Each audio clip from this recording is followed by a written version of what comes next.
Good morning and welcome to the 5-Bar Showdown, coming to you from Atlanta, Georgia. This is presented by Team Rohr and Williams Weightlifting. We are getting ready to start with our first Superman session. Alright, this is going to be a fun one today. This is going to be one of our first ever 5-Bar Showdown where we're actually having you do a weightlifting competition in the morning, and in the afternoon you're going straight into powerlifting. Alright, so you're going to be seeing some awesome lifts today. With our first lifter, we got Cunningham at 43 kilos.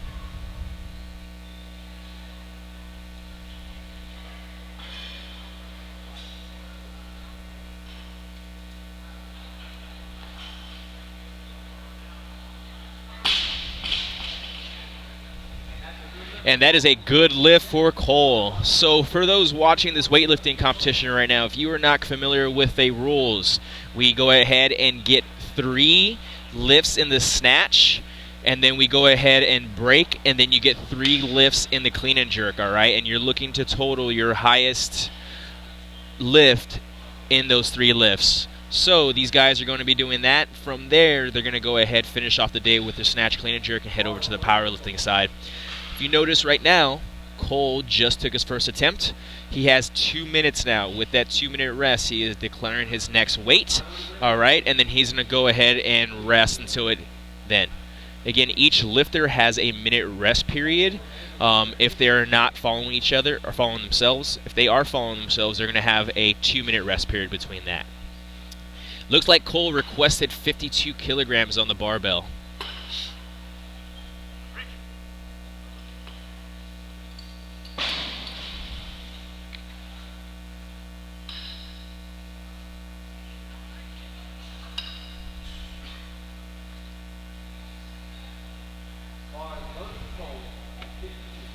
All right, Cole currently has a minute 40 on the bar till he has to go. So if that clock hits 0:00, he has taken his lift even if he hadn't touched the barbell. All right.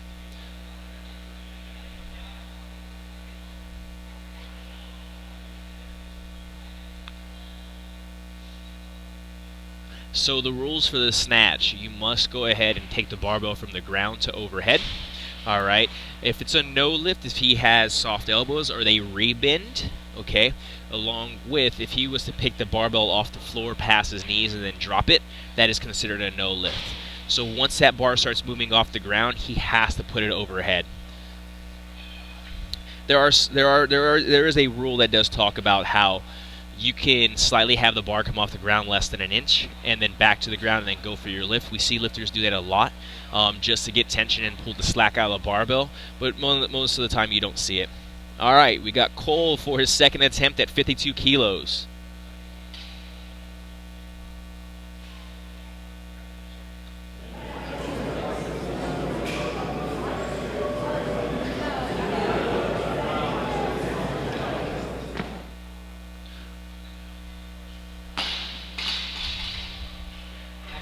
And that is a good second attempt from Cole. We're going to go ahead and see what he's going up next. Also, too, after a lifter has made the lift, there's an automatic increase on the barbell if no one else has declared that same weight. So currently, right now, Cole is following himself. So after he makes that lift, he's going to go ahead and automatic increase to 53 kilos. So he has within 30 seconds to go ahead and declare his next weight. And he just did that right now. 60 kilos, which now makes him not the lifter, and we're going to have our first attempt coming up from Eric at 60 kilos. Again, it's kind of awesome to see these lifters come out here because some of these lifters are not weightlifters. All right, these lifters are actually just powerlifters, and they probably just started doing some Olympic lifting just for this meet. So it's really cool. We do have some guys here today that will be lifting some big weights. They are probably weightlifters and going over to the powerlifting side. So it's going to be cool to see.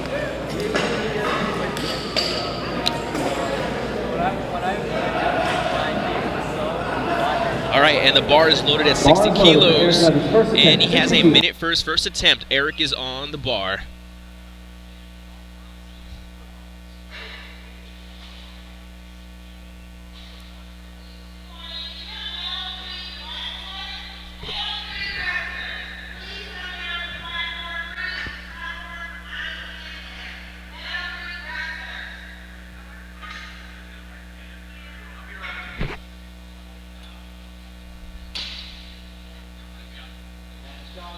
That looks like a good lift from him. So one thing we really try to focus on for the snatch is understand that we must use our legs off the ground, right? You're going to see some of the lifts today from these guys who are big-time power lifters. Going to be using more of their back just because they're so used to setting up for that deadlift, all right? Our next lifter for his first attempt is going to be Mike Effner, all right? And he's going to be taking 60 kilos also.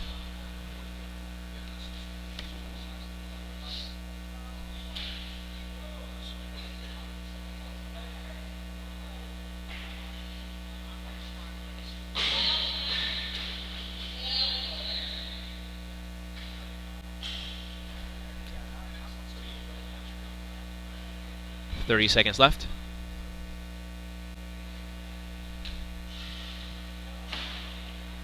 Oh, that's not going to be a good lift at all. They're going to go ahead and give him a bad lift on that.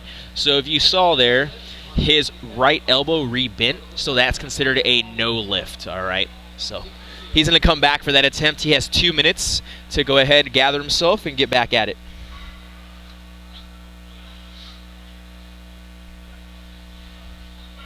So one thing everyone talks about here, the most weight lifted today is not the lifters or not the power lifters or the lifters. The most weight lifted today are the loaders that are putting the weights on the barbells for the weightlifting side, powerlifting side, all right? So make sure we, one thing we love seeing that from our loaders is always doing that.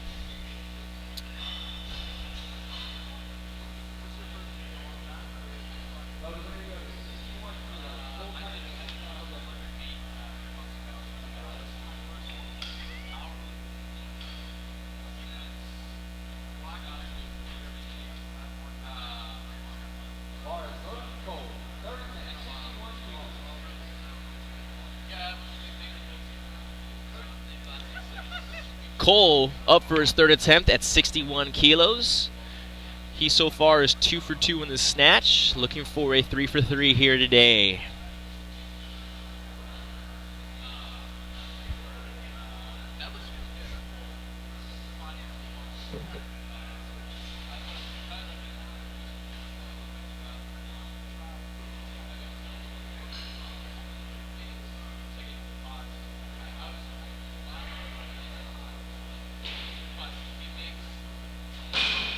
And that is a no lift for Cole.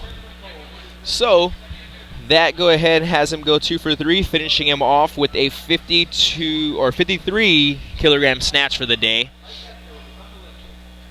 Next lifter up is Mike Effner at 61 kilos.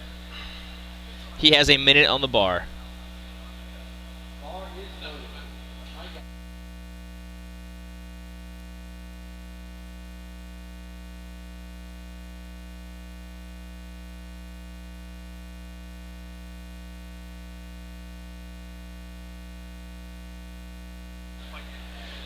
.61 kilos on the bar, third attempt for Mike.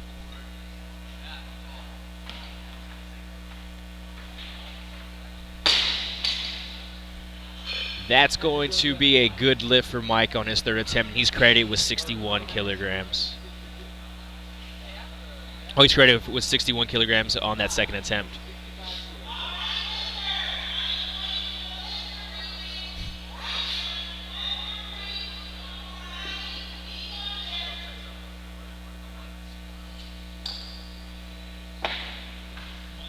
Thanks, bro.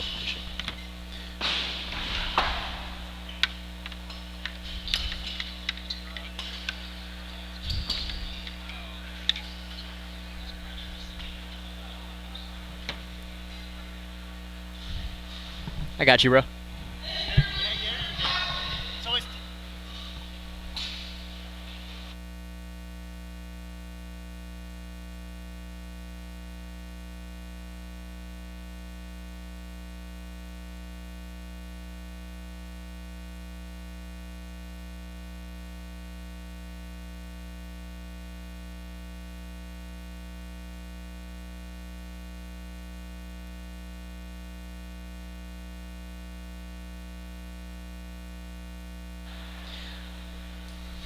All right, guys. Mike with his third attempt at 65 kilograms. He has a minute 30 left. Again, like I said, he has to have that barbell off the ground before the 000 hits.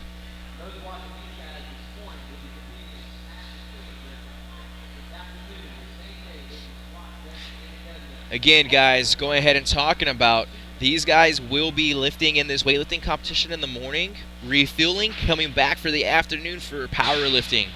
All right, for all my weightlifters out there, if you're not into powerlifting, you will be seeing them doing a squat, bench, and a deadlift.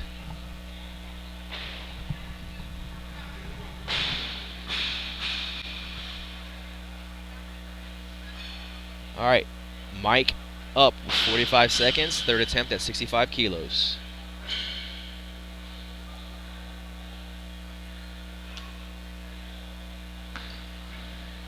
That is a good lift from Mike at 65 kilos.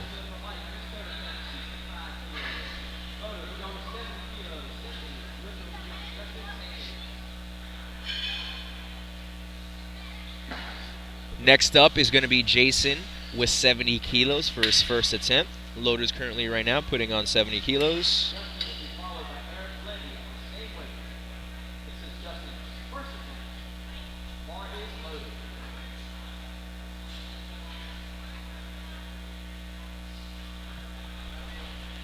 All right, Justin up for his first attempt at 70 kilos.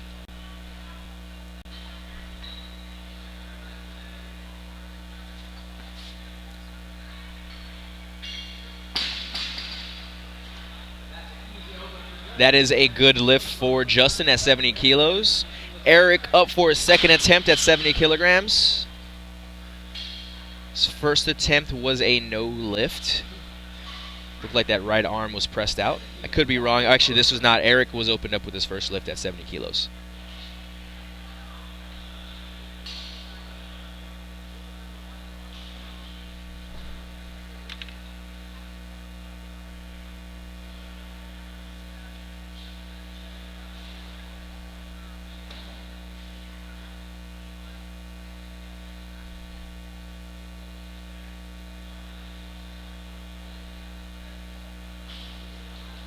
30 seconds on the bar for Levi.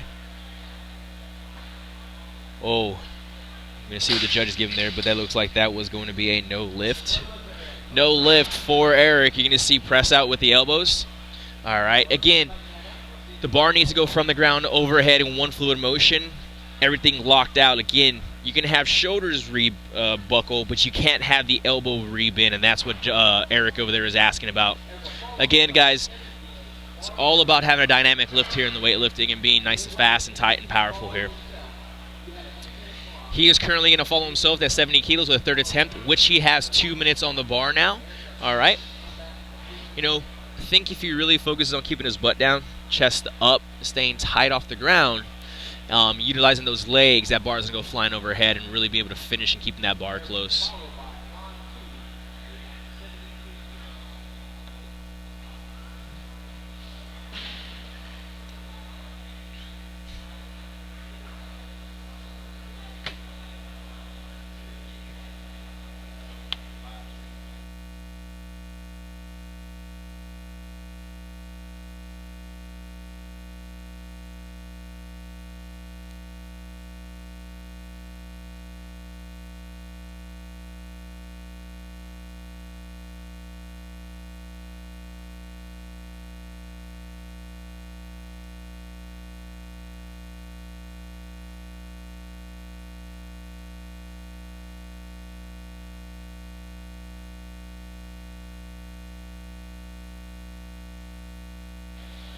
All right, Eric is up for his third attempt at 70 kilograms. Again, like I said, you guys keep that bar close and really lock it out at the top.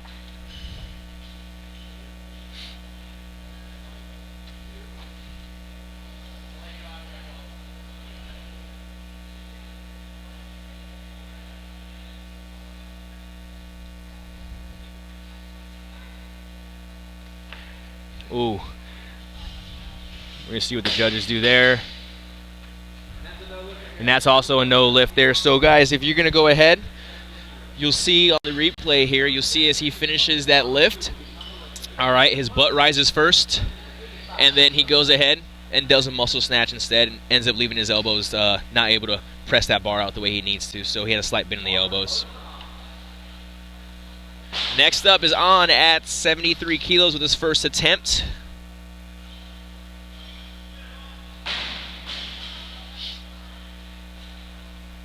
For those just tuning in, you are watching the first session of the Superman Total, alright? These guys are going to go ahead and do this weightlifting competition in the morning, refuel, and go and get ready for the powerlifting meet in the afternoon. We got Anh Cu with 73 kilograms on the bar for his first attempt. He has 30 seconds. Oh, yeah. That's a good lift for his first attempt. All right, good lift. Nice little dance off the platform. You got to like it. Super powerful off the floor. Nice turnover and punch out. Awesome lift. He is going to follow himself with 78 kilos next. He has, once the loaders load this bar up, the 2-minute clock will start, and he has 2 minutes before he has to go up. So this is a little bit, so for weightlifting, we have 20 kilo bumper plates, we have 25 kilo bumper plates, and then you see the collars that they're putting on right now, those are 2.5 kilograms. All right, so currently right now we have 78's going to be going on the bar right now. All right, and the little yellows there are going to be 1.5 kilograms. So 1.5 plus 1.5 is going to be 3 kilograms on top of that 75.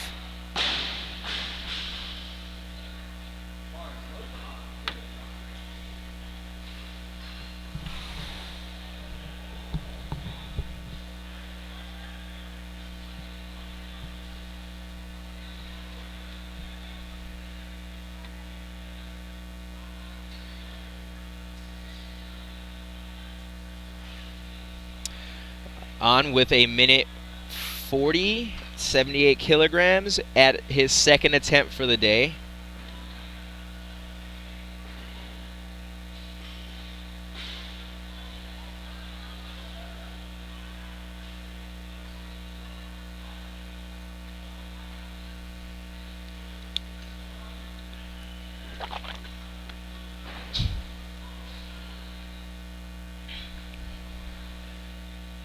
We want to give a huge thank to our sponsors.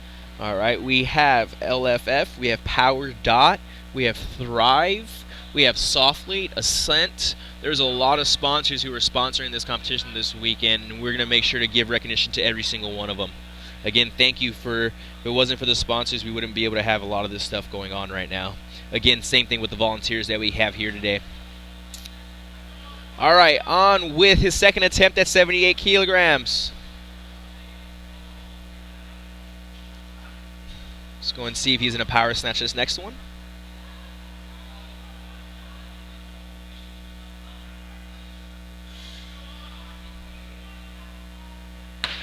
Ooh, it's going to be a no lift. So if you notice, he locked his arms out at first, and then he ended up rebending. So here, he's going to come off the ground. It was a good turnover, and he did not continue driving up in that barbell. Came back on him. That's the reason why they gave him the no lift. Rebend of both elbows.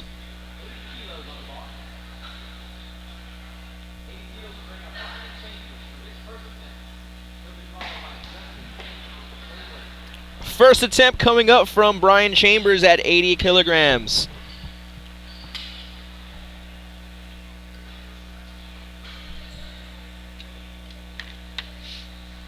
All right, loaders getting that bar set up.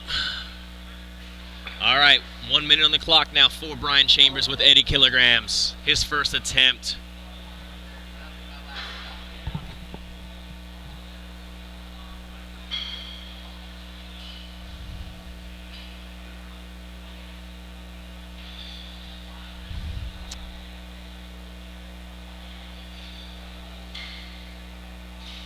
Oh, finally, one of our very first full snatches of the competition from Brian Chambers. And that is a good lift for Brian. So the differences in the snatch variations. Lately, you've been seeing nothing but power snatches. This is the first full snatch, all right? And the reason why we like saying a full snatch is because you actually can lift more weights because you're actually pulling yourself down and under the bar, and the bar height doesn't have to travel as much. There's a good ratio between your full snatch and your power snatch. We try and look at it's around 80%. So, you know, that's usually one of those things. But if we usually have a lifter who's power snatching more than their full snatch, they need to go ahead and we need to start working more of how to pull yourself under the bar. With our second attempt, we have Justin Sammons today at his 80 kilogram. Second attempt. And that is a good lift, it looks like. That's a good lift from. Next lifter up is going to be on at his third attempt. Sorry about that, 81 kilograms.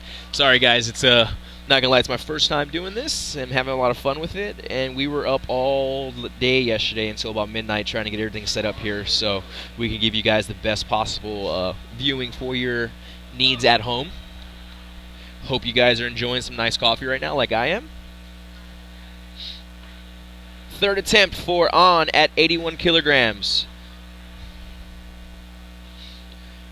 Same thing off the ground. He just makes sure he needs to punch on that bar right away as he turns it over.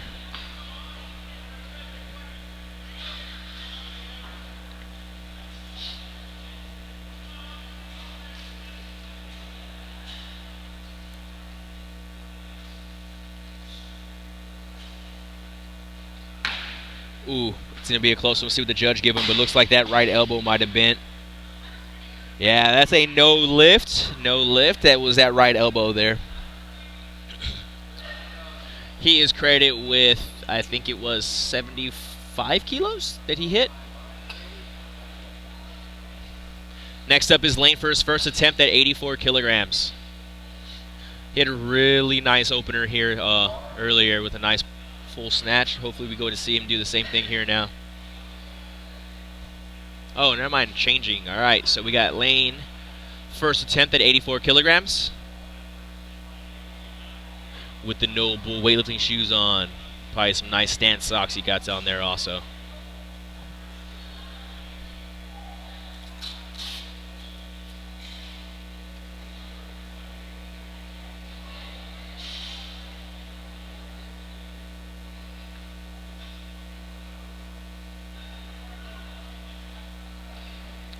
Oh, nice. What a pretty snatch to open up for the day. Good lift from Lane. Beautiful lift. That was nice. He has a lot more in the tank for sure. Got to keep that barbell closer a little bit after that finish.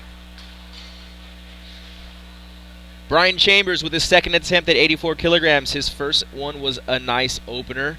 Nice and easy, so he should be able to make this lift.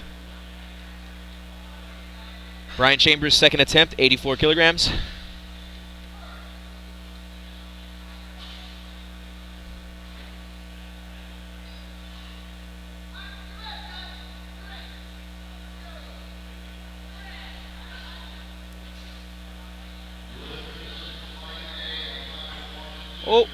All right. And that is a no lift for Brian at 84 kilograms. So if you go ahead and notice, he had that bar come off his hip a little bit out in front, in which it looped. All right. Whenever that bar gets away from the hip like that, you are now creating more weight than you should be. So we want to keep that bar as close as possible at the hip, and as we start driving up and finishing with that barbell. Again, if that bar starts looping out, ends up pulling you forward just like you saw there.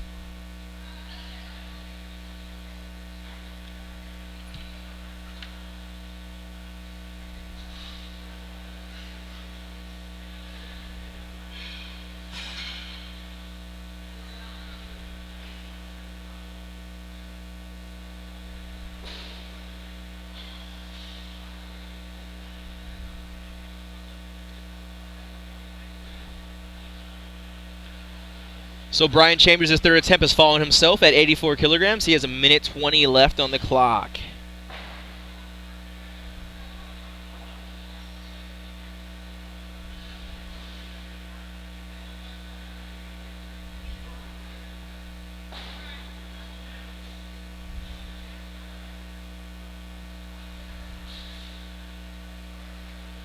All right. He has 55 seconds left. Go ahead and make this last attempt. His opener was at 80 kilograms, which was a successful lift. Looking for him to go ahead and crush this 84 next. Again, all he really needs to do is keep that barbell closer as he finishes. All right.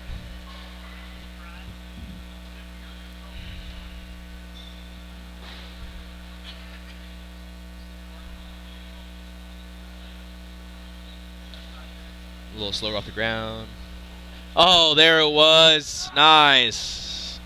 All right. That was a 9-day lift from his second attempt to his third attempt. It was nice and close. Beautiful lift. Good work, Brian. Next up with our second attempt is Lane at 90 kilograms.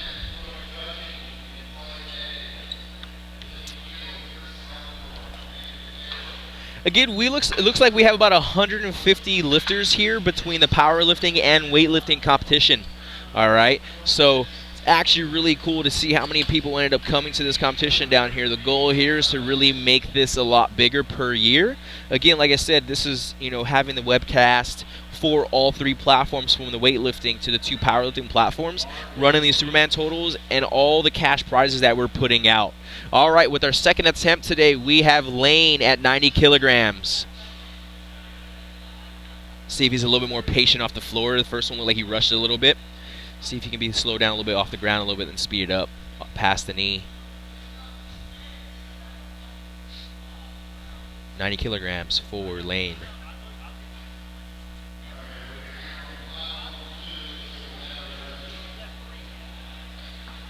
Oh, yes, that was a pretty snatch. Again, guys, that bar is staying nice and close, and he's turning it over and looking really good. Beautiful second attempt for him. Good job, Lane. Next up, third attempt is going to be Justin at 90 kilograms.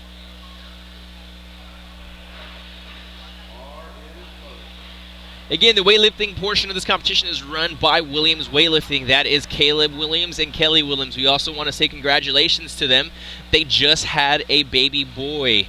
All right, they're both out here doing this. It is amazing at the amount of passion they have for this sport and always on it and taking care of Buddy in it.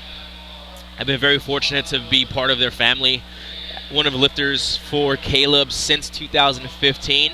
And ever since then, I have just been amazed by about how great human beings they are. Justin with his third attempt at 90 kilograms.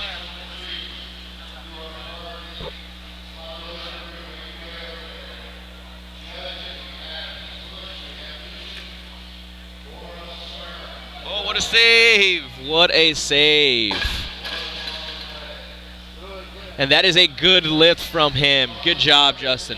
That was a save. I call that a nice and having patience at the bottom of his squat. Pretty sure he's not used to getting down there that deep, which is why it looked a little uncomfortable for him. But he made it, and it was a great lift. Good job. We have next up Phillip Carr with his first attempt at 95 kilograms. Clock will start here shortly once the loaders are done.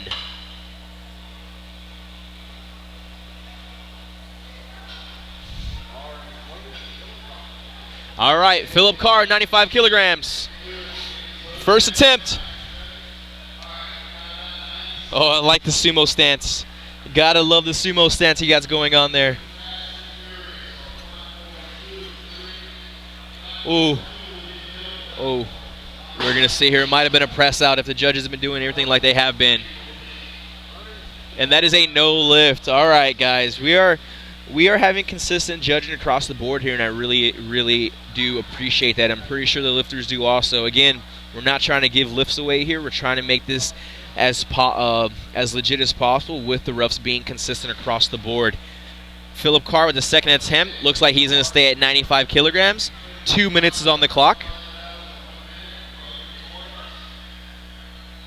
Again, these guys are so back dominant that you're just seeing these guys rip this bar off the ground and throwing it overhead and don't know what to do with it. It's really cool to see. I know Caleb Williams of Williams Weightlifting did powerlifting for a very long time. Came over with a huge strength phase and ended up start weightlifting and did really well. Ended up holding some American records in the 69 kilo class. It was really awesome to see.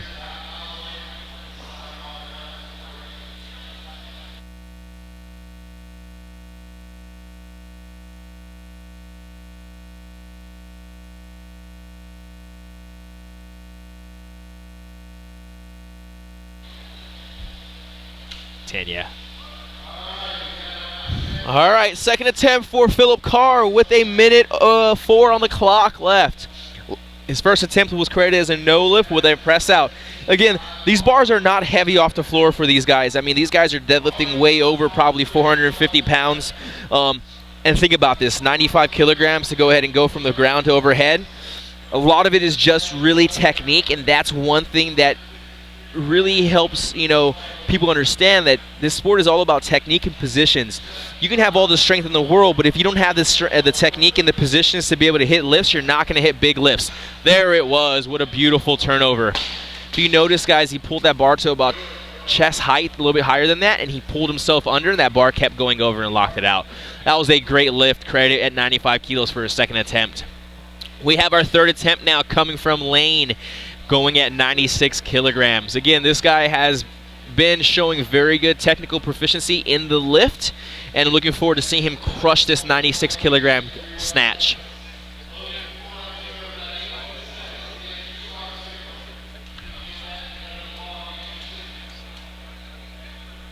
$96 kilograms on the barbell.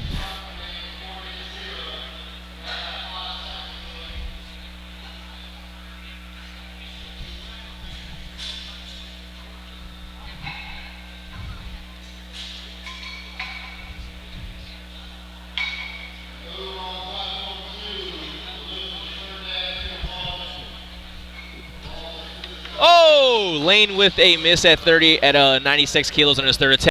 All right, so if we watch that lift now, we're going to go ahead and go to instant replay. If you watch this lift here, all right, if you guys see the side angle of this lift, he comes off the ground, you'll see his butt come up first, which shoots his hips super far forward, making the bar loop around, which is the reason why I went behind him. Again, the goal here is trying to keep that bar as close as possible as he makes contact in the hip and actually continues pulling up instead of looping it out, all right? He needs to have better, keeping that bar a lot closer off the hip on that. Third attempt is going to be Phillip Carr at 100 kilograms.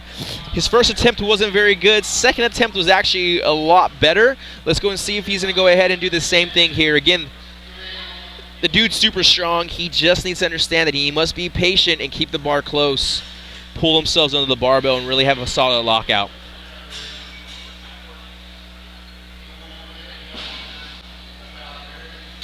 There it was. Nice. Pretty much just walk up to the barbell and lift it off the ground. That is a good lift at 100 kilograms. We have George Erwin for his first attempt from Team Atlanta at 105 kilograms. 105 kilograms, first attempt for George Erwin out of Team Atlanta.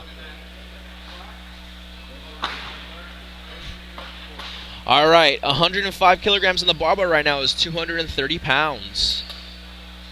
For those who doesn't know, kilograms.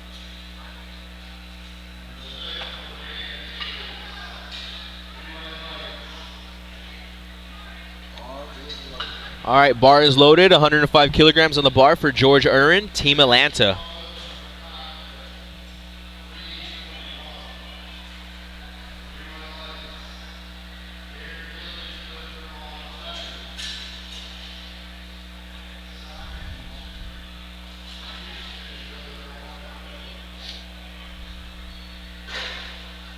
All right, George Erwin up. First attempt, 105 kilograms.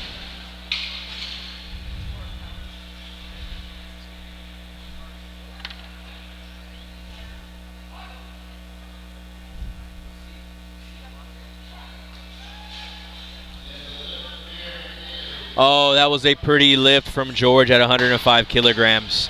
Beautiful lift. He is going to be following himself.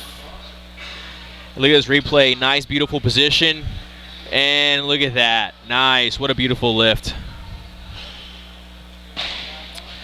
All right, second attempt for George Erwin. We are going to see what he declares, but we went up to 106 kilograms right now. And he's probably going to go ahead and go up in weight here. We'll see what he does next.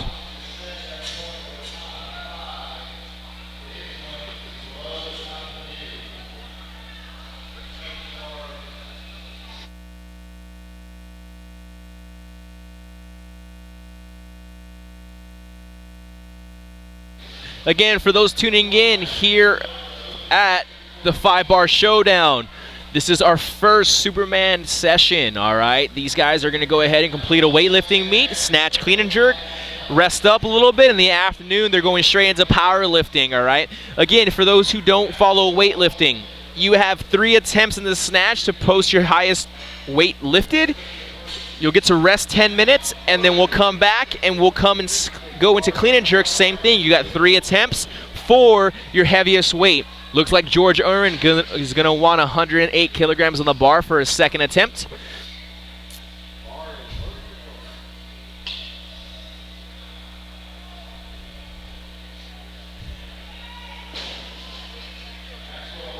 He has a minute left. Again, going back into talking about the 5-bar showdown, this is actually their first time running this from Team Rohr and Williams Weightlifting.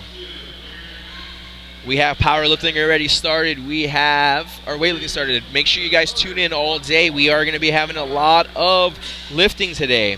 And we are changing our weight to 110 kilograms. This is 242 pounds on the barbell. George Erwin out of Team Atlanta for his second attempt.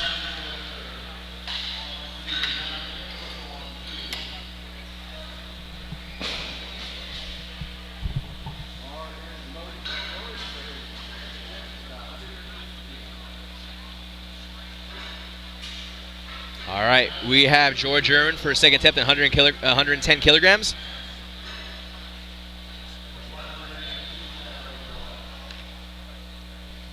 His last lift was nice. Let's go and see how he does here in the second attempt.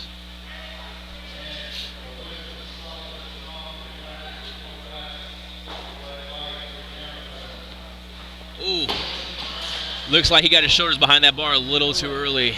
All right. Again, in weightlifting, we do have to understand that there has to be a counterbalance, all right? And understand you have to stay over that bar as long as possible to stay utilizing your hamstrings and your quads. There, it looked like he got his back into that lift a little early, which ended up getting his hips out in front, swinging the bar out in front of him.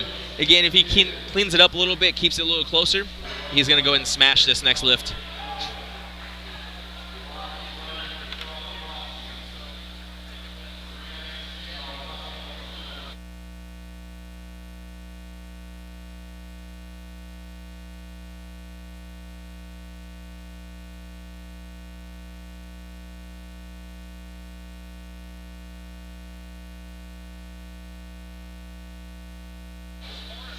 Minute 30 left.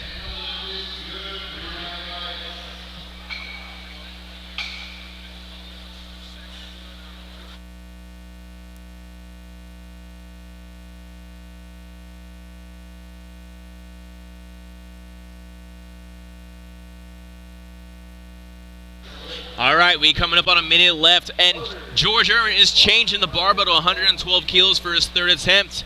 He's really going to have to be patient and stay over that bar to really make this lift here. He does have the strength for it, but you know what? If he gets that bar away from him, he's going to go ahead and miss it. Bar is loaded now at 112 kilograms, a minute left.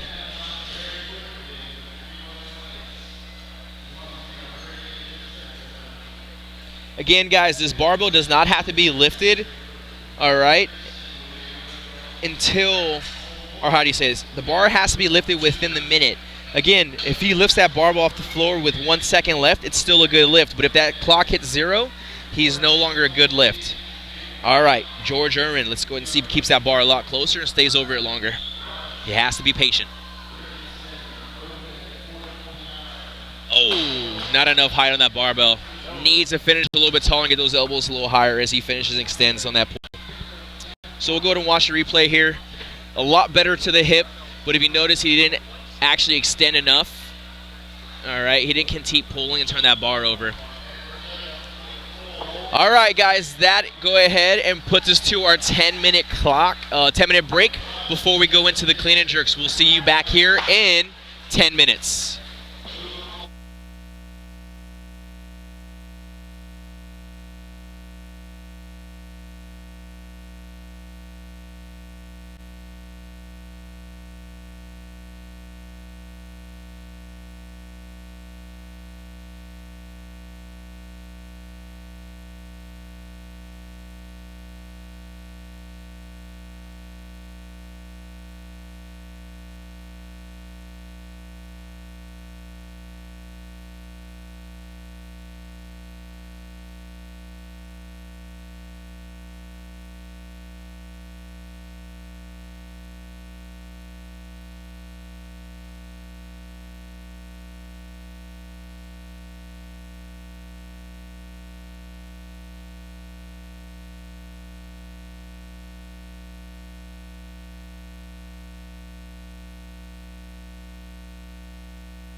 All right, guys, welcome back to the 5-bar showdown. For those just tuning in, this is our first Superman session. All right, we just got done with our snatches. The heaviest snatch today was the last attempt was at 110 kilograms. We are going into the clean and jerks next. All right, each lifter has 3 attempts to put up their best total lift.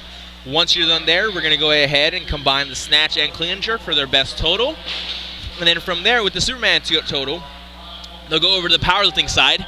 And in the powerlifting side, they're going to go ahead and add up as much weight as possible with the bench, squat, and deadlift.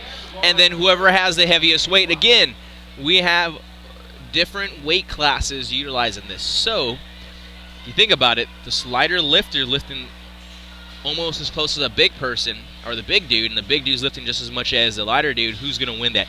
Pretty much the little guy's going to win it, just because we have Sinclair and Wilkes totals and all that good stuff. So, we have first up is going to be Cole Cunningham with this first attempt at 61 kilograms.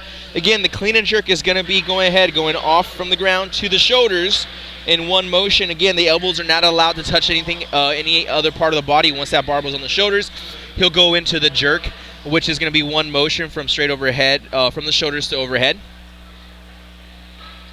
All right, there it is. There is a power clean to a split jerk, and that is a good lift. He is credited with 62 kilograms. He is going to be following himself for his second attempt.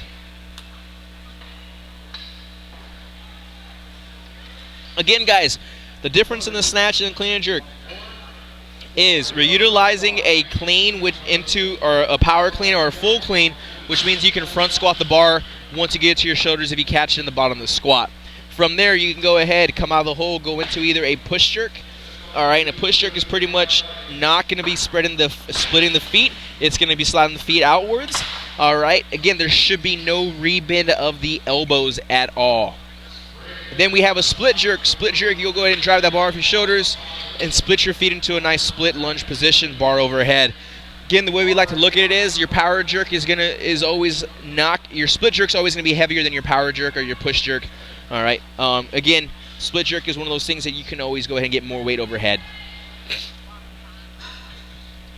Second attempt for Cole Cunningham. It's 70 kilograms.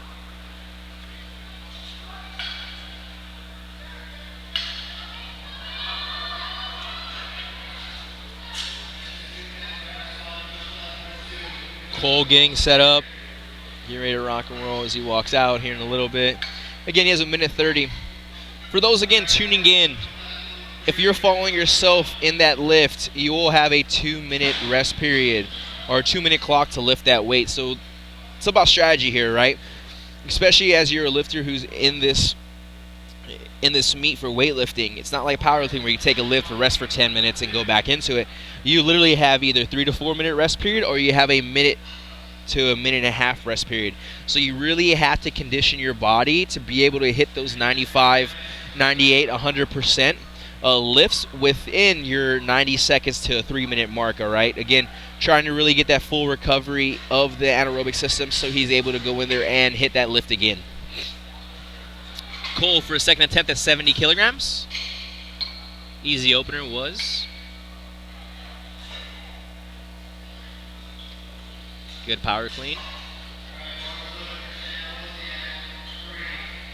And it was a good lift. All right. Again, even if the feet don't look the greatest, all right, as long as that bar goes from the shoulders overhead in one motion, no breaking the elbows, it's going to be a good lift every single time. All right. Again, it just has to go from your shoulders overhead in a locked out position. Cole's going to be following himself. Oh, no, it's not. Eric Levi is going to be his first attempt at 75 kilograms.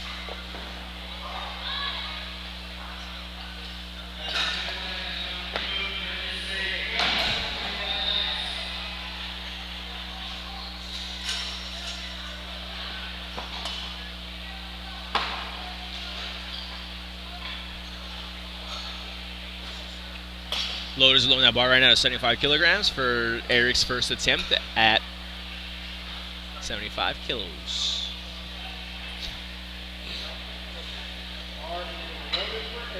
All right, bar is loaded with a minute to lift his weight.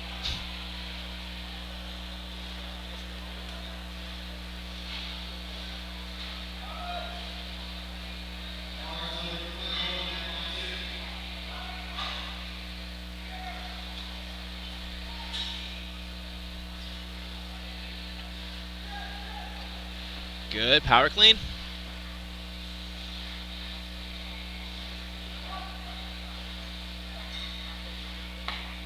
And that looks like it's going to be a good lift with a good... That right there is a push jerk. All right, again, like we talked about before, the push jerk and split jerk. Obviously, split jerk's going to be splitting his feet. Push jerk is just going to be driving the feet in place, pushing himself down. So here we go with instant replay. Easy power clean, no problem here. Good. And explosive leg drive, get that bar overhead. Super easy lift for him. Excellent. Next up is going to be Cole with his third attempt at 75 kilograms.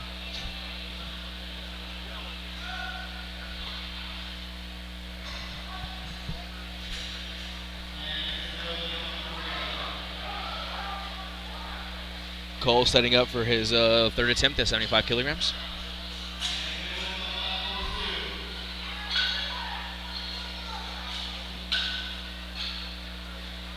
Easy power clean.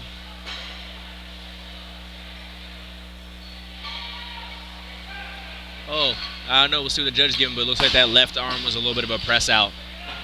We'll see. That's a no lift, exactly. With the press out on that left arm, he is credited with 70 kilograms.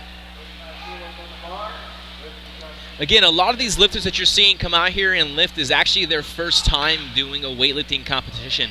So it's really awesome to see these guys come out here and take and attack the snatch and clean and jerk when obviously they don't train this at all, especially in powerlifting. So I'm pretty sure a lot of these athletes had to adjust training programs to get them ready for the snatch and clean and jerk and then get ready to go and lift all the weight in the powerlifting meet. We have Eric with the second attempt at 85 kilograms. Credited with this first one at 75. We are now at 85 kilograms.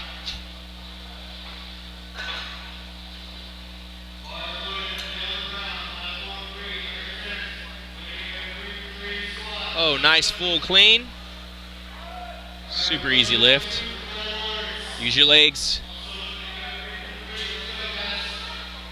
There we go. Beautiful push jerk. Again, guys, to get that bar gain off your shoulders and really getting it over your head, you got to utilize your legs. All right, your arms are not the strongest. All right, use your biggest muscles, which is going to be your legs for that movement. He is credited on his second attempt at 85 kilograms. Next up is going to be Mike Effner at first attempt at 90 kilos.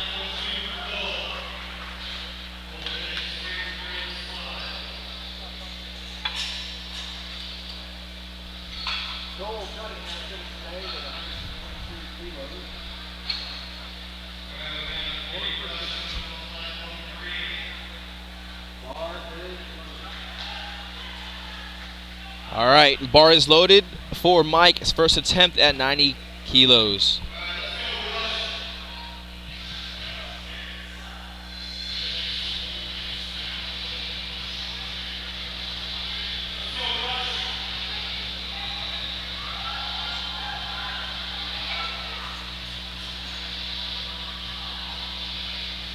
Oh, easy power clean. All right, so in the jerk. Oh, nice jerk with that easy opener for Mike. Again, so there's a couple of things we got to look for in the jerk, all right? You guys noticing as they're dipping down, then jumping the bar off their shoulders.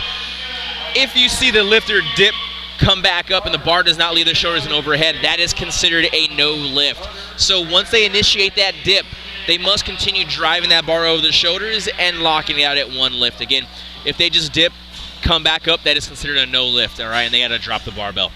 Next up is going to be Eric with his third attempt at 95 kilograms. He so far is 2 for 2 in his clean and jerk. He's doing a lot better in his clean and jerk than his snatch. Obviously, the snatch is a lot more of a technical lift.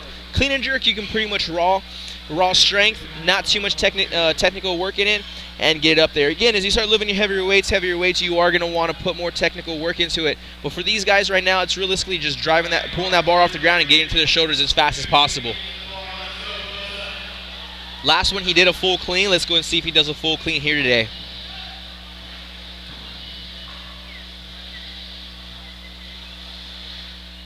All right, full clean. Set himself up. Again, if he uses his legs like he did his last one, he's going to make this lift. He has to use his legs, though.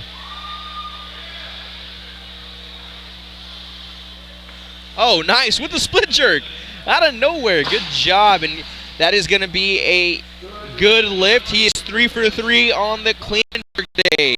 Credit at 95 kilograms. Good job, Eric. Next up is going. Oh, we're going to go ahead and go to replay here. We'll go ahead and look at this. Again, his last 2 lifts, he was doing a push jerk. His last lifts, he ends up crushing it with a split jerk. Again, like I said, the push jerk can only get you so far, but that split jerk gets you a lot of weight overhead if you really get it down. Again, watch, he drives with the legs. It really explodes that bar off his shoulders. Boom, nice lockout. Beautiful split jerk. Good job. Eric is credited with 95 kilograms. He is 3 for 3 for the snatch. We got next up is Justin Sammons with his first attempt at 100 kilograms.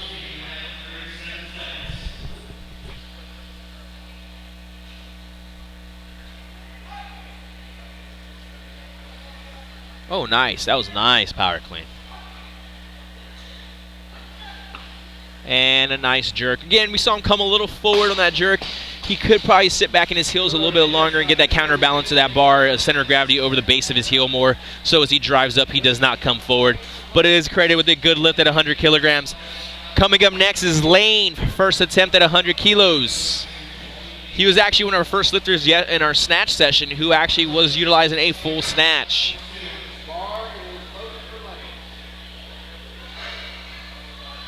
Bar is loaded, 100 kilograms for Lane. McLendon.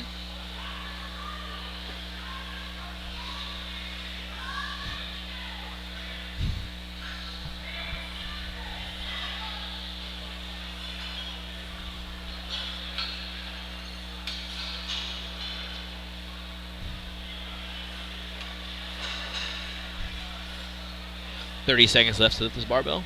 Again, for the viewers watching, he has literally until 0-1 to lift that barbell. Once it hits 0-0-0, it is a no lift.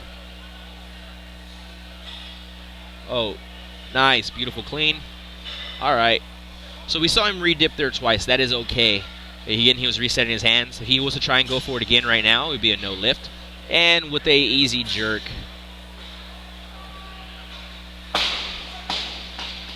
Nice lift from Lane with 100 kilograms. Next up is going to be Brian Chambers. We've got a couple lifters here at 100 kilograms.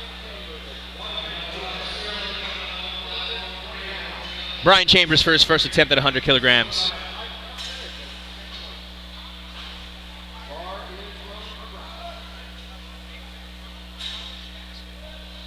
Again, guys, this is not your average weightlifting competition. A lot of these guys are power lifters coming out here and getting it on in the snatching, clean and jerk. Nice power clean. And easy jerk. A little forward, but still a good lift. Oh, they gave it to him. No lift. No lift. Can we get a replay on that, please? Maybe not. Not right now.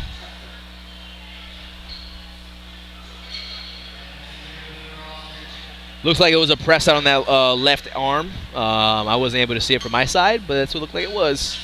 No big deal. He'll come back and crush that next one. Clean was super easy. Second attempt from Mike with the 100 kilograms.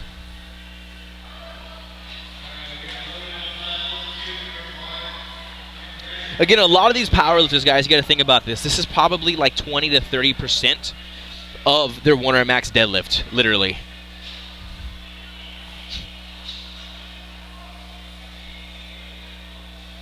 Mike Effner, second attempt, 100 kilograms.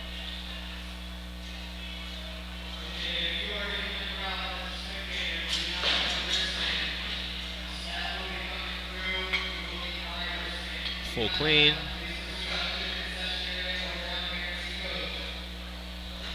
Oh, that was a beautiful jerk. Man, those are some fast hands. That lockout was fast. That was beautiful.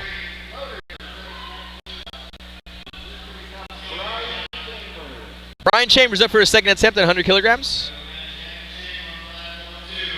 Are we on replay here?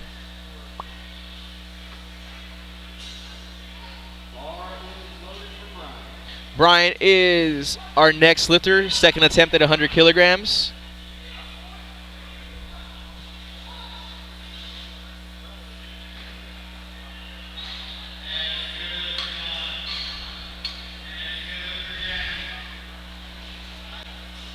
Oh, big power clean here. Nice and easy. Let's go see how this jerk looks. Last one. He got a no lift for a press out. Let's see if he utilizes this better now. Oh, judges are probably going to give him a no lift on that one also. Again, that bar needs to go. It needs to go from shoulder to overhead in one motion. He cannot have no slow down of that barbell and show his lock out of that bar at all. Again, that was a no lift. Gonna follow himself. 100 kilograms, third to lift. He has 2 minutes. Again, guys, this is our first sessions for the Superman total. All right, the way we're going on with this is by totals for weightlifting, and then they're going to go ahead and be able to go over to the powerlifting side and get after it.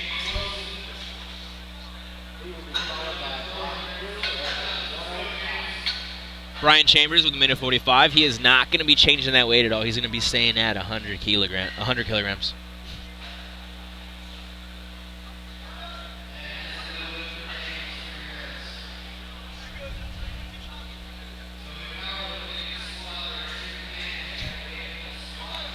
The stands are finally filling up. Everyone's getting out of bed nice and early. Hope everyone is getting some coffee in their system right now while they're enjoying this from their home. I am on my 5th cup of coffee, and it is amazing. Caffeine does a great thing for you. Again, guys, we want to go ahead and say thank you to Team Rohr and Williams Weightlifting for hosting the 5-bar Showdown, and to all our sponsors and volunteers who are making this happen today.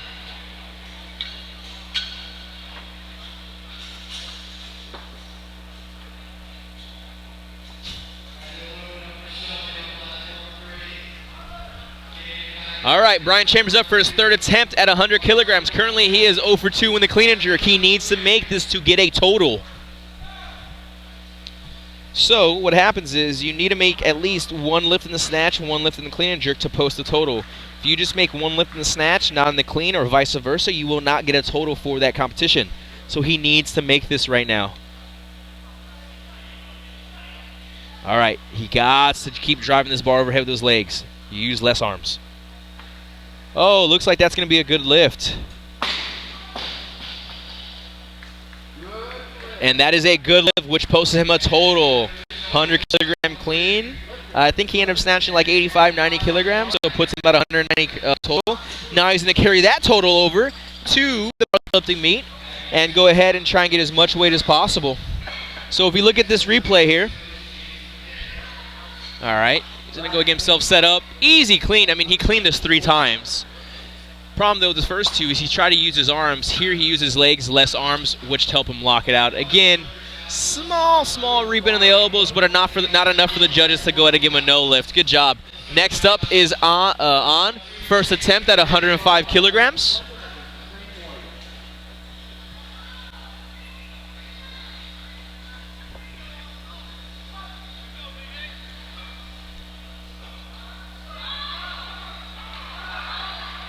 You gotta love the samurai bun that he has rocking right now. Whoa, nice. That was super easy. Oh, nice. They're gonna give that lift to him. Again, he pulled that bar super high and ended up seeing it come around and crash on him a little bit. Second attempt's going to be for Lane at 105 kilograms. He had a nice easy opener at 100. Let's go and see what he does here now with this second attempt.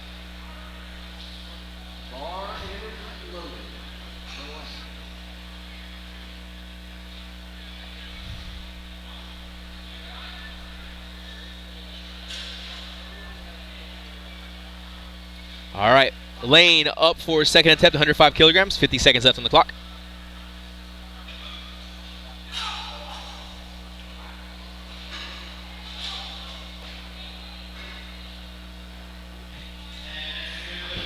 So if you see some of these guys with a super wide grip, usually it's what's happening is with a super wide grip, if you have longer arms, this helps with the quicker turnover.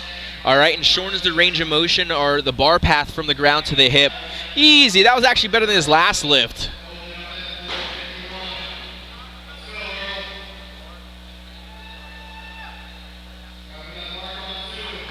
Oh, nice jerk. Nice jerk. That was actually really good. Good job. Nice job, Lane. He is credited with 105. He's going to be going, he is actually following himself, so let's go see what he is going to do next. Automatic increase, 106 kilograms.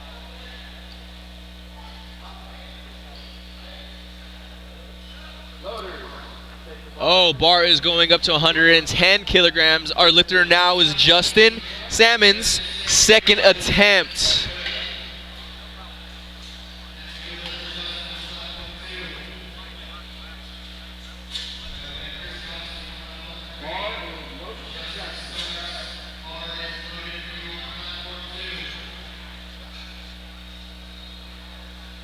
All right, Justin Sammons up with 110 kilograms for a second attempt.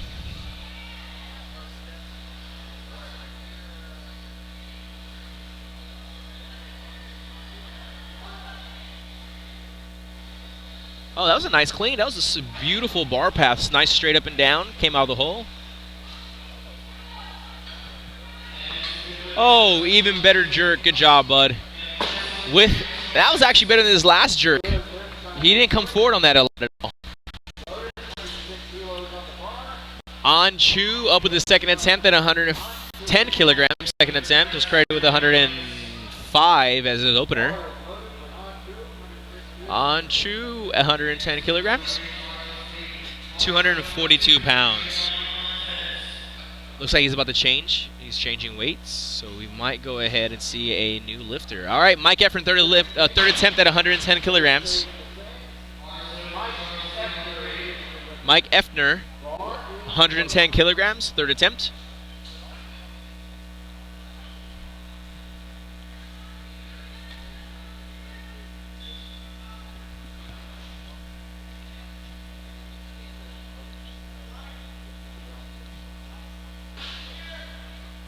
Looks like the lifters are over there talking, figuring out what's going to happen. All right, Mike Effner with his third attempt. I'm sorry, third attempt, 110 kilograms.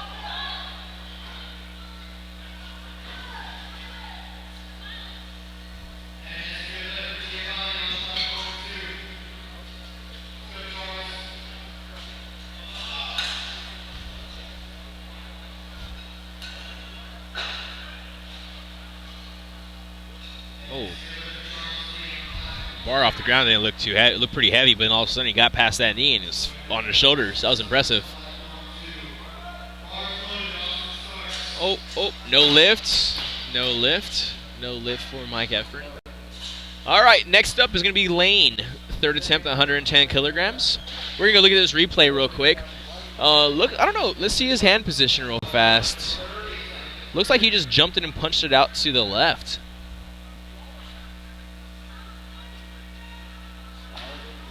Oh yeah, just the lockout was bad, press out was bad. Looked like he locked out that left arm, but still was pressing with his right arm and ended up making him miss that lift. All right, third attempt for Lane. He is currently 4 for 6 on the day, trying to make it 5 for 6. Currently 2 for 3 in the snatch right now. Let's go or in the clean. Let's go and see what he does here at 110 kilograms. Second attempt was actually a nice lift. Let's go and see what this next one looks like.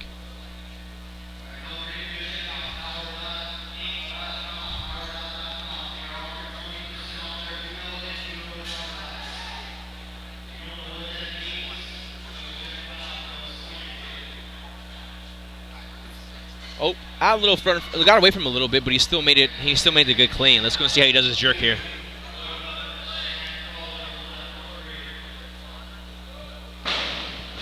Nope.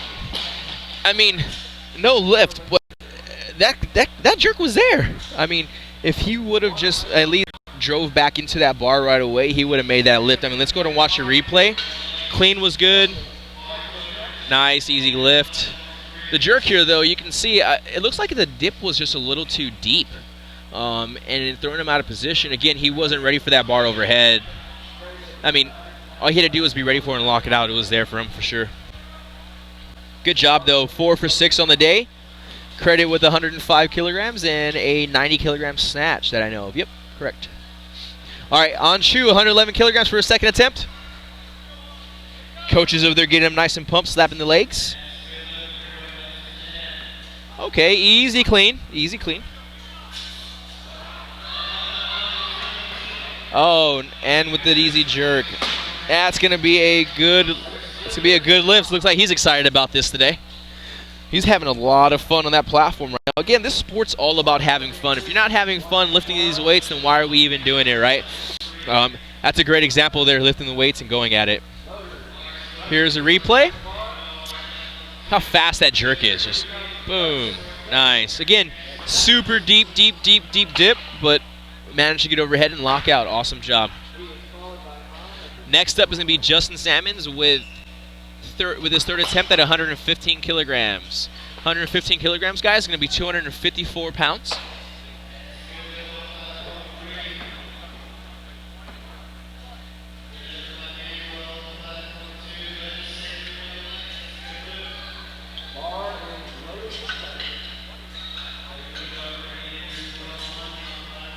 All right, bar is loaded at 115 kilograms for Justin.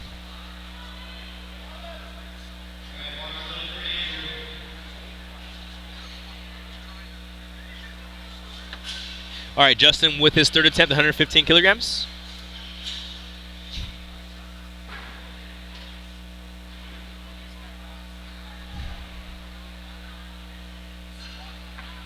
Nice clean.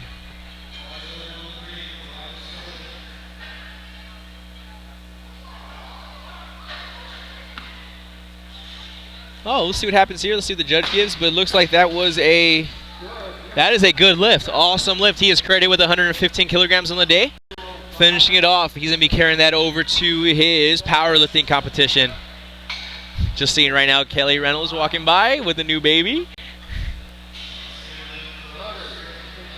Oh, we're on replay. Nice. Good lift. All right, Anh Cu jumping that bar up to 116 kilograms, his third attempt. The clean's not a problem. The jerk's not a problem. Let's see if he can clean up that jerk a little bit so he can make this lift.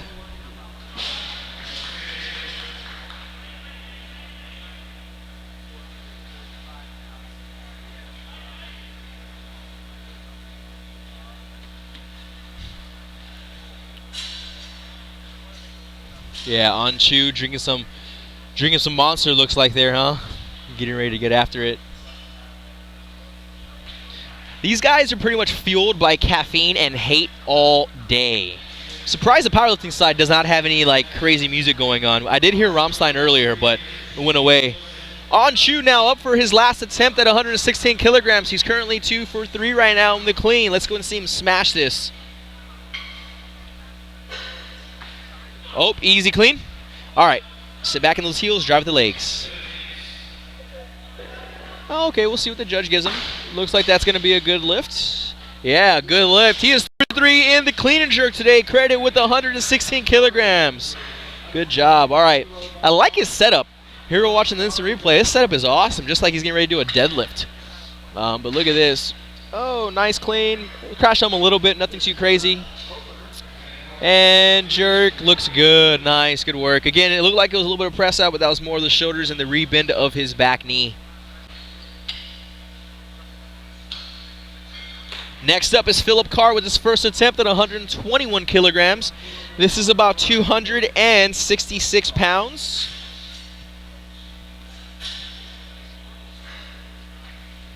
All right, first attempt, 121 kilograms.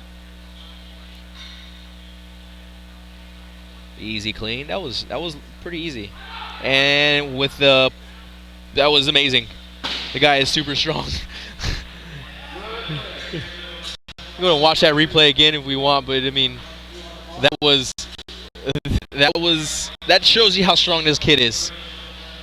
Watch him walk with that barbell, just grabs it straight to his shoulders. Easy. And then he just pretty much push press it. Easy lift. Good job, bud.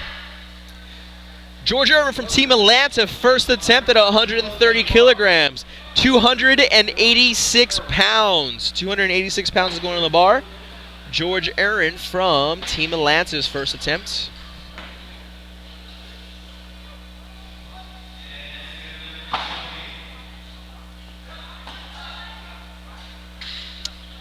Loaders right now getting that barbell stand. Now they're going ahead and putting 2 red plates on.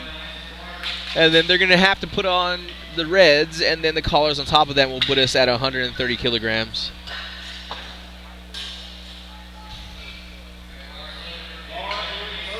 Bars loaded for George Erwin and Team Atlanta. First attempt at 130 kilograms.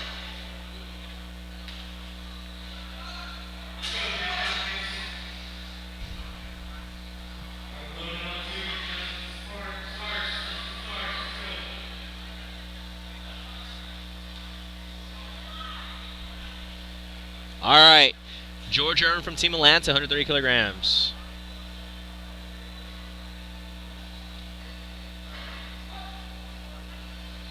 All right.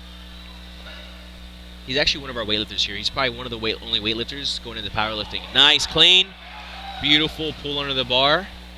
See what his jerk looks like. Oh, nice jerk. Again, you know, in his snatch overhead position as his jerk overhead position, he looks like he doesn't have very good thoracic extension in there. That bar is out in front a little bit, you know? It's like you need to work on that mobility a little bit to get that bar stacked over behind better so he's not in such an overextended position in that lower back. We'll go ahead and see what it looks like with the rest of his jerks, but, I mean, I feel like that's going to hurt him a little bit as he gets heavier.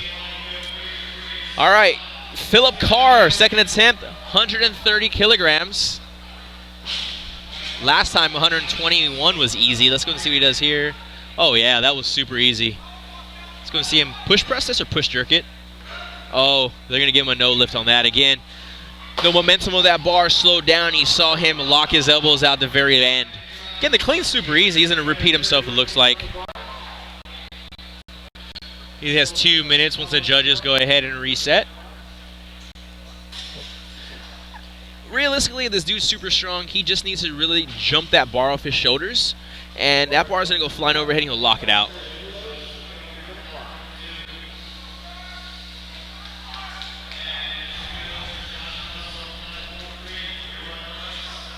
All right.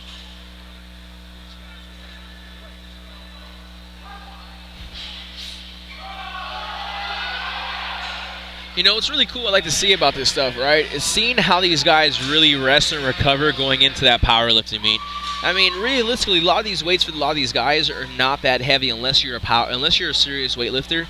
These might be hitting like your 100%, but as a powerlifter coming over here, these are more of an accessory movement or a speed movement, really, and just changing it up for the athletes to really see different stimulus in their training. All right. Cool thing about this, again, like I said, is like they get to recover for an hour or two and then get to go and lift all the weights in the powerlifting meet. Excited to see how they do this. All right, we got a minute on the bar, 130 kilograms, third attempt.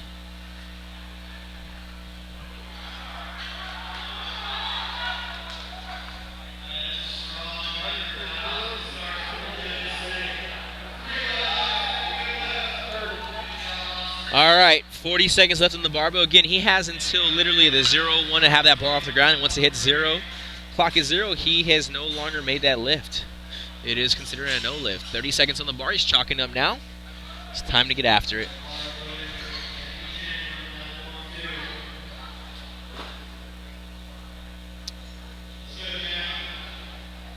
All right, easy clean again.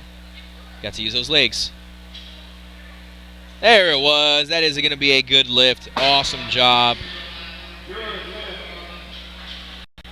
He is credited with 160 kilograms for the day. Go and watch this replay real quick. Watch this replay here. Again, the clean isn't a problem. We know this. But what made the difference in making this lift was he utilized his legs more and was able to drive it all the way up. A lot of times what happens when you have a really strong athlete who has a really strong upper body and doesn't really understand how to use the momentum of their leg drive, they end up cutting their leg drive short and ends up using more arms than they need to. Again, your legs are stronger than your arms. Go ahead and continue driving with those legs.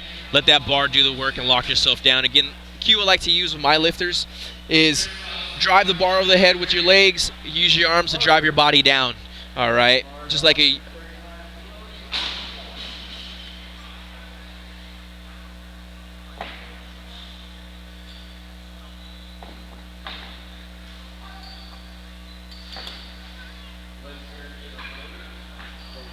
All right, we have next up George Erwin, second attempt, 135 kilograms. We are going to be... All right, George Erwin hit his first attempt at 130 kilograms. He's taking off his earphones there.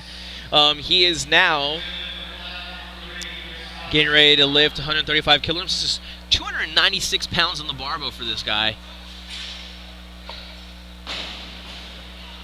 Get up, easy. A little forward, not too bad, a little toesy. All right, see if he gets it back. Oh, okay, with a good lift, Again, like I said, I really believe he works on that overextension position there and actually gets in a neutral position. He's going to make that lift. Again, the bar pulled him forward off the ground here, and you're going to see this right now. Pulled him forward off the ground a little bit, made him jump forward. Again, not a bad lift. The jerk here, though, great leg drive. All right, but he has a really overextended position, which I feel like is going to kind of mess up that heavier weights when he starts getting it out. Again, if he has to really get that barbell in position for him, so it's overhead and where he needs to be. George Erwin following himself, all right, with the kilo increase at 136 kilograms.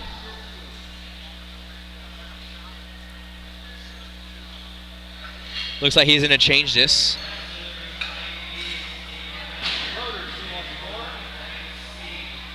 All right, we're moving up to 137 kilograms for George Erwin.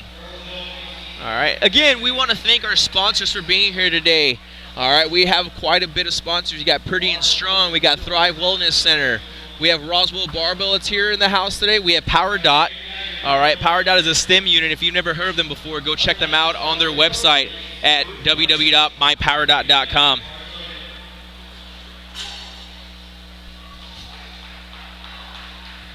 And then we got Team Rohr with all of their apparel here also.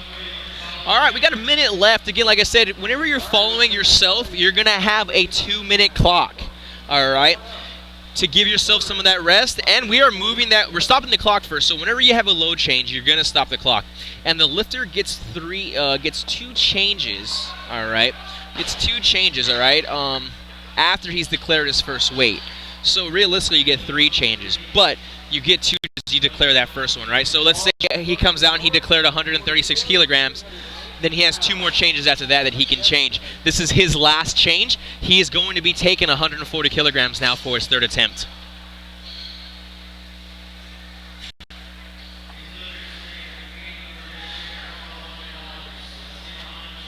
All right, we got 40 seconds coming up. All right, George Erwin from Team Atlanta with 140 kilograms on the bar. Again, if he kind of pulls that bar back off the ground a little bit, sits back in that midfoot and heel, he's going to actually have more balance. He got pulled forward in the last one. Let's see this. There it is. Oh, lost the turnover. So if you watch a couple of his other lifts, he was letting go of that barbell super early, so it was losing control as he pulled under. You can see there, all right, as he pulls himself under, you can see he lets go of the barbell, all right, and that arm comes shooting out. All right, and that concludes our last lifter of the Superman Session 1.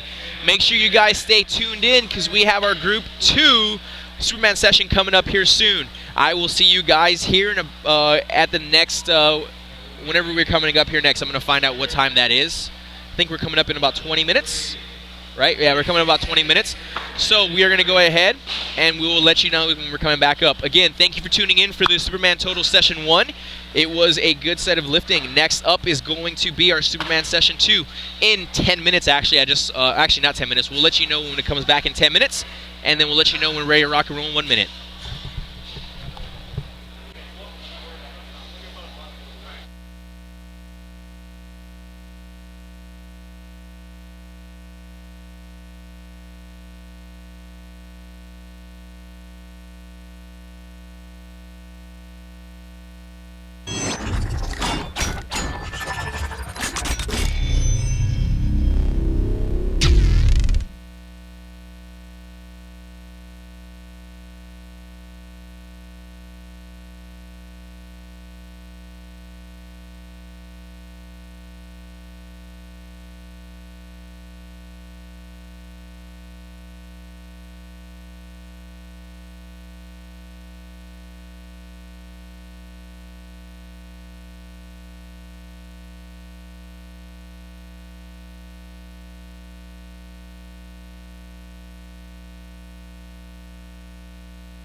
For those tuning in for the Superman Session 2, we will be starting in 8.5 minutes. We'll be starting in 8.5 minutes. Make sure you guys tune in.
All right, guys, welcome back to the Superman Session 2. For those tuning in, we just finished our first session of the morning with the Superman total. So those fellows will be going ahead and going on to the powerlifting side for this evening.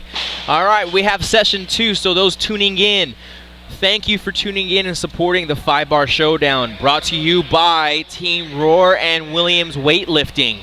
All right, again, the way it's going to work here today, all right, is the lifters are going to have 3 attempts in the snatch to post their highest weight possible, and then they'll have 3 attempts in the clean and jerk. All right, from there, so we want to give a shout out to our sponsors and vendors. All right, we have Team Rohr Powerlifting, which is going to be our main sponsor. We have Pretty Strong Powerlifting, Williams Weightlifting, LFT Sports Nutrition, Waswell Barbell, Power Dot. We have Thrives Wellness, Quest Athletics, Titans Support Systems, along with Softlead. All right, if you guys have never heard of Softlead, Softlead is a small company coming up that is focuses on the tactical athlete programming for those special operations, military athletes, along with LEO and firefighters. We also carry a lot of supplements, proteins, nighttime casein with melatonin, and their pre-workout. So if you haven't heard of Softlead before, please head over there and go to www.softlead.com and check them out also. Again, this wouldn't be brought to you if it wasn't for Josh Rohr or Caleb Williams of Williams Weightlifting. All right, first attempt of the day is going to be Joe Wooley with his first attempt at 75 kilograms of the snatch.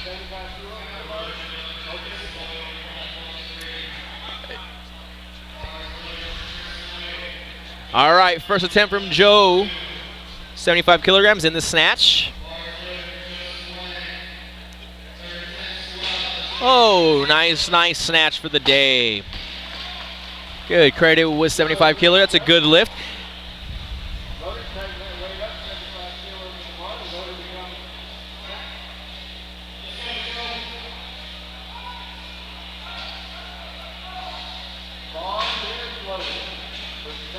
All right, next lifter up is going to be Zach. First attempt at 75 kilograms.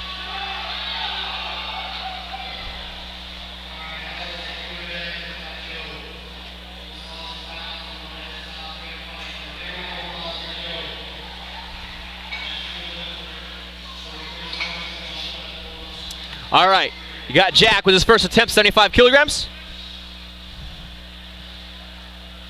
Getting nice and set.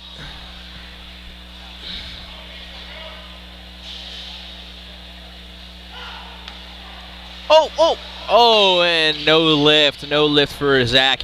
All right, guys, second attempt is going to be for Zach. He will be following himself with a 2-minute clock. For those tuning in, weightlifting is a lot different than powerlifting. If you miss a lift, you get to repeat it unless you go up in weight or there's another lifter at that same weight. With that being said, if you do make that lift, if you do miss the lift, all right, no one else is on that number, you will have a 2-minute clock. You can actually change weight if you like to give yourself a little bit more time, the strategy behind it. All right, so that's kind of one of the ways to work here. But with the 5-bar showdown here today, once these are done with the weightlifting side, they'll be going over to powerlifting and lifting in the powerlifting. Again, the Superman total is taking the snatch and the clean and jerk total and then combining it with the back squat, bench press, and deadlift total. And then we're going to put those total together, and then we'll do Sinclair and Wilkes totals and get who has the most, who has the best Superman total. All right, we have 1:30 left now.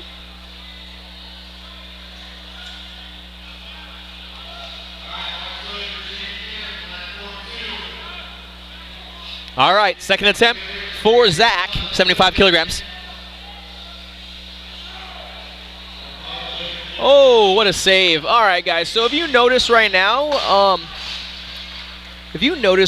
we're going to go ahead and go to replay real fast. But if you notice, that bar is looping out a lot. You'll see him jump forward, all right, which is the reason why he missed that first lift.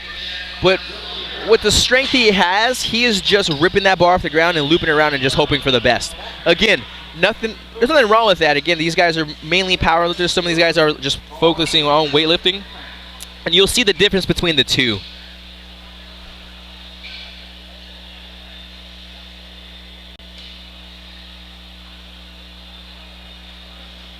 Next lifter is going to be Matt Buttimer with HD Barbell Club. First attempt. He's chalking up at 77 kilograms. Got his earphones in and getting ready to rock and roll.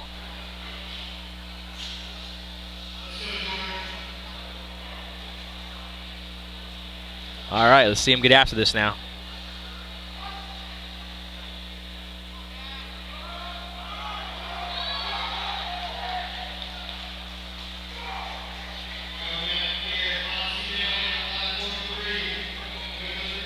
Oh, all right. That is a missed lift.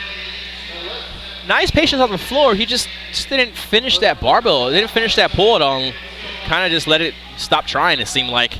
Again, like I said, when that barbell's overhead, you really want to drive force back into that bar and stay locked out at all times. Again, there wasn't really no effort when that barbell got overhead. Second attempt coming from Matt. He has fallen himself at 77 kilograms. All right, he has a 2-minute clock.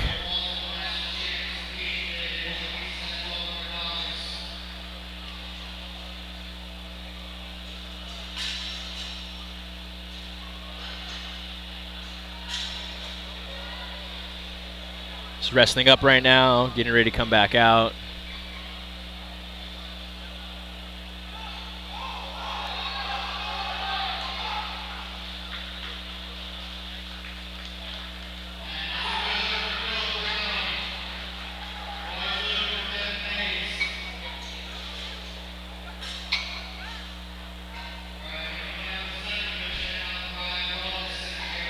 All right, we got a minute left on the clock for Matt. Second attempt, 77 kilograms. He is lifting with HD Barbell Club.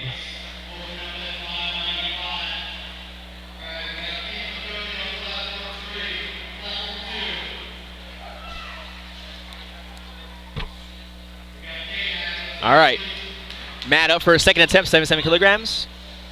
He missed this lift before.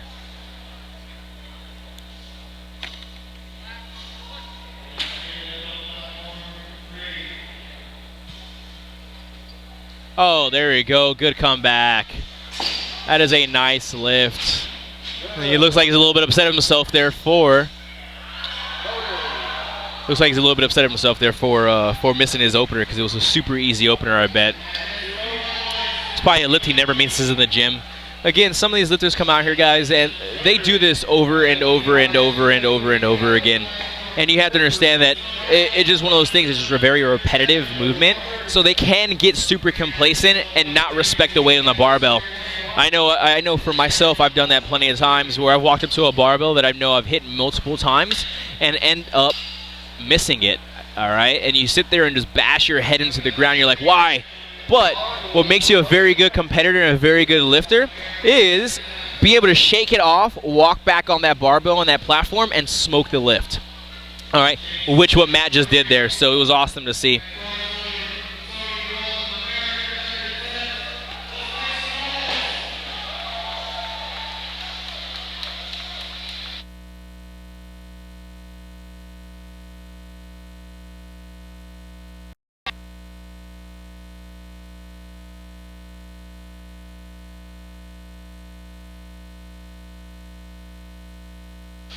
All right, we're making Matt asked for 81 kilograms on the barbell now.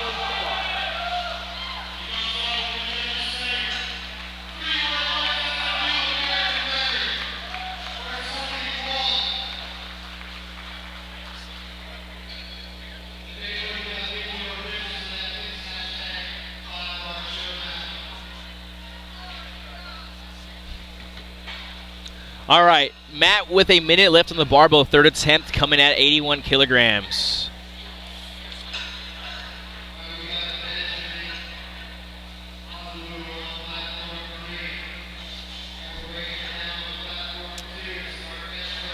There's a lot of crazy lifts going on the powerlifting side. I think I've seen already 2 American records been broken in the squat in that weight class over there, which is awesome to see. You also, guys, can tune in the same YouTube channel and just click on the powerlifting platforms 1 or 2, and you can go and see the Far Bar Showdown all there. Also, all right, Matt coming up for his third and final attempt in the snatch at 81 kilograms. Let's see if he does the same thing like last one. Nice turnover and punch that barbell out.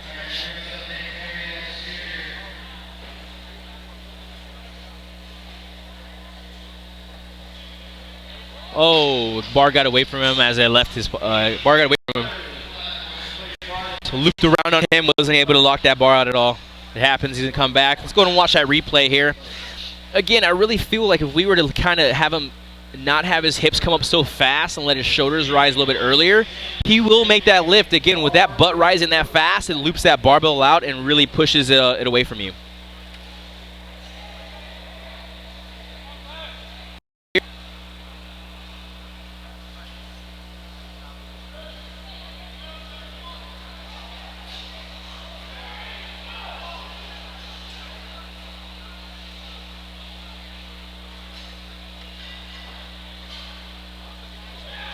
Next up is Zach, third attempt at 83 kilograms. And guys, he let that bar get away from the floor and just jumping forward and looping it out. I mean, weightlifting is a sport of positions and technique, and understanding that you must counteract the weight of the bar and not let it pull you forward off the ground. Again, these weights are super light for a lot of these guys. It's just that the technique and position that they're doing, they're not really happening, and they need to really focus on that some more.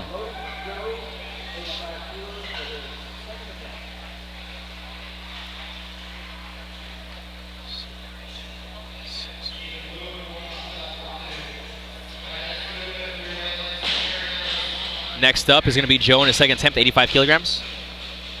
Oh, with a beautiful turnover.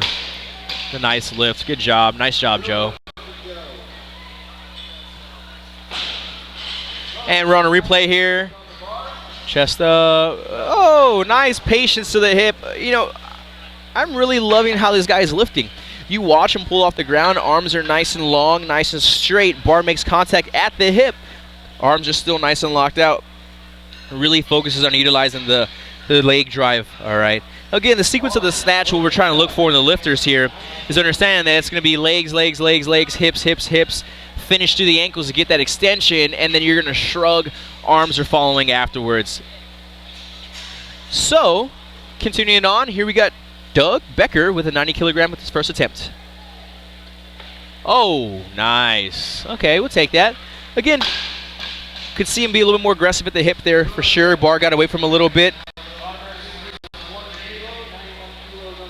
He is going to follow himself. Again, like I said, you're going to see lifters in the same, around the same numbers, and he'll be following himself. Again,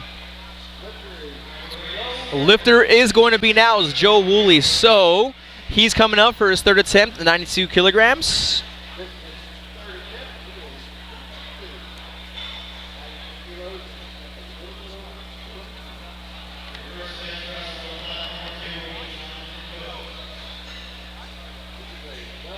All right, we got a minute left for Joe Wooley. 92 kilograms, third attempt.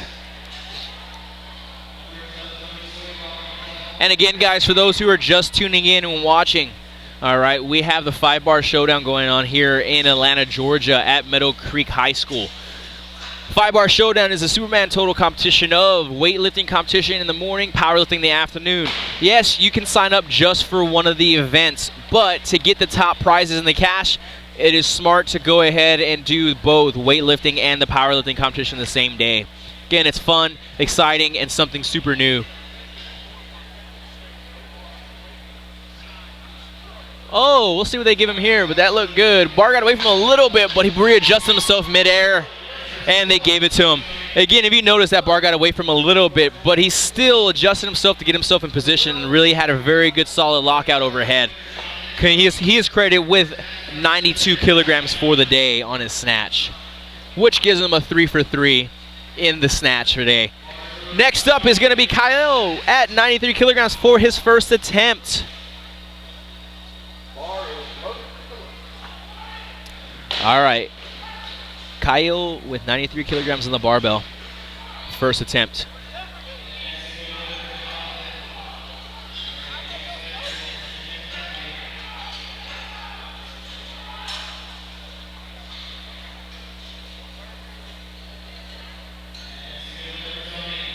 Ooh. I mean, he could have power snatched that, but he decided to continue going down. Again, another big thing I'm seeing here with a lot of these lifters right now, right, is their head is always facing down towards the ground. And what's going to happen with that is wherever your eyes are at, the bar is going to go with you, or you're going to end up looping the bar anywhere you go. A huge cue I like to utilize with my lifters is understanding, find a focus point, keep your eyes on that point at all times, and it's going to help with keeping the bar in a better position and a better upper tight back position, and you don't have to worry about the bar going anywhere. All right, again, really staying in tune and creating body awareness of you and that barbell at all times. He's going to be following himself on the second attempt at 93 kilograms.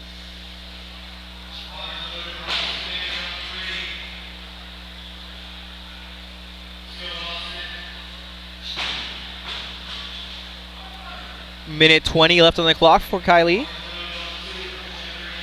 Oh, nice.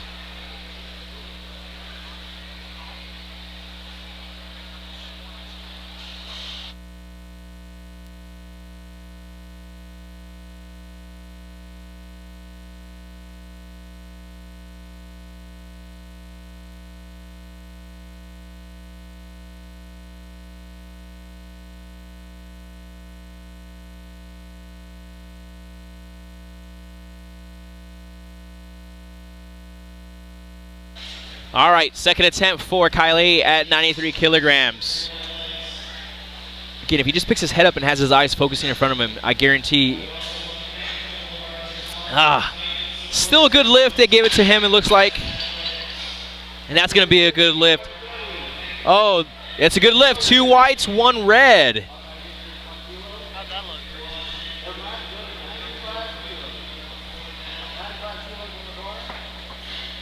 Next up, still going to be Kalil with his third attempt.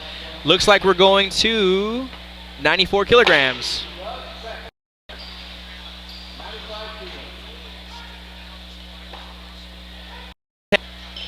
Oh, 95 kilograms on the bar is going to be Doug Becker.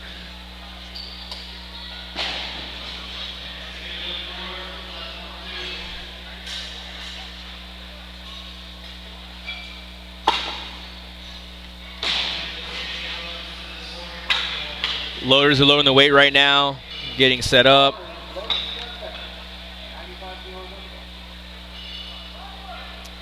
All right. Bar is loaded for Doug Baker at 95 kilograms.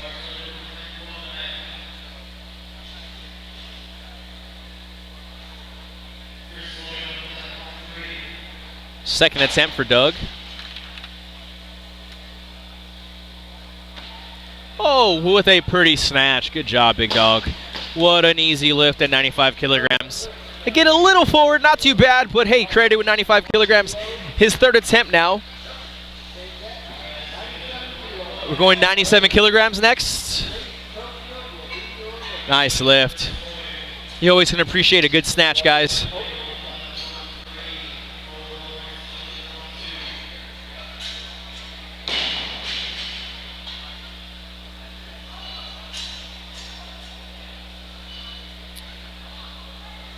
All right, next up is Chase Cofield from Diamond K Weightlifting, 97 kilograms.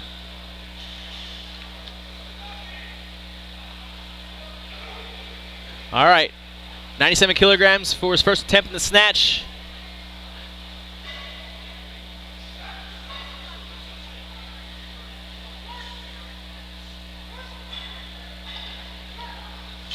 Easy opener for Chase. Easy opener for Chase there at 97 kilograms.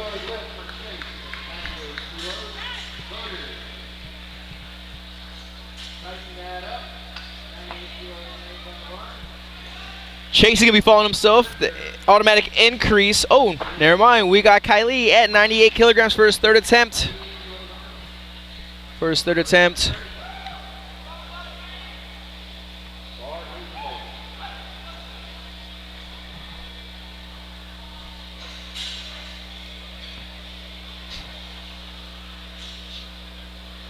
All right.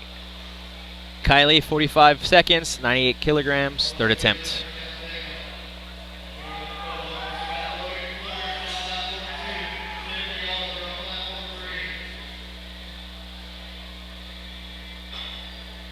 There you go. Picking his head up a little bit more. See if he keeps it there. So, if you saw that lift there, everything looked really well. when he started, eyes were getting a good focus point, but when he got that bar overhead, tucking his head down, it really ended up pushing that bar forward. Again, your body's going to go where your eyes are at, so you really got to make sure you keep that head up.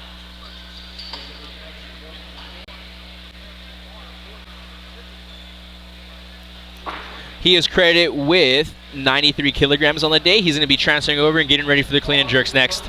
Next we got up Kansas Mullins with his first attempt at 100 kilograms.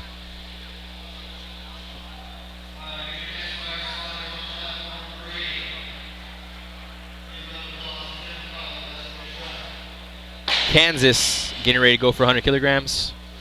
This dude looks like a stocky dude who can lift some weights. Oh, easy opener. Easy opener. Probably keep that chest up a little bit more, but that was an easy opener. 100 kilograms for Kansas. First attempt is good.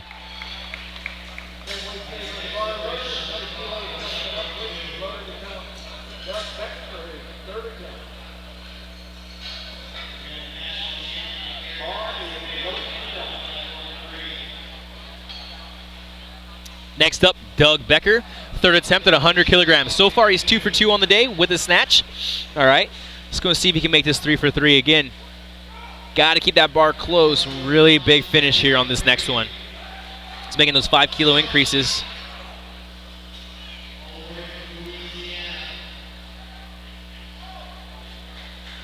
All right, Doug Baker, 100 kilograms, third attempt. Ooh. Yeah, off the ground, that bar was not getting enough speed. Again, like I said, if you watch that replay from the side, you'll see how the bar goes up in a straight line, and instead of swooping that bar back, it ends up bringing his hips forward early. All right, he is credited with 95 kilograms for the day. Next up, 105 kilos, the second attempt, Chase Cofield.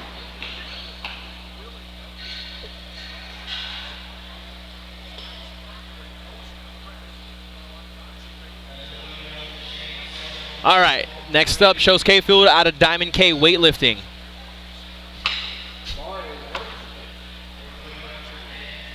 Again, guys, we have a lot of lifting today. We have weightlifting all day. We have powerlifting on both platforms over there, and platform 2 and 1 on the live feed also if you want to watch that. Next up is going to be Chase Cofield, 105 kilograms, second attempt.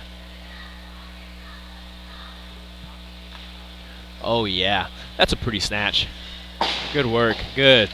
They're getting away from him a little bit at the hip, you know, but the dude's a super strong dude, and he's keeping that bar close after the fact. Again, could it be closer? Yes, it can be. But, again, he's looking really well. Next up is going to be, we have a change here. It's changer's going to lift, and we will see Kansas for his second attempt at 107 kilograms.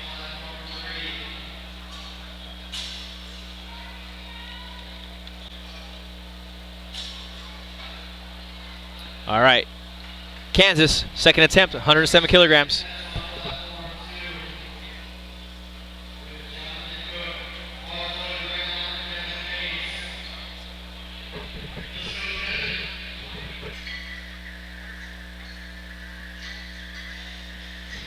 Oh, what a save. Oh, okay, let's see it.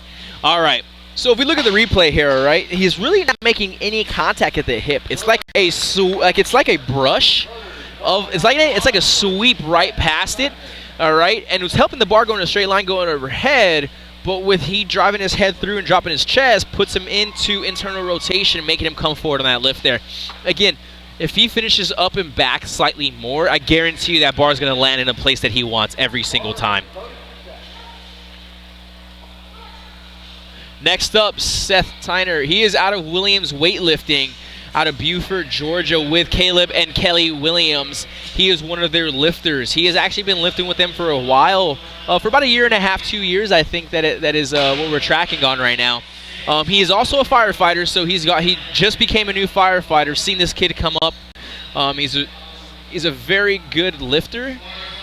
He's growing in to become a great lifter. Again, like I said, it's one of those things where the sport is very, very, it's hard to say. You have to be patient in the sport to get that good. It takes repetition after repetition after repetition. breaking the movement down, getting stronger in the squat, the deadlift, the pressing, everything. You think about it, he really got to focus on it. And, you know, Seth has actually been one of those kids who's really been focusing on it, right?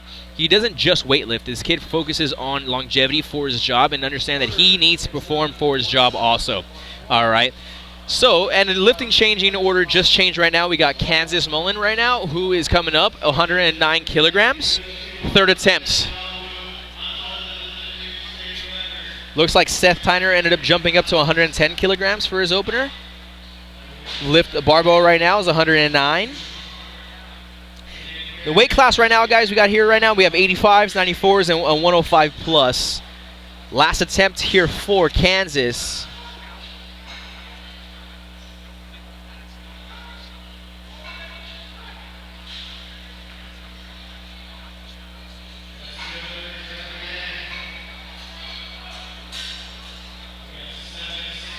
There it was. Again, I guess he must have heard me or his coaches told him to fix that.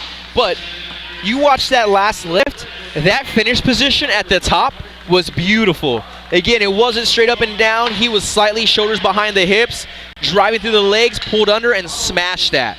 That was a beautiful lift. Couldn't have asked for him to execute that any better. I'm good. Next up, Seth Tyner for his first attempt at 110 kilograms. This boy's looking beefy. He usually lifts as an 85. I think he dropped some. I think he gained some weight. And I mean, he's hitting some huge numbers. I think he's opening his clean and jerk at like 142.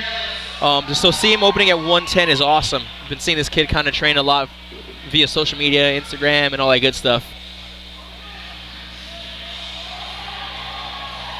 Oh, nice snatch. Again, that bar got away from the hip a little bit. Can we keep that bar closer? Yes. You can watch as he jumps back slightly. Oh, easy. We got to watch out for that left elbow. But overall, great lift from him. Seth is going to be falling himself, looks like.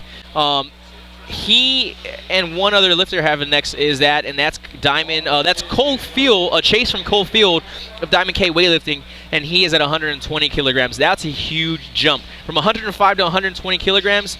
You usually don't see that in the snatch for weightlifting. You might see a 15 kilo or a 10 kilo jump in the clean and jerk, but in the snatch, that's huge. So, really interested to see what his approach here is and what's going to happen.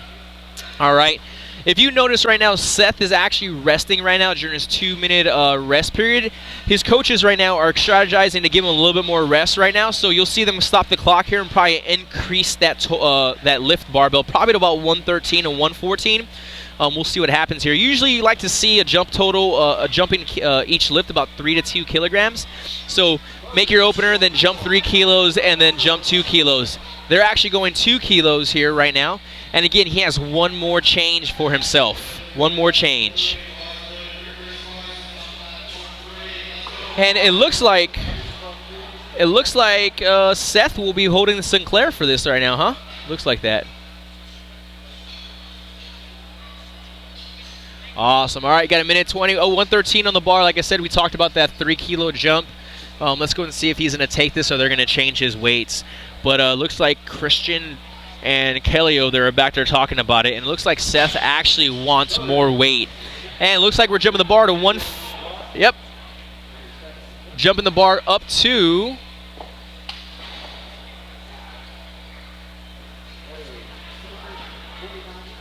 The bar up to 113 now. So the bar is at now. We're going to go to 113. He's taking the final change for a second attempt. Easy opener at 110. Hopefully we.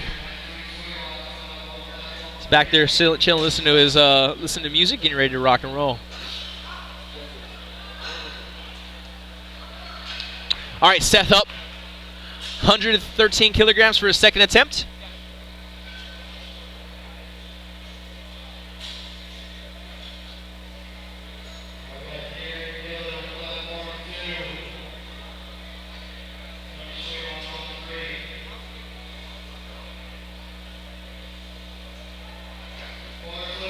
Oh, what a save. That was an athletic save there for a good snatch. Again, bar came off the hip, kind of looped with that jump back, you know.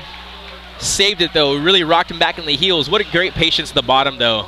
You see that? Rocked himself back. Beautiful patience of staying down there and really saving that lift. All right, automatic increase 114 kilograms for his third attempt. Again, the clock has not started yet for his 2 minute. Again, in weightlifting, if you are following yourself, you will get a 2 minute clock along with 2 changes. You will have your declared weight you want to put down, and then you can change 2 more times after that. So we'll see what happens here. I'm go for a PR on the barbell here for these guys, for Seth. Might see 115, might see 116, not too sure. The way that bar looks off the floor right now, I could see 116 going overhead, but he really has to keep that bar a lot closer. Yep, 115 is going on the bar. So the cool thing about changing to 115, right, stopping the clock, this is actually going to give him about another 20 to 30 second rest period because of the bar change and the load change. So this is another smart strategy from the coaches to let him have some rest. So if you know he just lifted, it's been about 30 seconds since, now he's going to have about a minute rest total. Now we'll have 90 seconds left on the clock before he realistically has to lift that barbell with that 1 second left.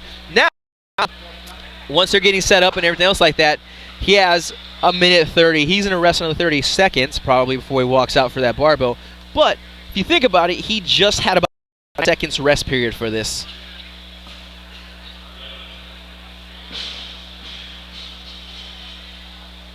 Seth out of Williams weightlifting.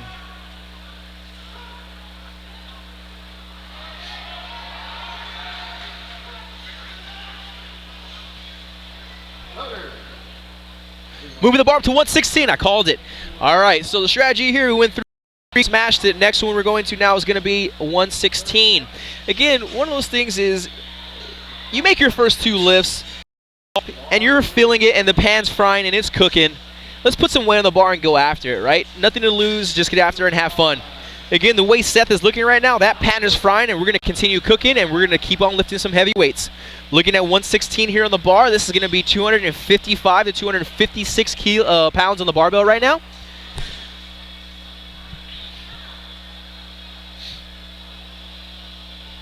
All right, Seth, third attempt at 116 kilograms. He got to really keep this bar close off the ground here. Really keep it close as he pulls himself under.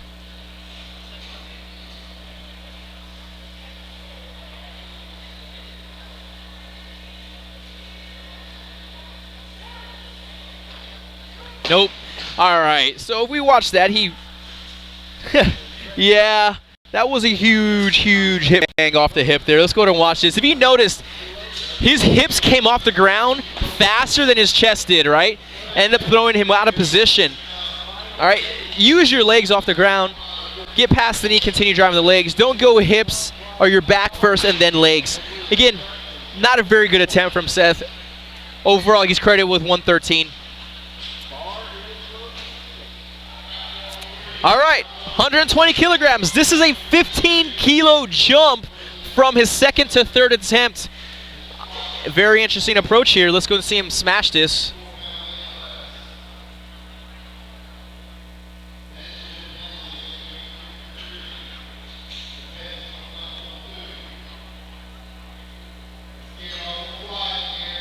Oh, and a beautiful lift. Yeah, nice. 120 kilogram snatch from him, and that concludes our snatch session. We will be coming back here in 10 minutes, but let's go ahead and look at that replay real fast. Wow. I'm not going to lie, that was super impressive for that lift. I mean, the dude waited about 10 to 12 minutes before going out there and making that lift, and he came out there and smashed it. Solid job. Biggest lift today of the day so far, 120 kilograms. We will see you guys back here in about 9 minutes.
And welcome back to the 5-Bar Showdown, presented to you by Team Rohr Williams Weightlifting.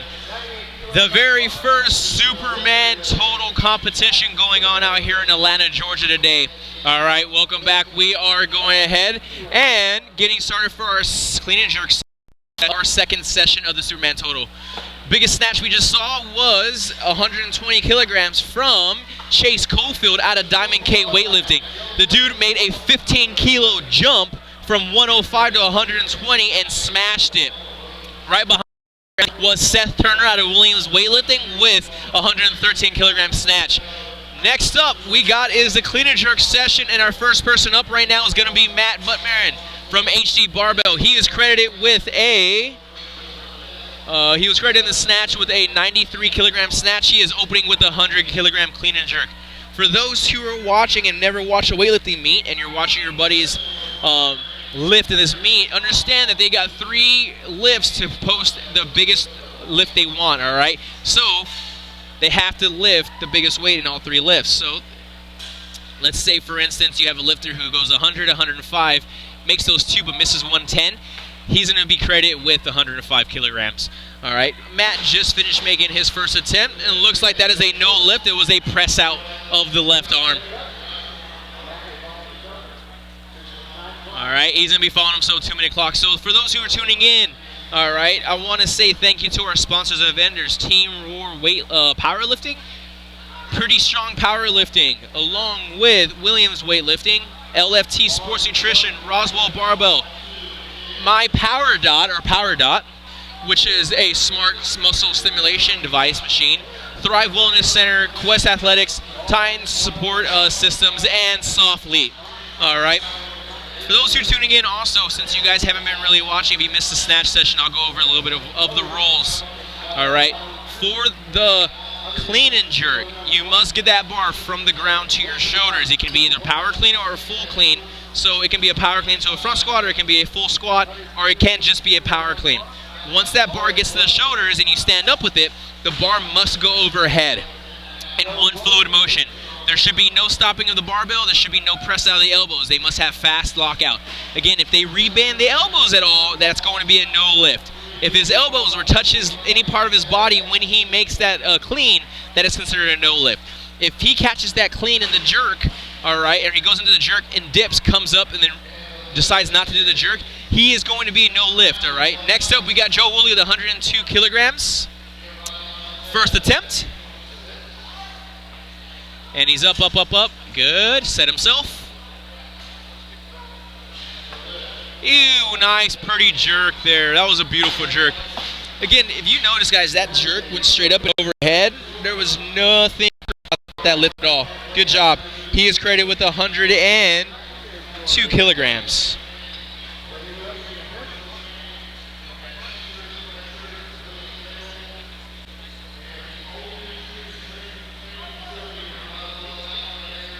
All right, Kylie's first attempt, 102 kilograms. He was credited with a 93 snatch for the day.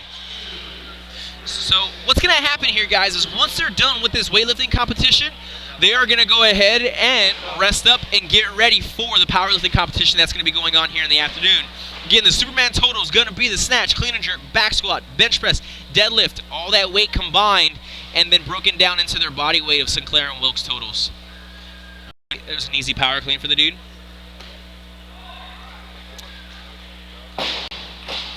Looks like that was an easy jerk also.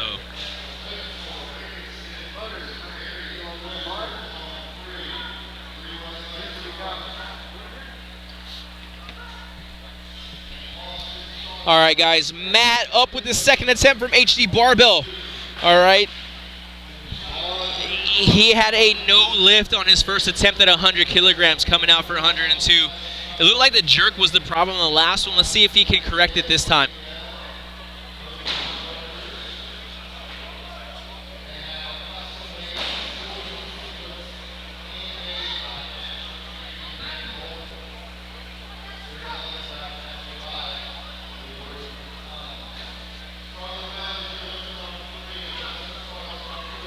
Easy clean.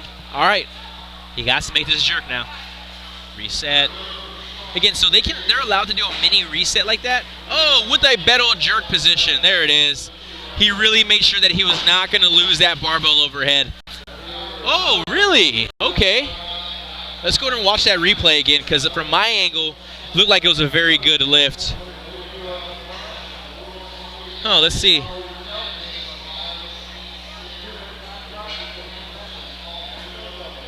Oh, okay, cool. I see that left elbow. Slight rebend of the elbow.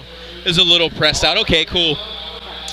All right, he's going to be following himself here. So for you to get a total in weightlifting competition, you must make one lift in the snatch and one lift in the clean and jerk. All right? If you do not make a lift either in the snatch or the clean and jerk, and you just make a lift in one of the two, you're not going to post a total. All right? So that means you're pretty much out of the competition at the end of the day. Right? Most of the time, lifters will continue lifting, but realistically, like if you miss that, if you bomb out in the snatch, is what we call it out in weightlifting. If you bomb out in the snatch, we usually want our lifters to finish out the clean and jerk. Again, you start something, finish it to the end. Some lifters will pull out. With the Superman total, right? That kind of hurts you because that takes away about 300 pounds if you're lifting 300 pounds. And, there's nowhere else you can make that up compared to other guys who are making lifts. So it's very smart. You must have a very strategic approach to what you want to open up with so that you're able to get a number on the board. A lot of the times what happens is lifters like to get way higher in their opening numbers than they should be, right? So they'll end up trying to open up at 95 to 97% of their 1 rep max. And instead, it's smarter to open up around 85 to 88% if you're a new lifter or if it's your first meet. Now, if you're a seasoned lifter and someone that's been doing this for a while, now we can open up around 92 to 95%. But if you're super new in this meet, super new in weightlifting, you really want to focus on opening a lot lighter, 88 to 85% of your 1 rep max. He needs to make this to post a total. All right, he really needs to sit back in those heels and get it behind him and lock that out. Let's see. And he's credited with a good lift. Again, you might have watched that elbow a little bit, but overall, good lift. Next person up is going to be Joe Wooley with his second attempt at 107 kilograms.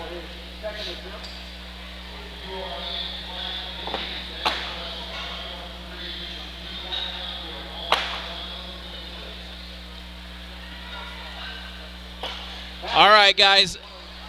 Joe Wooley's coming for his second attempt at 107 kilograms. He is credited in the snatch at, what did he end up hitting here? Let's see this. He ended up hitting a 92 kilogram in the snatch. So he's already posted a total already for his opening attempt at 102, so he is good with that. Everything else is extra change here. Again, he's probably working to hit a PR in this lift. So, moving on, we got 50 seconds left.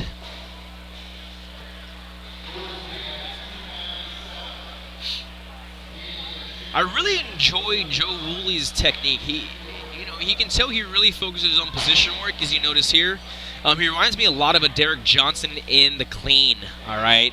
If you watch him clean, he looks a lot like Derek Johnson. If anybody doesn't know who Derek Johnson is, he is going to be our 62-kilogram weightlifter. Holds the American record in that in the snatch. Oh, with the pretty jerk also. To see jerks like that is just really good. You have to appreciate that jerk just for the fact of he doesn't sit there too long, gets that bar on his shoulders, resets, drives it off with the legs, and gets himself underneath that. Next up is going to be Doug Becker with 110 kilograms in his opening clean and jerk. He actually ended up doing really well. He had a really nice 90 and a 95 kilogram snatch. Missed 100 behind him.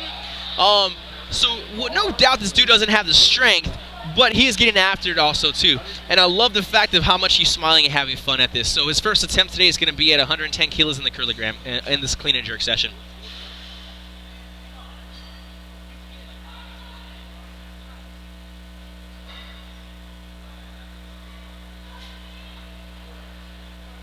All right, Doug Baker up for his first attempt at 110 kilograms.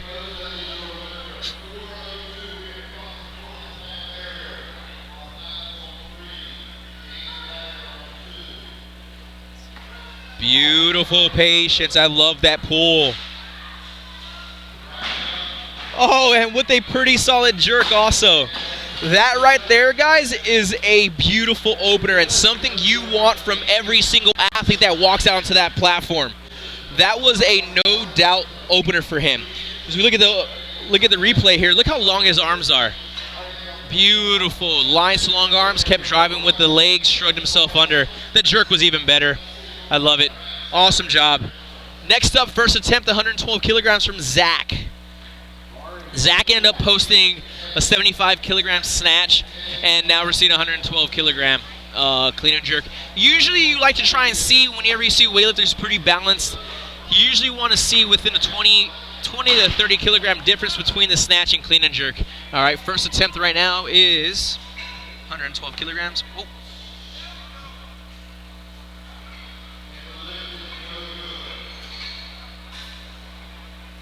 Easy jerk. So one thing that I really want to talk about, especially if you're listening and you've never done a weightlifting meet, all right, this is pretty nerve-wracking for a lot of these guys if they've never really done a weightlifting meet. It's just you and the barbell. You walk up there and you do what you got to do.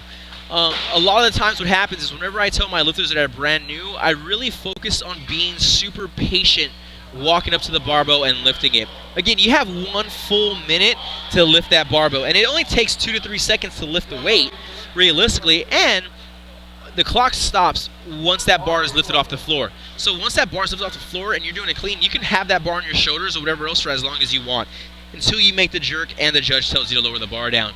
Again, you saw Zack walk up and he was super antsy. He walked up and just ripped it off the ground. Be patient. Be calm, all right? You don't need to be so into the lift. You can just be super calm and get into it. Next up, Joe Wooley with 112 kilogram for his third attempt. He right now has a 102, 107, all right? Looking for him to go 6 for 6 on the day.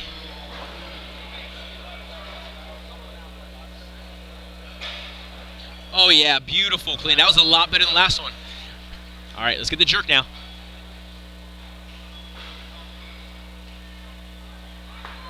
Oh, hold it, squeeze. Good, and that is a good lift from Joe. Oh, no, they called a no lift on that. I want to see where that was. Can we get a replay on that? Yeah, we can't get a replay on that, but they called him for a press out. It looked like it was a very good lift on his end.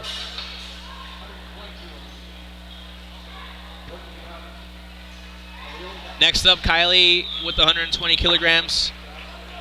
Second attempt.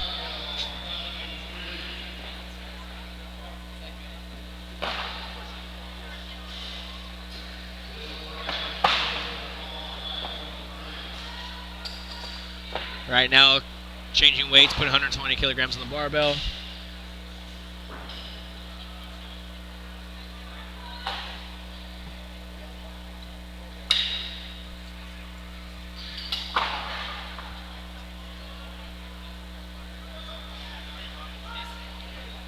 It's actually coming to be have a really good turnout here at the high school. There's a lot of people in the stands watching and supporting all these lifters, which is great.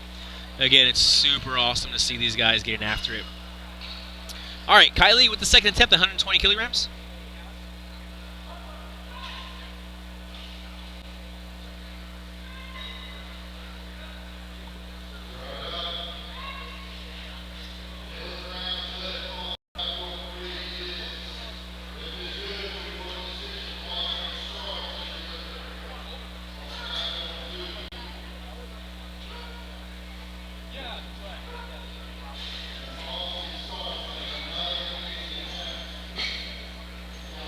Oh. See what this jerk looks like.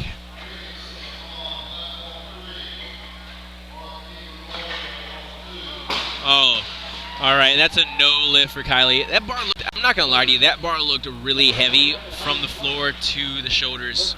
Let's go and look at this replay here. It just wasn't a good lift from the start. You know, looked like he did like a split clean kind of sort of. But watch this jerk. He really dips and jumps forward with the bar, which is the reason why he had to go chase it. Jumps super far forward. And if you're watching, he's walking a tightrope, right? So in the jerk, you don't want to be walking a tightrope. You do not want to have those feet so close in. You kind of want to spread them out. I call it the clock method. You want that front foot in like that 1 o'clock, like that 1 o'clock, and that back foot in like that, you know, the 7 to 8 o'clock. Next up, we got Doug Baker at 120 kilograms. You know, I'm really loving this guy's lifting. He's doing really well today. I'm impressed.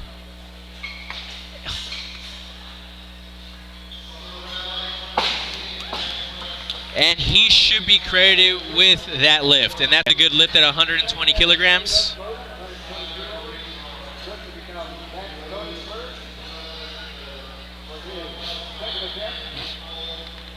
Next up is going to be Zach, second attempt, 120 kilograms.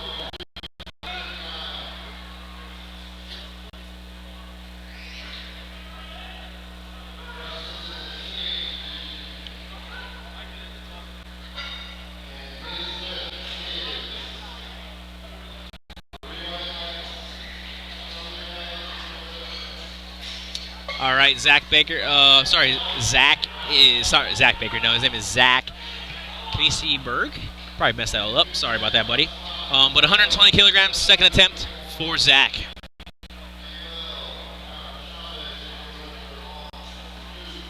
Oh.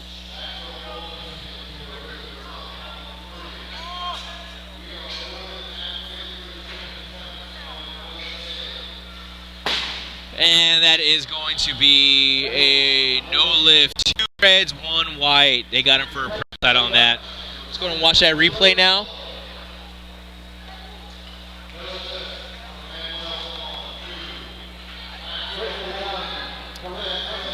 So it looks like he might have some elbow locking out problems. So if you do have any elbow locking out problems, what you need to do is you need to point to your elbows prior to lifting so that the judges know. If you notice, he did not point to his elbows, so the judges gave him a no lift on that. Third attempt for Kalil at 120 kilograms.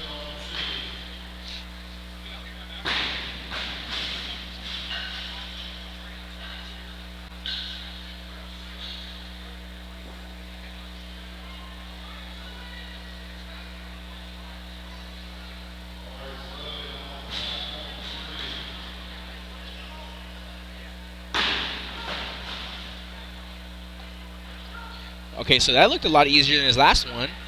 A little bit more aggressive, put some effort into it.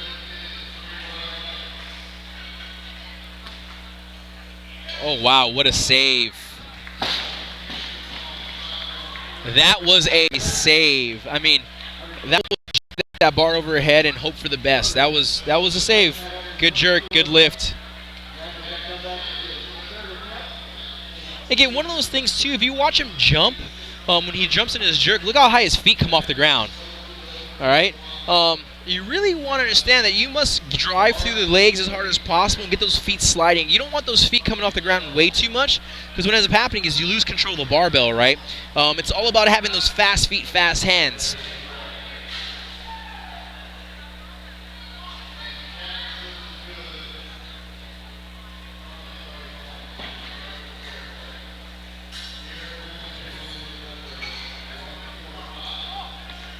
All right, setting his feet back up, getting ready for the jerk. Oh, okay, cool. And that is a good lift at 120 kilos for Zach. He is credited with...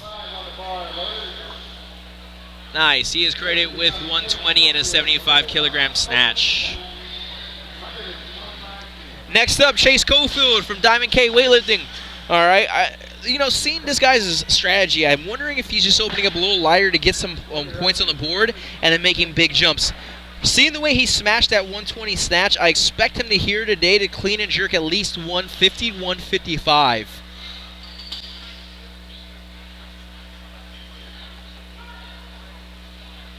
Bars loaded for Chase Cofield at 125 kilograms, first attempt.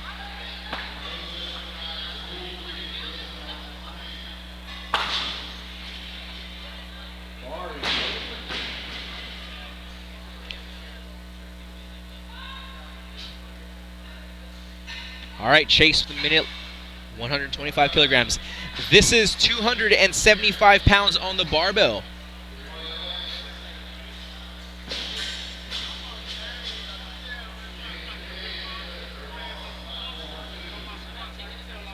Oh yeah, we're gonna go ahead and see him go something heavier.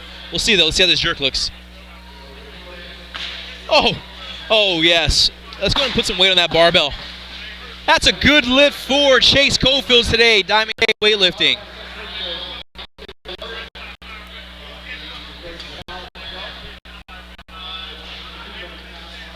Next up is going to, we'll see what he does next.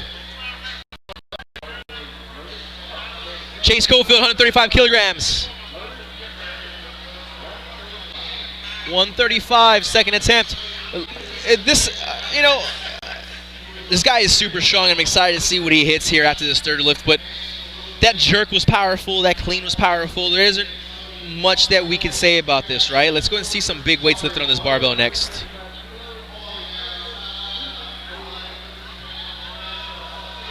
All right, Chase Cofield with a 2-minute clock, all right? He has 2 minutes to go ahead and lift this barbell, 135 kilograms.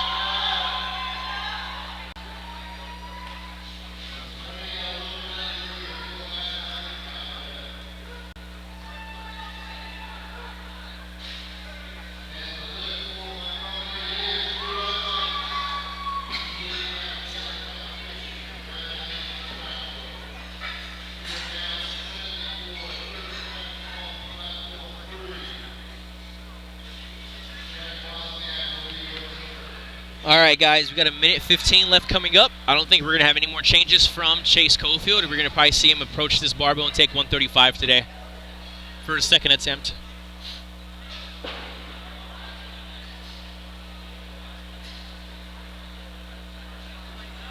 All right, here comes Chase Cofield, second attempt, 135 kilos.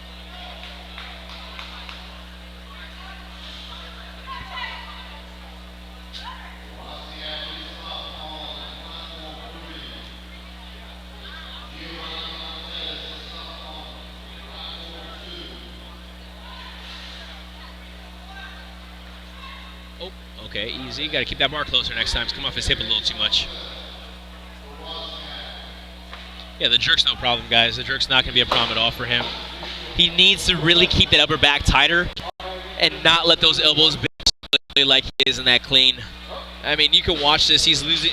You know, one thing I've learned from Coach Bergner is the elbows bend, the power ends. And you can notice that there. His elbows bend a little bit. He loses control of that barbell. All right, so one thing we really got to focus on is really keeping those nice long arms. You know, treat them like ropes and really shrug yourself under that barbell instead of really banging off the hip. Again, preference for different lifters from different coaches. Just something that I like to see and I like to teach to my lifters all the time. We got Kansas, first attempt at 136 kilos. Oh, beautiful, nice long arms, just like I was talking about. Let's see this jerk now. Oh, beautiful jerk. Beautiful jerk. Easy lift. Easy day.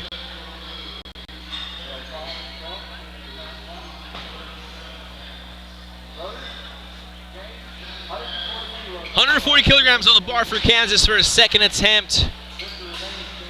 All right, he's going to have a 2-minute clock unless he changes his weights, but you know, after seeing that attempt, we might see him just stay here and go ahead and take after it.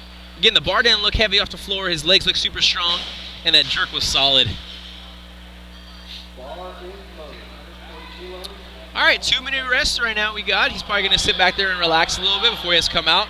You know, one thing I really focus on whenever I have my athletes take a 2-minute rest like such, I really focus on calming their breathing down and really getting their heart rate down, right? I really don't want them to have their heart rate rush so much. One, adrenaline dump, cortisone dump, you know, we really want to save that for the lift. Utilize this recovery period right now through some, like, you know, nasal breathing, some relaxation, kind of just visualization kind of work to really be ready for the next lift. And it looks right now that Kansas wants more weight on that barbell. We're going to see what he jumps up to. And that is true. He wants more weight. Jumps him up to 141. Who next is going to be Chase Cofield. And I was completely wrong, guys. Chase Cofield's actually going to take 140. Oh, he changed. We're going to see what he's going to next. All right, Kansas Mullins, 141. A little numbers game playing back here right now.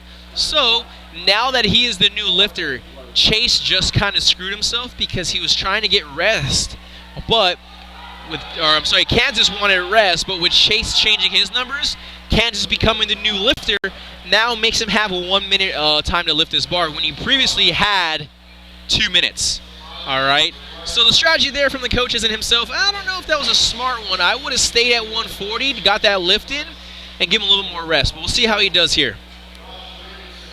Second attempt, 141 kilograms. Okay, easy lift. Let's make this jerk.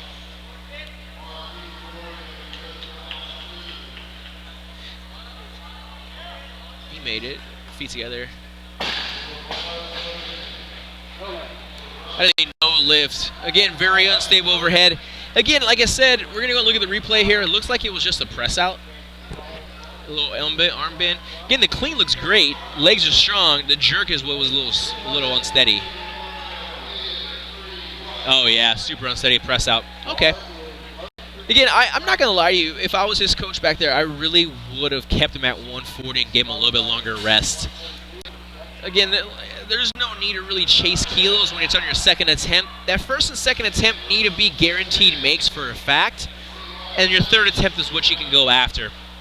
All right, that's something really that I really focus on there.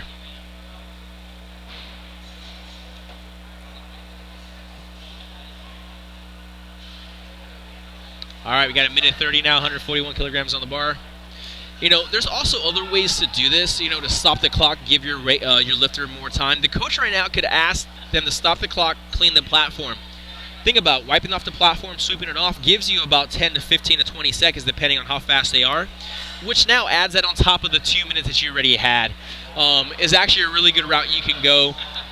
Ask them to clean the barbell. There's a lot of different strategies that you can utilize when looking to give your athlete more rest. All right, Case with his third attempt, 141 kilograms. He did snatch 109 today.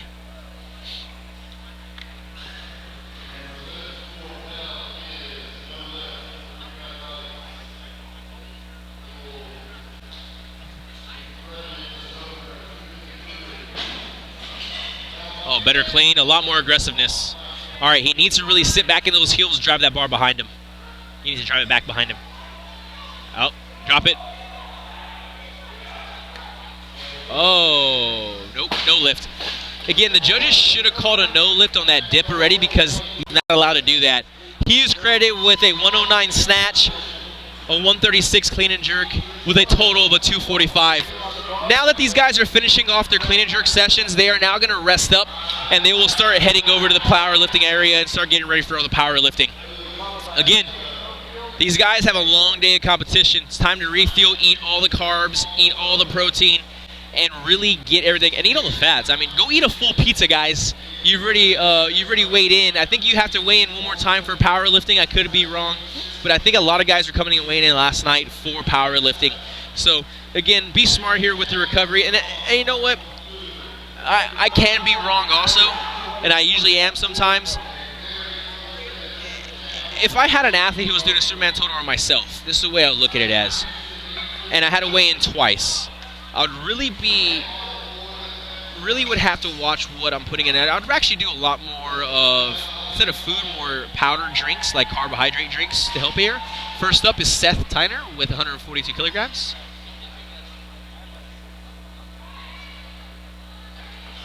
I was actually talking to him during the break. He actually wants to try and clean and jerk 150 today, so we'll see. Oh. The jerk was a miss. He's going to go ahead and repeat himself on that. Let's watch that replay.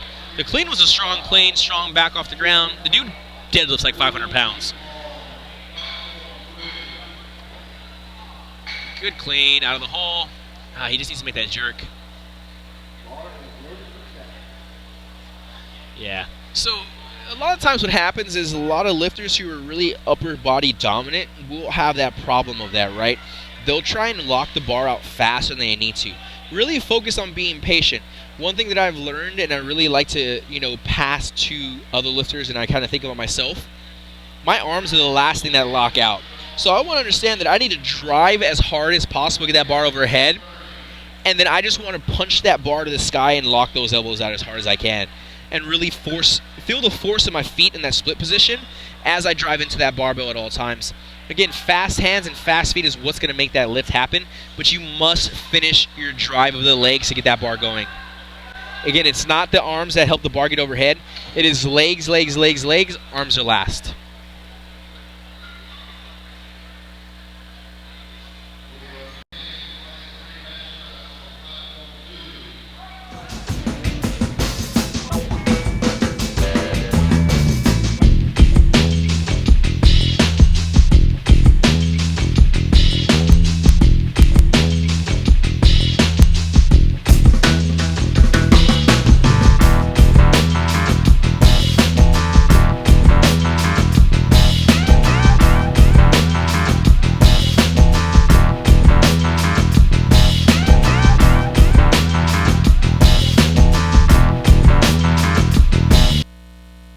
Alright guys, you just saw a commercial of Williams Weightlifting. Now it's Caleb and Kelly.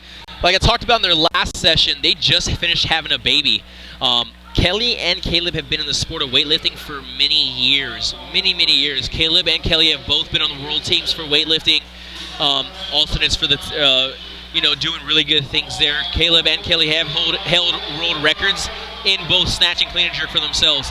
The great thing now is, and I've been on their program and I'm still part of it, of being a part of their team, and just full on, believing in what they do. They're trying to bring up a master's program, all right? And if you guys saw masters this year, they actually had a lifter named Terry end up taking first in her session, or in her weight class, and taking home gold.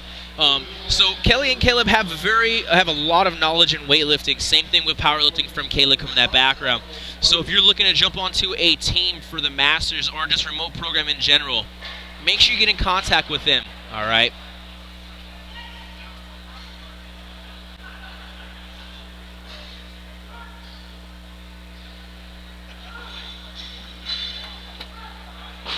Next up is going to be Chase Cofield with 142.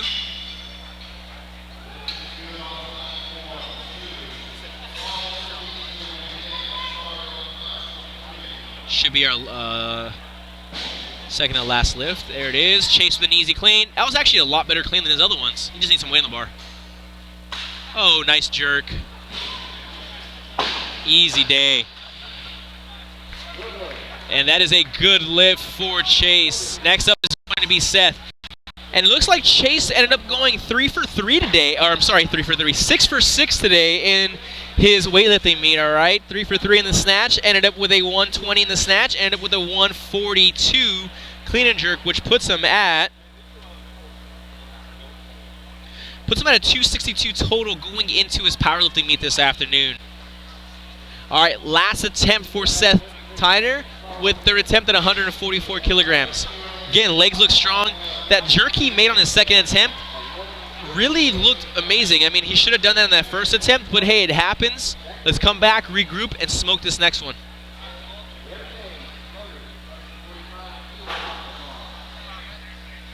All right, going 145 kilograms on the barbell. Again, while they're changing weights right now, guys, like I said, we just finished watching the video, the commercial of Williams Weightlifting and talking about the remote programming. Those guys right now are opening up programming for masters lifters and all lifters in general. I compete.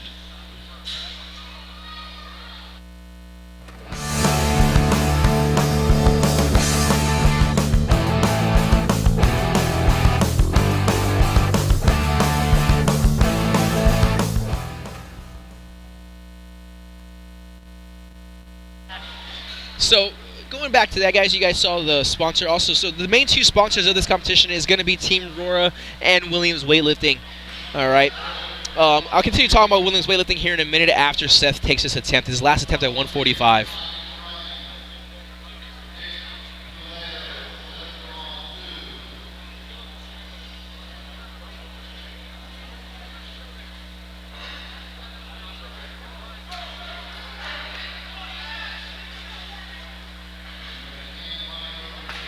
Oh, all right.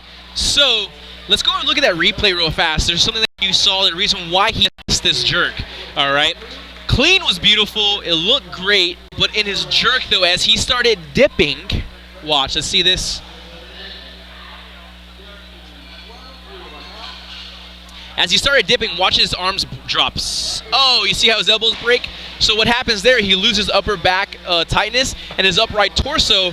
So now he has no drive through the legs and he has to start using his arms early, which pushed that bar out forward. Overall, good lift. Saw some really good lifting today. We had a 6 for 6 performance from Chase Cofield with a 120 and a 142 clean and jerk, putting him at 262. He's currently taking in the lead right now going into the powerlifting meet in that session. All right, guys, we'll go ahead and see you guys in the next session for the Superman Total for session 3.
Alright guys, welcome to session 3 of the Superman Total. We have Eric Kupperstein. I actually had the luxury to coach him or count for him at Master Nationals. The dude is super cool, super legit. Alright, welcome to 5-Bar Showdown, where you are going to be snatching, clean and jerking in the morning, going in the afternoon, and powerlifting. First attempt for Eric at 58 kilograms. Beautiful snatch for his opening lift, nice and easy. Awesome work, guys. Nice job. He's going to be following himself here with a 2-minute rest. Beautiful, I love it. So let's go and watch this replay here. He's nice and tight, shoulders are down, chest is up. Beautiful lift, good work. He is a master's lifting in the Superman Total. All right, so for those who are never heard of a Superman Total before, all right, you are lifting, snatch, then clean and jerk. You'll rest up and then go into a powerlifting meet, and they will take all 5 of your lifts, combine that weight together, and that will be your total, and then they'll break it down to body weight, which will end up giving you a Sinclair or the Welks total. All right. Again, I want to say thank you to our sponsors, or our main sponsors who are running this competition is Team Rohr from Atlanta, along with Williams Weightlifting of Atlanta, Georgia also. All right.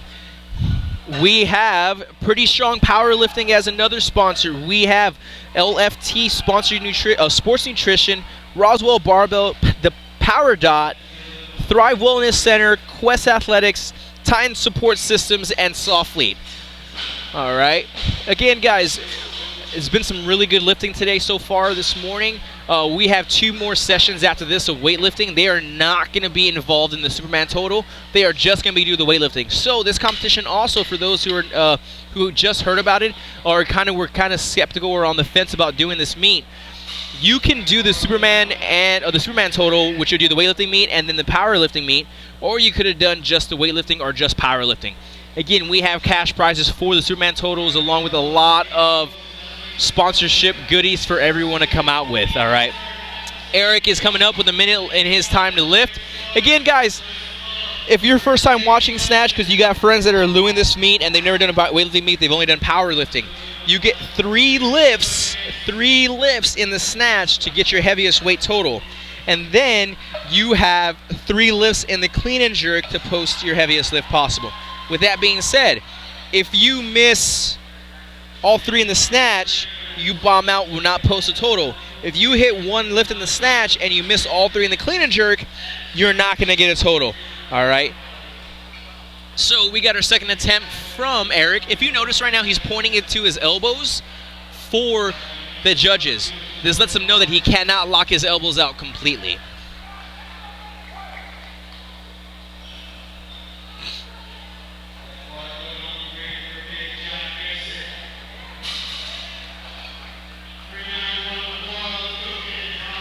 Looks like a good lift to me. We'll see what the judges say. And that is a good lift for Eric. He's going to go ahead and follow himself for his 3rd attempt. Automatic increase is 62 kilograms.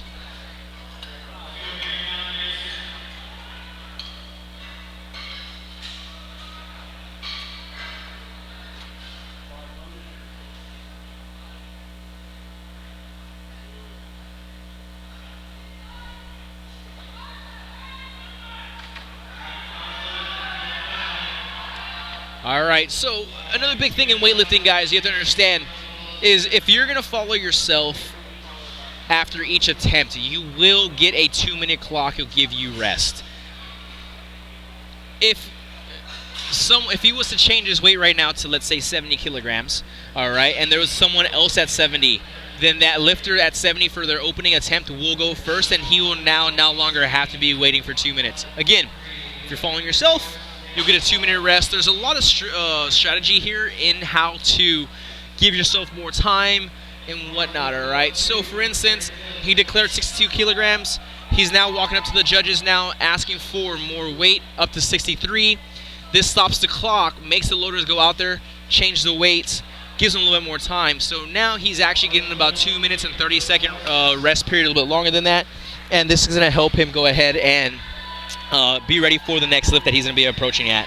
Again, this is his 3rd attempt at 63 kilograms.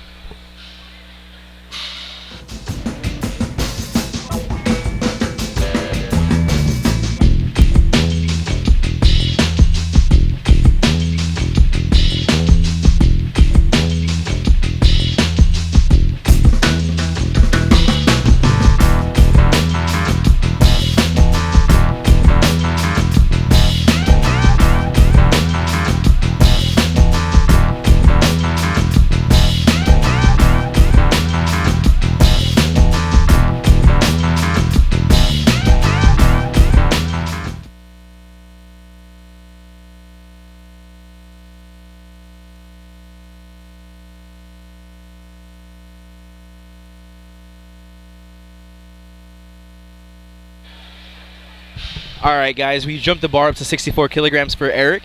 His third attempt.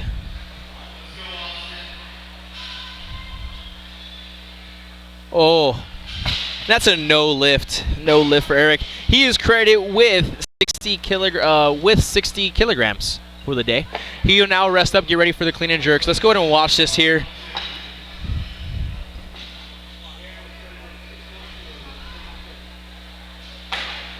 So if you notice, guys, a lot of times what happens with the power snatch, all right, you really have to get that bar height as high as possible and then pull yourself under and continue pulling under, but pause.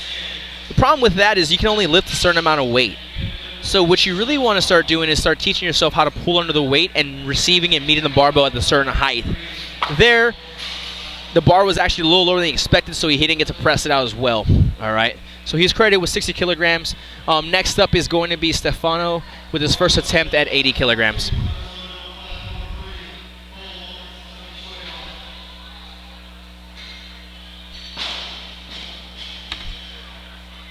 Stefano, first attempt, 80 kilograms.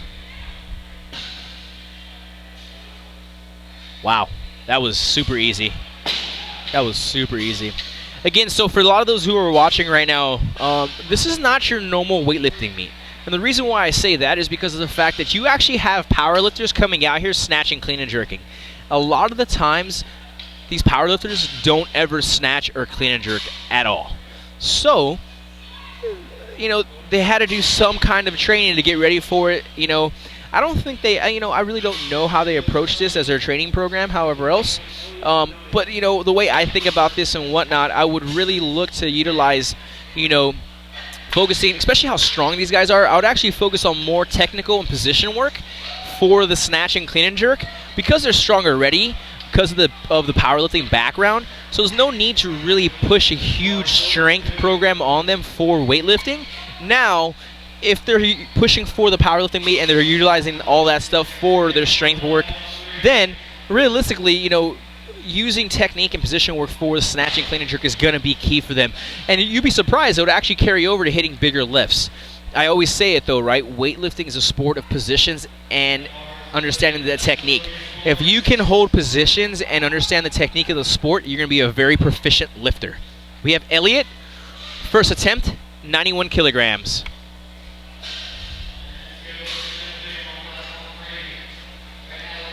Okay. Not a bad lift. It was a good lift. That's an easy opener for him. All right, again, what I'm seeing a lot here right now is when the bar makes contact in the hip, and it should naturally make contact in the hip, it's getting away from these lifters a little bit and swinging around. All right, so it's, you know, it's kind of doing that. And you can see that in the replay there, you know, it swung away from him a little bit. As that weight gets heavier and he starts using the hips more, again, the sequence of the snatch needs to be legs, hips, not hips, and then your legs. Again, like I said, we want to avoid pushing that bar away from us. We want to understand that the bar needs to have a straight line from the ground to our hip and then keeping it as close as possible. All right. We have Stefano in his second attempt at 92 kilograms. The last one he did, he just muscle snatched. It was super easy.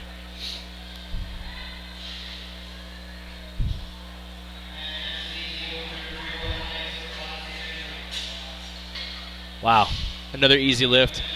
Realistically, guys, this guy is just muscling a lot of that weight, and he's looking really good. He's going to be following himself at 90. Automatic increase is 93 kilograms. We watched the replay, though. I mean, realistically, this dude's just using his legs and back and just hoping the bar goes overhead and just pulling the crap out of it. Look at that. Easy lift. Easy day.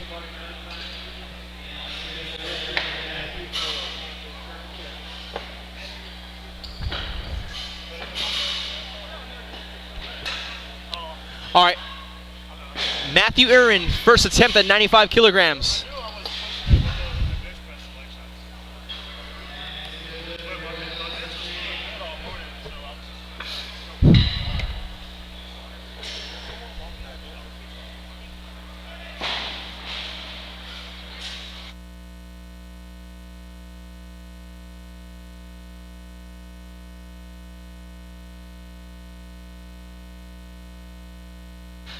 All right, Matthew Irwin, first attempt at 95 kilograms. This dude looks super familiar. I've been, you know, I've coached at multiple national level weightlifting meets, and I see a lot of guys and a lot of lifters all the time. So it's funny seeing everyone around here. Recognizing everyone. Love the bandana, by the way. Okay. Again, I think he really could keep his hips down a little bit lower, a little bit more off the ground. You know, his hips rose a little early and kind of made that bar swing out. We're going to go to the replay here. And if you watch, his hips shoot up a little bit earlier than he needs to, which makes him jump back onto his toes. You can see it there. Still a beautiful pull under the bar and nice and tight receive position. We're going to sit here for a little bit at 95 kilograms. We got Carter Fitzgerald with his first attempt.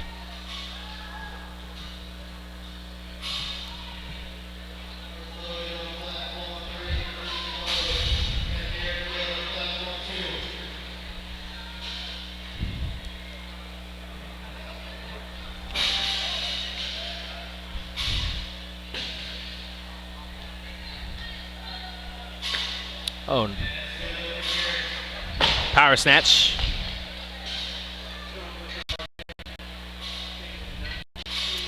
Next up, second attempt is going to be Elliott, 96 kilograms, my mistake. 96 kilograms is going to go on the bar right now. Second attempt.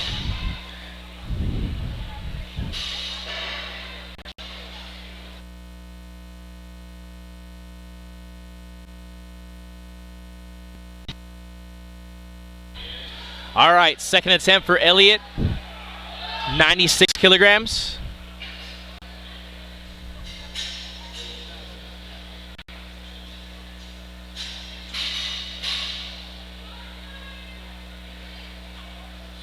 Oh, nice. That bar is nice and close. That was a pretty lift.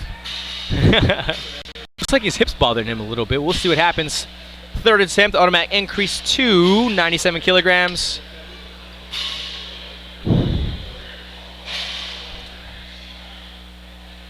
You know, I was saying in the last sessions that a lot of these lifters are coming from the powerlifting background. So after each attempt, you know, they do have about a 10-minute rest period between attempts. Here in weightlifting, they are only having about a minute to 2 to 3 minute rest period, depending on what happens. So these guys really have to train to be ready to hit those lifts a little bit quicker than they would in powerlifting, right? So they really have to be conditioned to have their recovery within 90 seconds to go back out there and hit 95% or plus.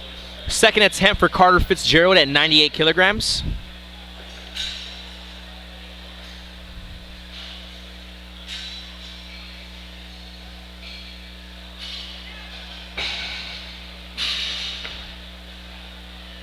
Another easy snatch from at 98 kilograms. That was a power snatch. Nice, easy lift.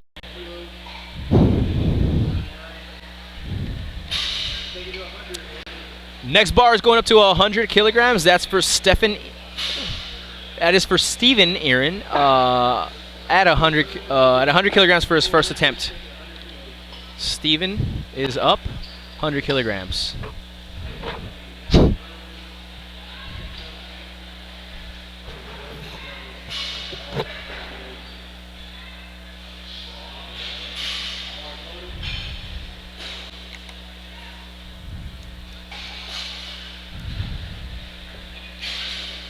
All right, 100 kilos.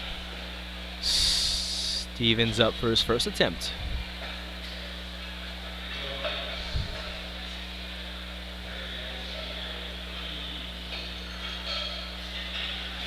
Oh, all right, not just there, but actually, let's go look at that replay real quick from the side. I want to see what happened there, because actually the bar looked really close. You know, when he pulled under, I don't think he was ready for it there to the receive position. Oh, yeah. You know what? That bar was nice and close. He just got to be ready for that turnover and really punch that bar into the sky. You know, the bar went straight up and over. I mean, I couldn't have asked for a closer bar path. All right, he's in.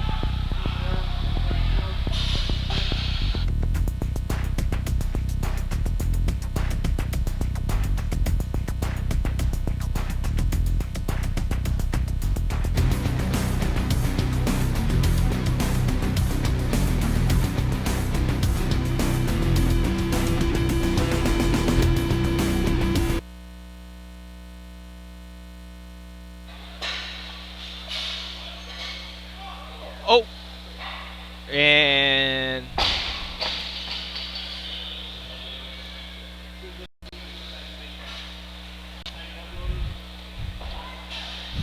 second attempt looked like it was a miss. Was it a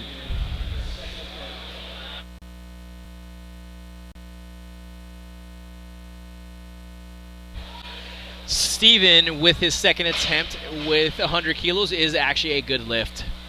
Next up is going to be Matthew with 100 kilograms. I'm pretty sure these guys are brothers. They have the same last name and they look the same. One's a little bit more stockier, obviously. Again, orange bandana, Matthew with 100 kilograms for a second attempt.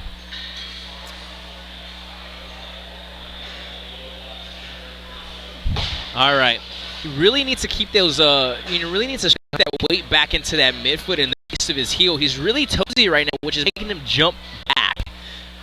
Usually whenever we see lifters do that, is one, because he's, getting behind the bar a little too early, past the knees, and he's jumping back, So he needs to keep his feet grounded a little bit more and slide them out and jump upwards instead of pushing off the ground and back.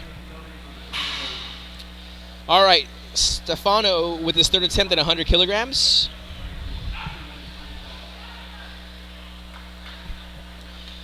Yeah, this guy actually muscle snatched 90, muscle snatched 95. I'm going to go ahead and see how this looks for 100 kilograms now.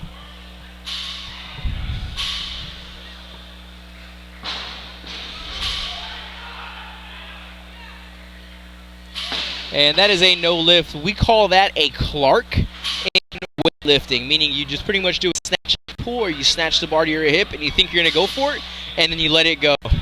That right there was a Clark, guys. Next up, Elliott for his third attempt at 100 kilograms.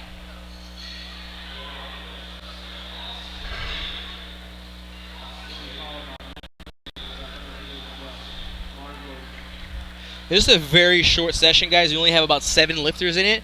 So a lot of these guys are going pretty quick, around the same numbers with each other, nothing too crazy. I'm expecting these guys to lift some really big weights, though, for powerlifting.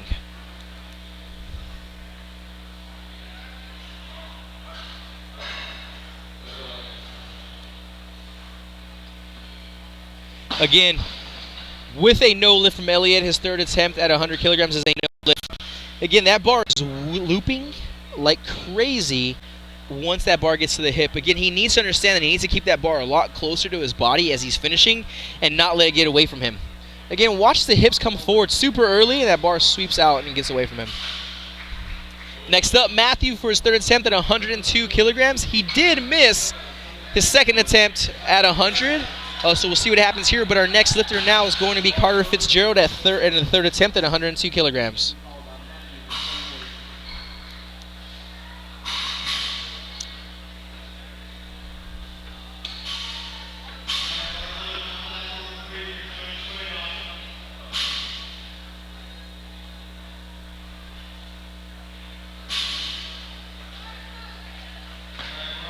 Oh, that was an easy power snatch. Carter Fitzgerald is credited with 102, finishing off the day with a 3-for-3 snatch. Now it's going to give him a nice little break, get him ready for the clean and jerks.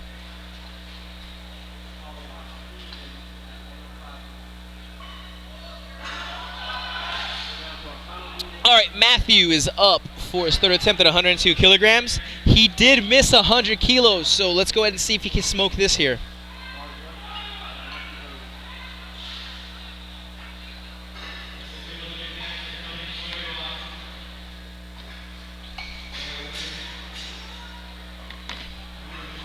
(102 kilograms, third attempt for Matthew.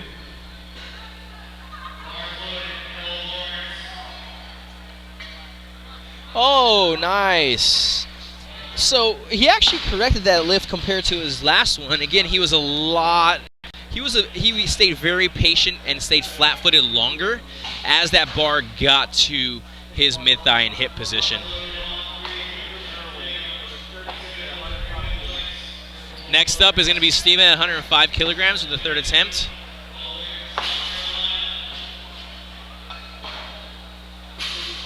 Oh, there we go. That's fine.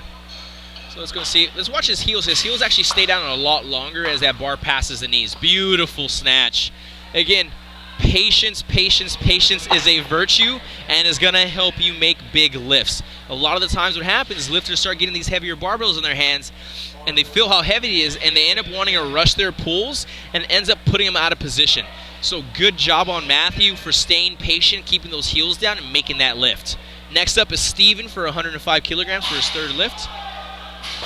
Again, like I said, let's go and see how he looks here. We've been seeing him loop the bar like crazy. Really need to stay tight overhead. Okay. So with that time, right? Play on that one. All right, he just didn't finish his extension. Didn't finish.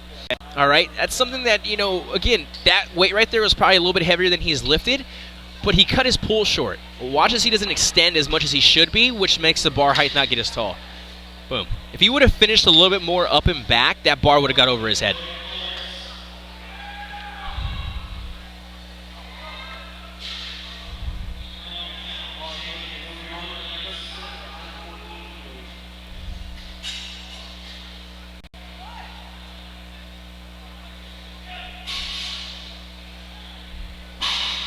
Next up is Lewis Arnold, first attempt at 114 kilograms.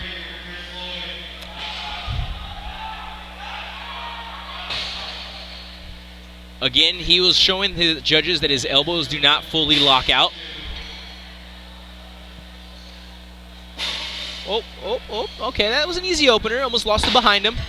Put a little bit much on that. I don't think he needed as much as he needed to, but that was good. Nice opener for him.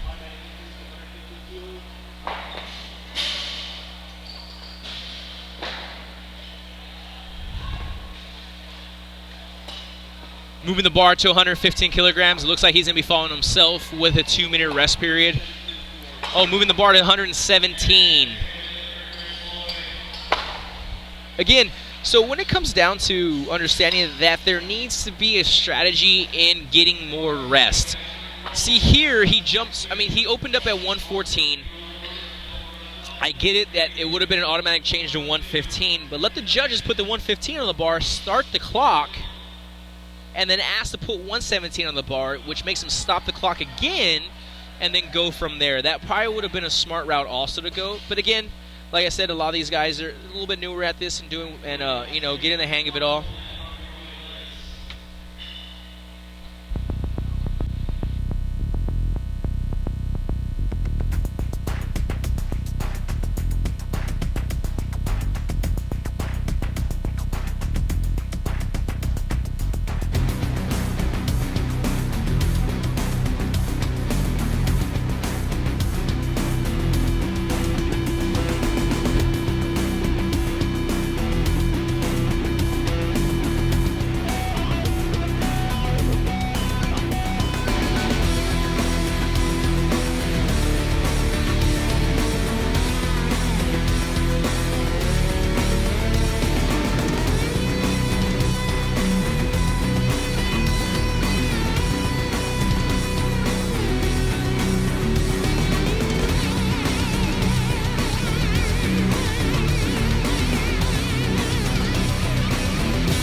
Welcome back, guys. Lewis Arnold going for his second attempt at 117 kilograms. His last lift was an easy opener and was lost it behind him, so they decided to go ahead and jump him up 3 kilograms.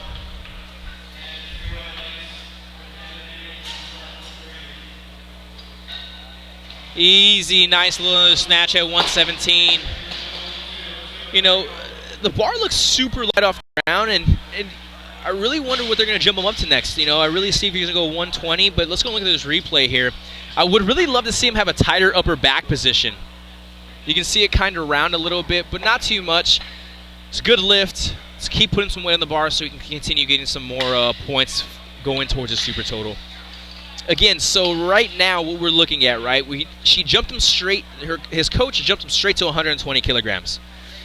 The smarter route could have been going 119, let the clock start a little bit, and then ask him to change to 120 kilograms, because then it would have taken him a little bit longer to get some more rest, load the barbell, and then come back and then load the weight to whatever they want.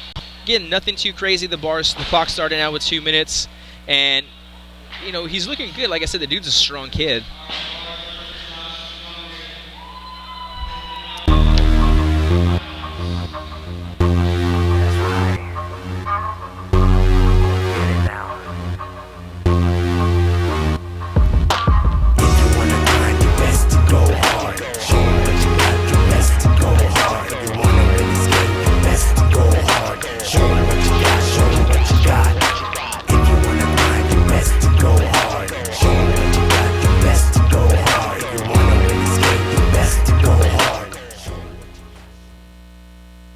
Welcome back, guys, from one of our main sponsors, Team Rohr.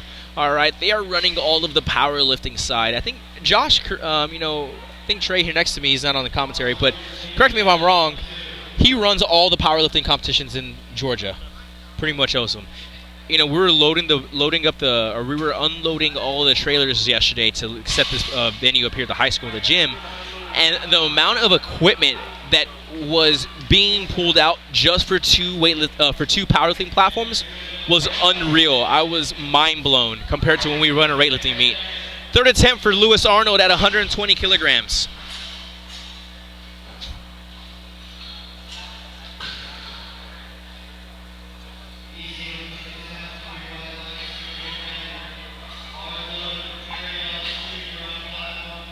Oh wow, yeah. So that was actually, you know, his back was a lot tighter off the ground. He used his legs a lot better. I really feel he needs to, you know, work a little bit on that overhead position when he receives the barbell. His feet don't move much when he pulls under. Nothing wrong with that. It's just, you know, as you start getting heavier in weight, you kind of want to have those feet move a little bit. You know, they do come off the ground, but they stay in place. Nothing too crazy. Overall, great lift. And that concludes our snatch session for Superman Session 3. We will be coming back here in 10 minutes for the clean and jerks. Stay tuned.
Alright guys, welcome back to the 5-bar showdown.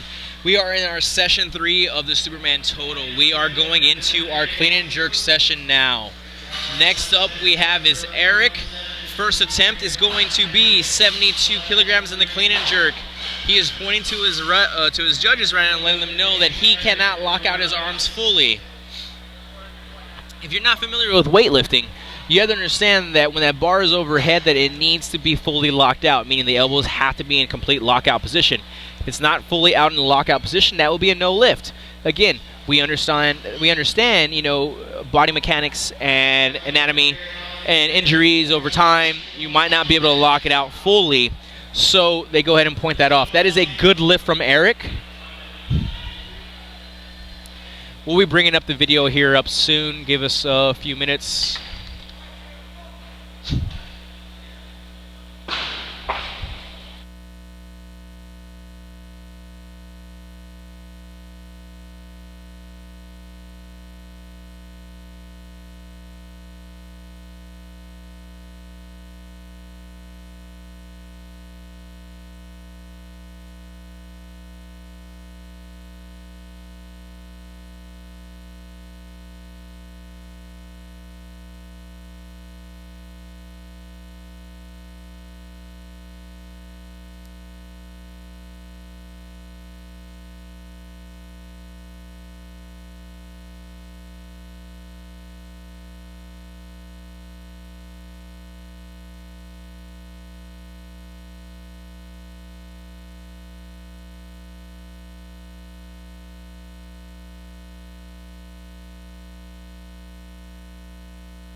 Alright guys, welcome back.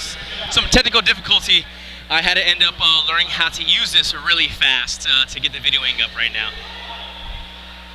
So we have Eric up with 75 kilograms for his second attempt in the clean and jerk.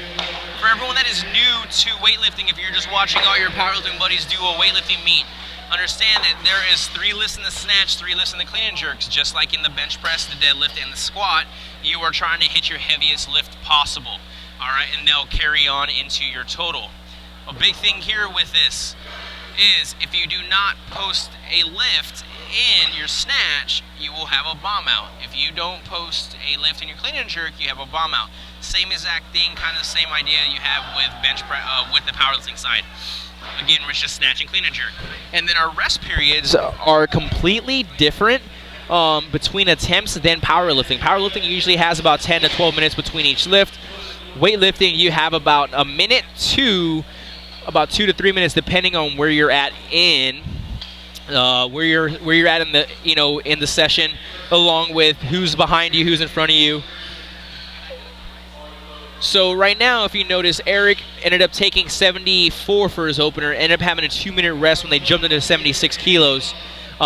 Now he has 30 seconds left to lift his barbell. He just pointed to the judges again, like I said earlier in his first lift, saying that he cannot lock his elbows out completely. So he's asking for them to understand that he's not going to be able to lock out, and that's where it's going to. Again, even with the pointing of the elbows, that doesn't mean he can still press out. That just means he cannot lock his elbow out fully. All right, so if you're watching, his elbows don't lock out fully. He has a slight bend to them, or a bow to them, and that's usually what happens. It looks like that's a good lift for Eric also.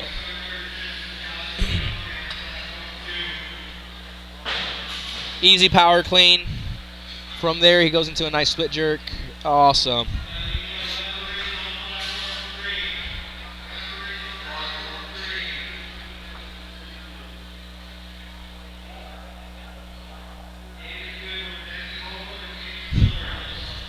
So he's following himself now. Again, like I said, he has 2 minutes to rest.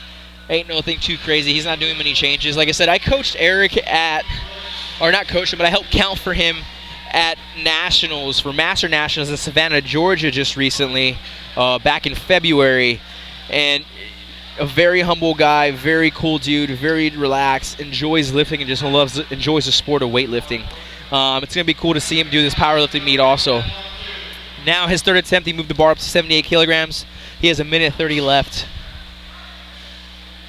Again, if you guys are just tuning in, I want to go ahead and let you guys know, welcome to Atlanta, Georgia, to the 5-bar showdown, where we're having a weightlifting competition. Once you complete that, in the afternoon, you're going into a powerlifting competition and taking the totals of all 5 lifts, and then going between a Sinclair or a Wilkes, depending on how they want to do it. Again, I want to thank our sponsors, Team Rohr Powerlifting, Pretty Strong Powerlifting, Williams Weightlifting, LFT Sports Nutrition, Roswell Barbell, Power Dot, and Thrive Wellness Center, Quest Nutrition, Titan Sports Support Systems, and Softlead. Now we're coming with a minute left on the barbell, or a minute left on the clock for Eric to lift his last lift, which he jumped it up also to now to 79 kilograms.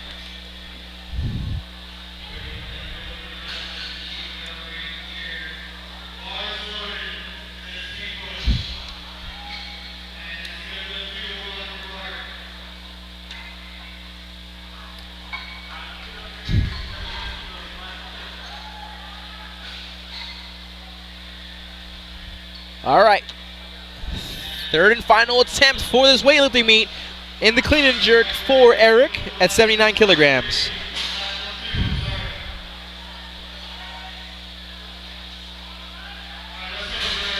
The jerk just wasn't there. Overall, good day, 5 for 6 performance, finishing off with an 86 clean and jerk and a 62 snatch. Again, like I said, you know, what happens whenever we do these jerks, when they dip and I see those elbows drop right away, that lets me know that we've lost that upper back and that upper body position to really drive the bar overhead with our legs and upper body. So, next up is going to be Stefano with his first attempt at 90 kilograms.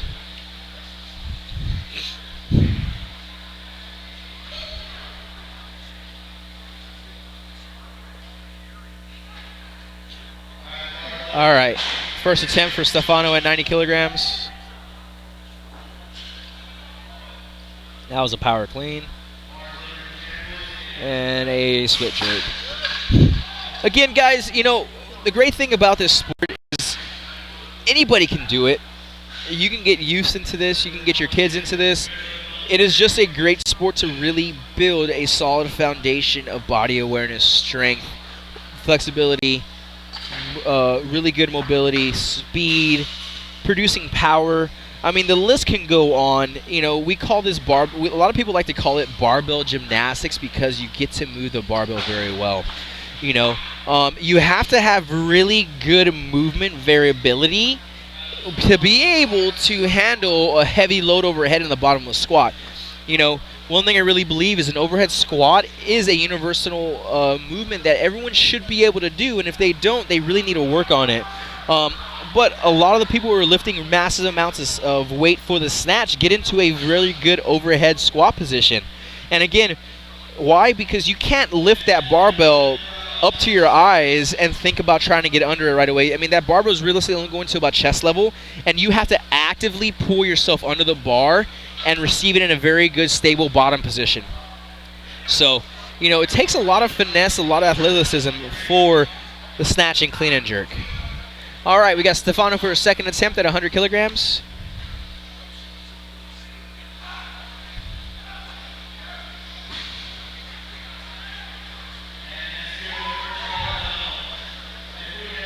Easy power clean.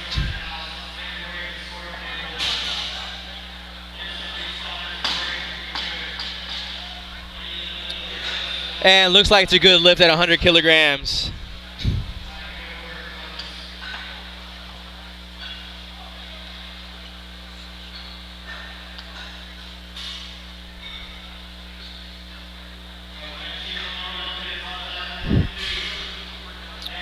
Next up, Matthew Erwin at 115 kilograms for his first attempt.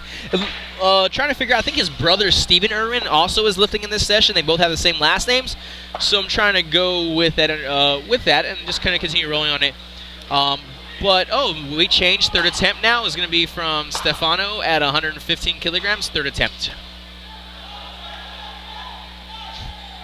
Again, our lowers lift the most weight compared to anybody else here in this meet.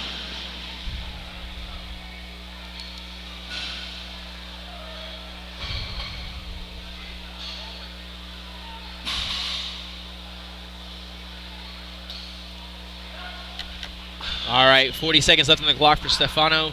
Third attempt, 115 kilograms.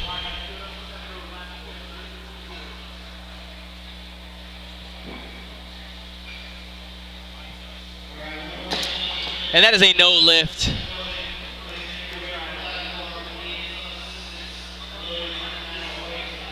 Next up is going to be Matthew Irwin with 120 kilograms on the barbell. It was going to be his first attempt for the clean and jerk. He ended up finishing off with a 110 snatch, I think it was, that I saw.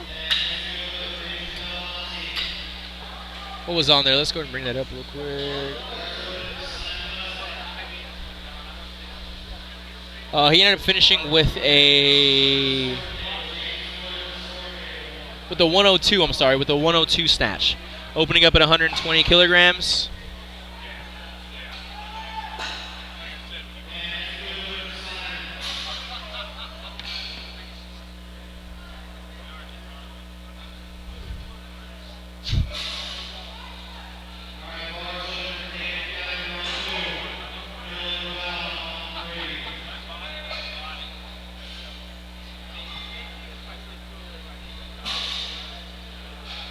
Easy clean. That was a he really stayed really connected through that clean. Ooh, that jerk. Jerk was a little out in front of him. Hopefully he comes back and makes that again. Really keeping that upper back super tight and keeping those elbows straight up and keeping those elbows up as he dips down. It kind of brought him forward onto his toes, which pushed the bar away from him. Yeah. Again, we got to try to get that bar back behind him a little bit more, so it stacks behind his ears. Be a better lift. He's going to repeat himself. Again, like I said, if you're following yourself on a 2-minute clock, you have 2 minutes of rest. Again, the bar just has to leave the ground before it hits 0, 0, 0. So he can lift that barbell at 1 second left, and he'll make it. And it'll be considered a good lift still if he makes the lift. Again, understanding that the clock stops with the bars off the ground, and he has all the time in the world to lift that barbell. Again, it's not realistic or smart to keep that bar on your shoulders for a very long time because it will tire you out. All right, coming on in a minute, 18 left. We're not going to see no weight change, it looks like. We're going to go and stay here at 120 kilograms for Matthew.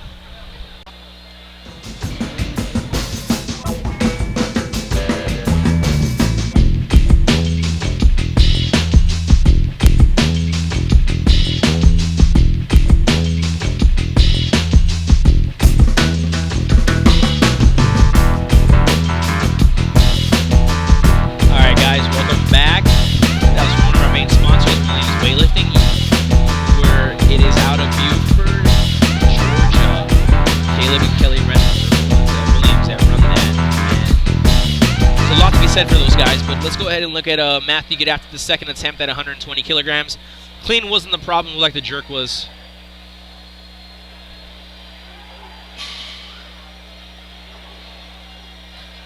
He has to really drive this bar back behind him, straight up and back. That was a lot better. Good work. That was a good jerk that time. Beautiful job.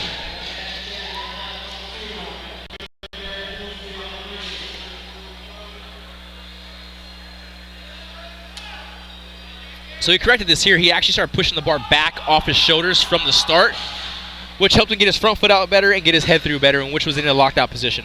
Overall, great lift. Good way to come back and smash that for his second attempt. Pretty sure he wished he had his first attempt back, but hey, let's go and put some more weight in the bar and get after it.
Elliott, first attempt at 125 kilograms. An easy clean. Let's go and see how this jerk looks. Oh, nice jerk. That was super easy. Good work. That's going to be a good lift for him for his first attempt at 125 kilograms. Oh, 2 whites, 1 red. Still a good lift.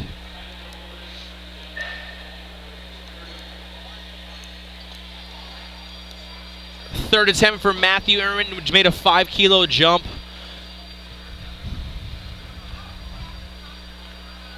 Yeah, that's exactly what I'm saying. So you can have it hooked up, and I can draw and play.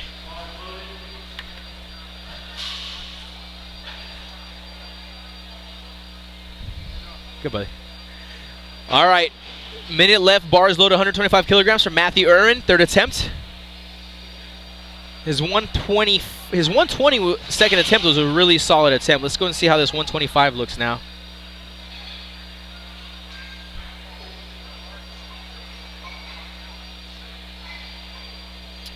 I'm wondering if he's at a CrossFit Invictus or he follows CrossFit Invictus programming, because I see him with a shirt on of CrossFit Invictus.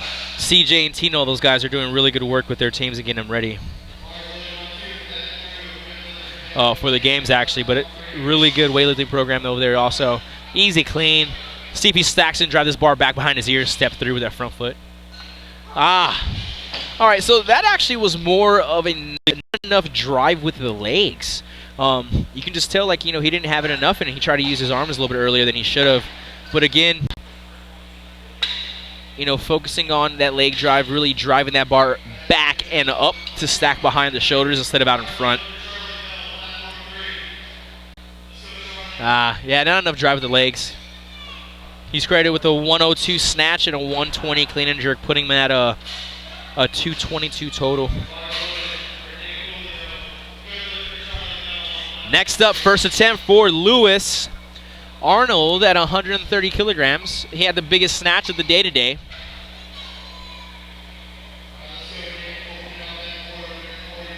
Oh, easy clean. Okay. We need to get that bar back a little bit more on that jerk, but overall, beautiful lift. Awesome job. He is credited with 130 on his first attempt. He got 2 whites, 1 red. Not bad at all.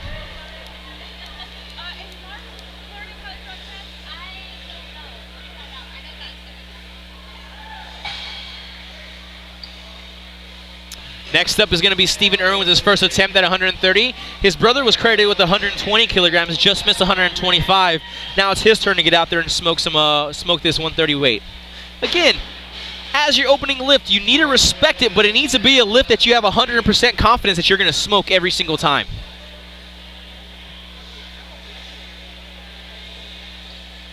Oh, beautiful, clean, easy with the legs.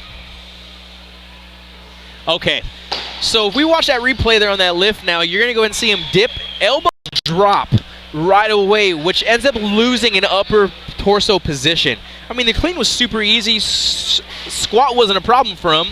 I mean, that bar was super close. But watch his elbows drop as he dips. You see that? And as he comes up out of the drive, there is no momentum going up into that, and he loses that jerk.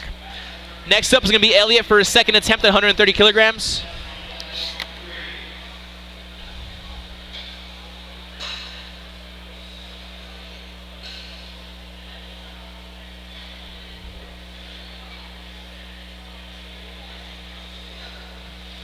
Oh, nice clean. See this jerk now.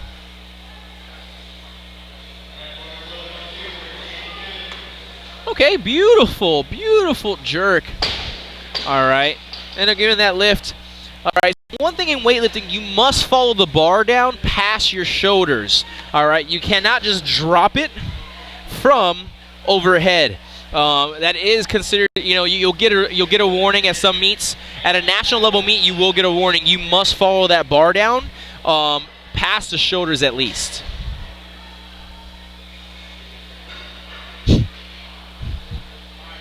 All right, second attempt from Erwin, Stephen Erwin. Again, last time he dropped his elbows a little bit on that jerk. He really needs to emphasize upper back tightness to maintain jerk position out of that drive. Clean, super easy. There it is. All right, so you need to set here, sit back in the heels, drive overhead. Oh, night and day from his last lift. Again, all he changed in that jerk was keeping upper back tightness through the lats and didn't let him use his arms. He used his legs, and his arms were the last thing. Again, the big cue I like to use is legs drive the bar up, arms drive the body down. Boom.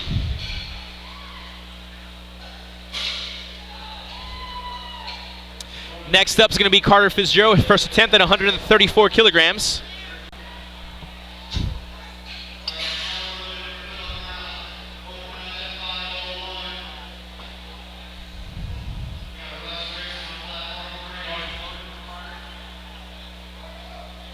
Bar is loaded, a minute for Carter Fitzgerald's first attempt.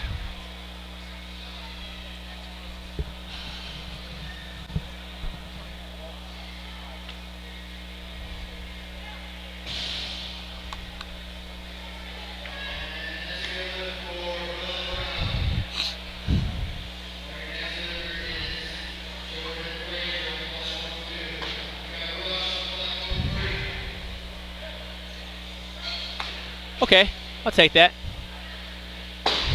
It wasn't a very pretty lift, but it got the job done. And again, like I said, it was a good lift overall. Nice jerk.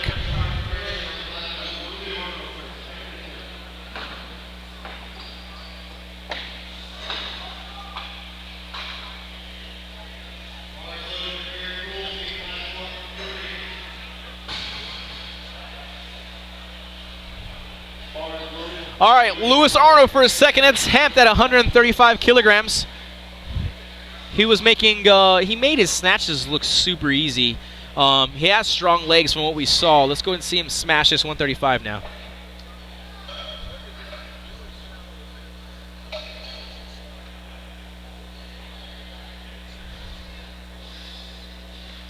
Easy clean. All right, let's get this jerk now. Okay, not too bad, not too bad. Hold it. So a little janky on the jerk. Again, he's really forward on the toes right now, which is why the bar is going straight up and kind of out in front. If he kind of sat back in the midfoot a little bit more in the heel, the counterbalance of that weight want to bring him forward will actually help him get in a better center of gravity to drive that bar up and back, a better step through with that foot. Overall, not a bad lift. Looks really good. The dude's super strong. Excited to see what he does in the powerlifting competition also. Next up, Elliott with his third attempt, 135 kilograms.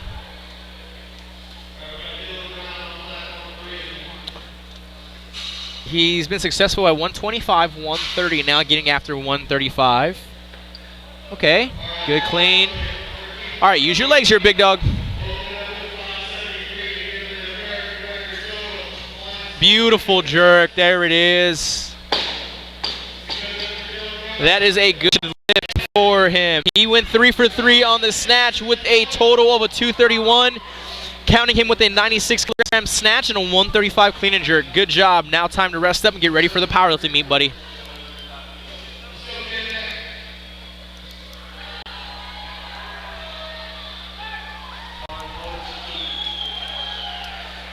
Steven, third attempt, 135 kilograms. He did miss 130, came back and hit 130 for his second attempt. Now he's going 135. Again, his clean is strong. We just need to make sure that he keeps that upper back nice and tight and those elbows to the sky so he can drive that bar with his legs and not use his arms. All right, let's go. Remember we said legs are first, arms are last. Okay, I might give him a little press on that right arm. Okay, that is a good lift for him. 135 kilograms he is credited with. Again, he corrected himself here. He used his legs and his arms were the last thing he used to drive his body down under that bar. Again, you can see his elbows came up, dropped a little bit on the dip, but on the drive, but not too much. Next lifter is Lewis Arnold, third attempt, 135 kilograms. All right, so Stephen Erwin ended up finishing out with a 230 total, meaning he had a 100 kilo snatch and a 135 clean and jerk. Total was a 235, leading him into the powerlifting meet with that. Currently, right now, we have Lewis Arnold for his third attempt at 135 kilograms. His best snatch of the day today was 120. Now we're going to be going ahead and see what he does here. And with an easy jerk, way to come back and correct that. He is now credited with a 135, total 135 clean and jerk, 120 snatch. His total is going to be a 255. He is taking the lead now going into the powerlifting meet.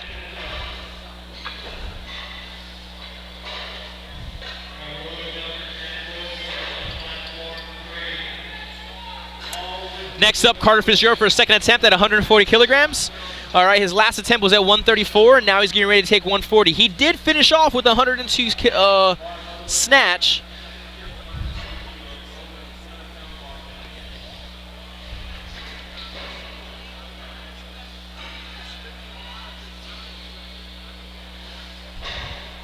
Carter Fitzgerald, second attempt, 140 kilograms.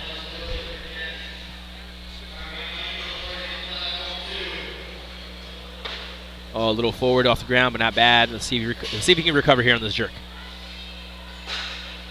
Okay, nice jerk, nice jerk. I really do love that foot position of his jerk. And if he get the bar back behind him a little bit more, stacked over the shoulders and hips, it'd be perfect.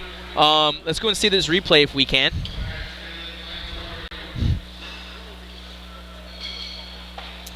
So we'll go ahead, I can't see the side view for this, but we'll go ahead and look at the front view. Watch his footwork position. Nice upright vertical shin on the front foot. Beautiful jerk position in the feet. Again, like I said, we got to keep working, getting that bar back behind him, and he's going to be making some big lifts with that jerk. But beautiful footwork from him. Give a lot of credit to himself and his coaches on that. Looks like Carter's going to go 141. He might be going up here. He's probably taking a rest real fast. Looks like Caleb over there was helping him out right now. Looks like he's coaching himself, so Caleb's helping him out over there. Again, going back to the Williams Weightlifting, who is sponsoring the weightlifting meet and running all of the weightlifting meet, we want to thank all of the volunteers from Peak Performance, CrossFit Unit volunteers who's helped running all of the weightlifting portion right now. So thank you to those guys. We wouldn't be able to be where we're at today if it wasn't for you guys. So thank you for helping us run such a fluid meet and being very good. All right, so Fitzgerald has a minute 10, third attempt. He jumped up to 143. All right.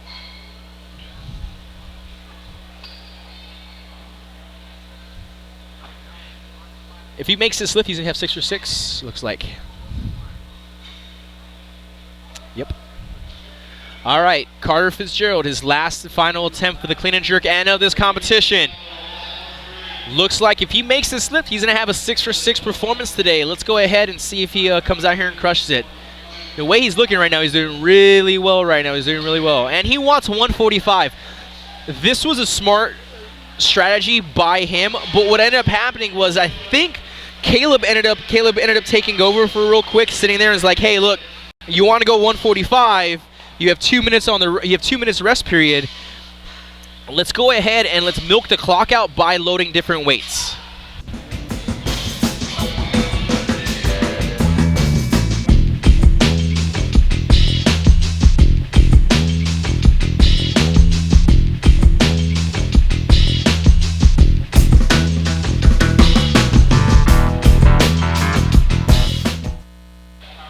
All right, Carter Fitzgerald coming up with some guidance from Caleb Williams of Williams Weightlifting, the commercial you just saw right now.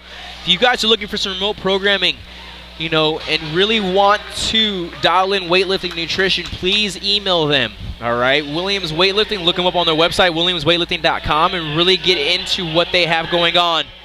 145, third attempt for Carter Fitzgerald. Oh, easy. He just power cleaned that. That was amazing. All right, let's get it back behind you, buddy. Oh, yeah, beautiful jerk. Good job. Nice, and that is a 6 for 6 performance for Carter. All right, and that ends our Superman session 3 with a wonderful lift at the end. Again, look at this. Look at the footwork. I couldn't have asked for better footwork than that. That footwork right there was amazing. Front foot shin was vertical. His knee was stacked underneath his hips. Shoulders were stacked over his hips. Bar was stacked over his hips. Shoulder on one line. Way to end off the day. All right, guys, come back to us. Next is going to be our first session for women for weightlifting. We will see you guys soon.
From the Atlanta metro area, continuing coverage from day one of the inaugural 5-bar showdown presented by Team Rohr, Pretty Strong Powerlifting, and Williams Weightlifting USA. We welcome you to the second segment of the afternoon, the Superman portion of the 5-bar showdown. With the good doctor, Dr. Patrick Anderson, I'm Brian Rushing this afternoon.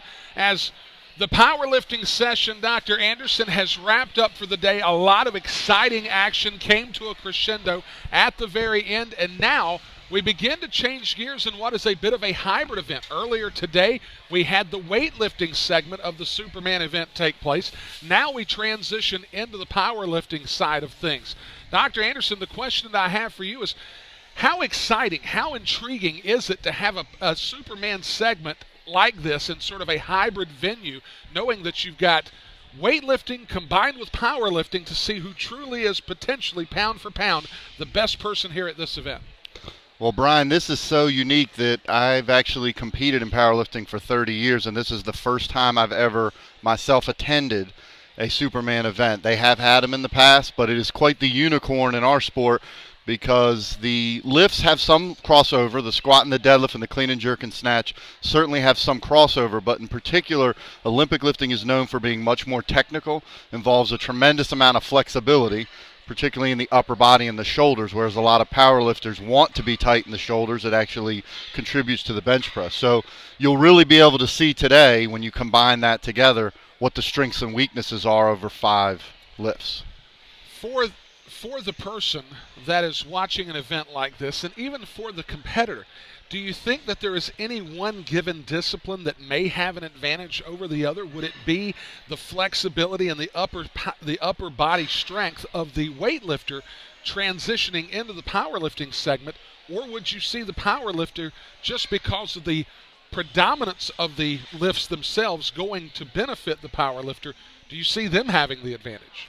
I think it'll be interesting, Brian. I think the initial advantage of performing the lifts will favor the Olympic lifter, the weightlifter, because the squat and the deadlift are part of the actual movements in the clean and jerk and snatch. So you literally have to do a deadlift when you start the lift, obviously, in the clean. And so those lifters will have an advantage. I think overall, when it comes to the total, actually putting points on the board, simple math favors powerlifters because you have 3 lifts, so you're contributing 60% of your total. The power lifts are larger numbers. So in other words, an Olympic lifter that wins by 10 kilos, 20 kilos is a pretty good separation. In powerlifting, you can see a 50, 60, 70 kilo differential. So I think overall the powerlifters mathematically have the edge just because they have 3 lifts contributing to their 5 lift total, and those lifts are bigger weights. More weights are lifted in the squat and the deadlift. When you take a look at the number of competitors that are participating in this afternoon's Superman segment, are there any that strike you as incredibly intriguing that could we see at the top of the podium when this day has come to a close? Yeah, I think what you're really going to have to look for, and it'll be interesting when we see the beginning of this flight, is what the lifters' totals on openers are, because in powerlifting what you run into is you're dealing with much larger weights, so lifters tend to take very large jumps. It's not uncommon for a lifter to take a 20 kilo opener to second attempt jump, whereas in Olympic lifting and weightlifting, the jumps are very small. Oftentimes they will take 2.5 or 5 kilo jumps. So it'll really be coming off of what do the openers set them up as, because the powerlifters, I think, are going to be more comfortable taking the bigger jumps in being able to put the big total together. Well, it should be a very intriguing second session. I had the opportunity to bring to you the powerlifting segment that came across earlier today. A lot of impressive performances there. On the other side, we had an additional stream that was covering the weightlifting side. Again, other compelling performances there on the weightlifting side. We get the best of both worlds, and we'll come back on the other side after this timeout with the start of the Superman competition, powerlifting style.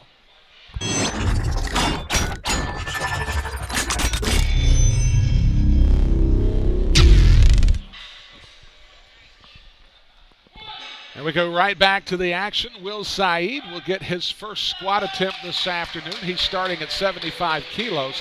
He gets 3 white lights there, so he gets off to a good start here with this initial lift. And next up will be Brian Chambers. Dr. Anderson, you mentioned that you were intrigued by what you see the first attempted lift in the varying disciplines will look like. Do you see the more conservative approach of the weightlifter carrying over to the powerlifting side, and does that give the powerlifter an advantage, at least from the numbers perspective? I think it will. It'll be interesting. That first lift that Will just did was extremely easy. I mean, he's being very conservative, so we'll see what his jump is, and we'll see what Brian does. Now, Brian, that's a little more typical opener in terms of how much he had left in him. 130 kilos was that first squat attempt there. He gets 3 white lights, so he's on the board at 130. Cole Cunningham will be coming up next. Now, out of the Superman competition here, we're running all 3 disciplines on one platform. So we're going to be at platform number 2 the whole day. Now, the women have taken over at platform number 1, so they're handling the weightlifting side of things at this 5-bar showdown this afternoon over at platform number 1. As Cole Cunningham will approach for his first lift this afternoon. He is attempting also a 130 kilo squat to open things up here in this initial competition. He appears to be in the Teen 2 division, Brian, so that's 16 to 17-year-old age group, opening at nearly 300 pounds. Now, I would imagine for the youngsters that are taking part in an event like this is something that maybe a coach or a dad has shared with them. Oh, man, the Superman event, I remember when. And now they're getting to live that out in their own lives very early in their careers. Do you see an event of this nature possibly gathering steam, especially with the youngsters taking part in it in such an early fashion? Absolutely, Brian. I actually think that would be the area to get the most support, because most all of us when we start out do some form of crossover. For instance, high school football players commonly do the clean and jerk. That's a very common, or a power clean, which is half of the clean and jerk, is a very common lift doing in high school football, as well as the squat and the deadlift. So if anyone's going to have more success, I think also youth favors the flexibility tremendously. As a master lifter myself, some of the Olympic lifts would not be as enjoyable for me. Lane McLendon with his first attempt at 142.5 kilos. Puts it back on the rack. Will wait. That lift not going to be good. Now, Dr. Anderson, typically when you're contending with a squat, in your mind, what are some of the things that really undo a lift and would cause a lift to be a no-good lift or an incomplete lift? The most common thing would be what we just saw with Lane, would be the depth. The lifter not descending within the rules. The rules require that the top of the thigh at the hip joint descends below the top of the knee. So the most common infraction is not going low enough. Interestingly enough, though, the Olympic lifters should be extremely deep, because when you do the clean and jerk and snatch, they tend to go well below parallel. I mean, past what a powerlifter would ever want to do. You actually don't want to go so deep, because as you can imagine, Brian, the farther down you go, the farther you got to come back up. Absolutely, and that brings up Doug Becker. And I do want to ask a question after Becker's initial squat, as he is about to wrap that up and put it back on the rack. One of the things that we did see and have commonly seen in powerlifting circles is the taller lifters, those lifters that are going to sit at 6'2" and above, seem to have possibly a greater concern with trying to get the proper depth and making their way back up to complete the lift. Yeah, height, fortunately, as myself being 5'9", I chose the sport of powerlifting because I wasn't tall enough. I played football in high school and quickly realized once you get to college, you got to be over 6 feet to be a football player. So powerlifting generally favors the shorter lifters. Some of the greatest lifters in history have been over 6 feet tall. Brad Gillingham, 6'3", is one of the best super heavyweights the U.S. has ever produced. So it happens. They tend to favor the deadlift, the taller lifters. The squat generally not as favorable to height. Justin Sammons with his first squat attempt at 170 kilos. So he gets 3 white lights there, so he's on the board. So right now, we've had a pretty good run of opening squats, connecting and getting plenty of white lights.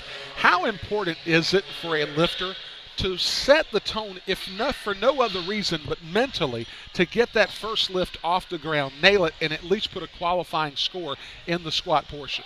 To me, it's critical. A lot of lifters have different strategy. My strategy always was that making your attempts, I compared it to when you're playing a sport like football, every scoring opportunity is when you have the ball. And one of the biggest negatives in the sport of football is turnovers. You're giving the opponent a chance to score. You're losing your chance to score. To me, that's what a missed attempt is. It's me turning the ball over to you. I cannot score, and you are scoring. So I'm a big believer in making all your lifts. I was fortunate enough to coach Earl Hill in the early session, and he went 9 for 9. And to me, that's everything. So opening light sets your day. And these lifters who smoke their openers, you'll notice, will tend to have better days, whereas a lifter who struggles on his opener is usually in for a tough go. Earl Hill had a very impressive opening session in this 2-day event as Eric Levy, attempting at 190, is able to connect there. Those were 4 PRs for Earl, too. He's my training partner, so I want to shout that out. 4 PRs in powerlifting means he lifted more in the squat, bench, deadlift, and total than he's ever done in his life. And to do that all in the same day is almost unheard of. I actually was able to do it maybe twice in 30 years of powerlifting, so it's pretty impressive. Not a bad day for Mr. Hill to get 4 PRs in only 3 disciplines. So what you're saying is at least in one discipline, your second and third attempts were both PRs. Yeah, he actually hit a PR across the board, squat, bench, deadlift, and then the 4th PR is the total because he totaled more than he's ever done in his life. Fantastic job there for Earl Hill. Mike Effner. That lift looked borderline on depth. Let's see what the judges say. Yeah, it was turned down. We have a pretty good camera angle here. Trey Cunningham putting on a tremendous presentation.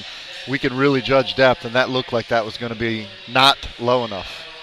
Do you find yourself, when you're coaching or even when you're performing, are there specific officials in the trio around the bar that you think are more inclined to calling depth an issue and giving a non-good lift when it comes to judging around the bar? In general, the side judges catch depth. There's kind of a misnomer. Some people think the head judge is not allowed to call depth. They certainly are. It's just easier to see from the side because, as you'll see on the video, especially the bigger lifters, they're so large it's hard to see the hip joint. You're literally looking for the top of the thigh at the hip joint, and it often disappears in a big lifter from the front. George Erwin making his first attempt at 212.5 kilos. That appeared low enough to me. He's got a wider stance there, Brian. It was more of a sumo stance, but for the squat. Now, to those that are new to the sport, when it comes to a squat, why would a wider stance be of any benefit? In general, it just makes it shorter distance.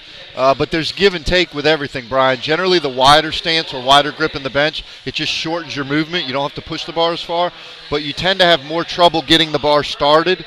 The narrower stance lifters tend to come out of the hole with more power.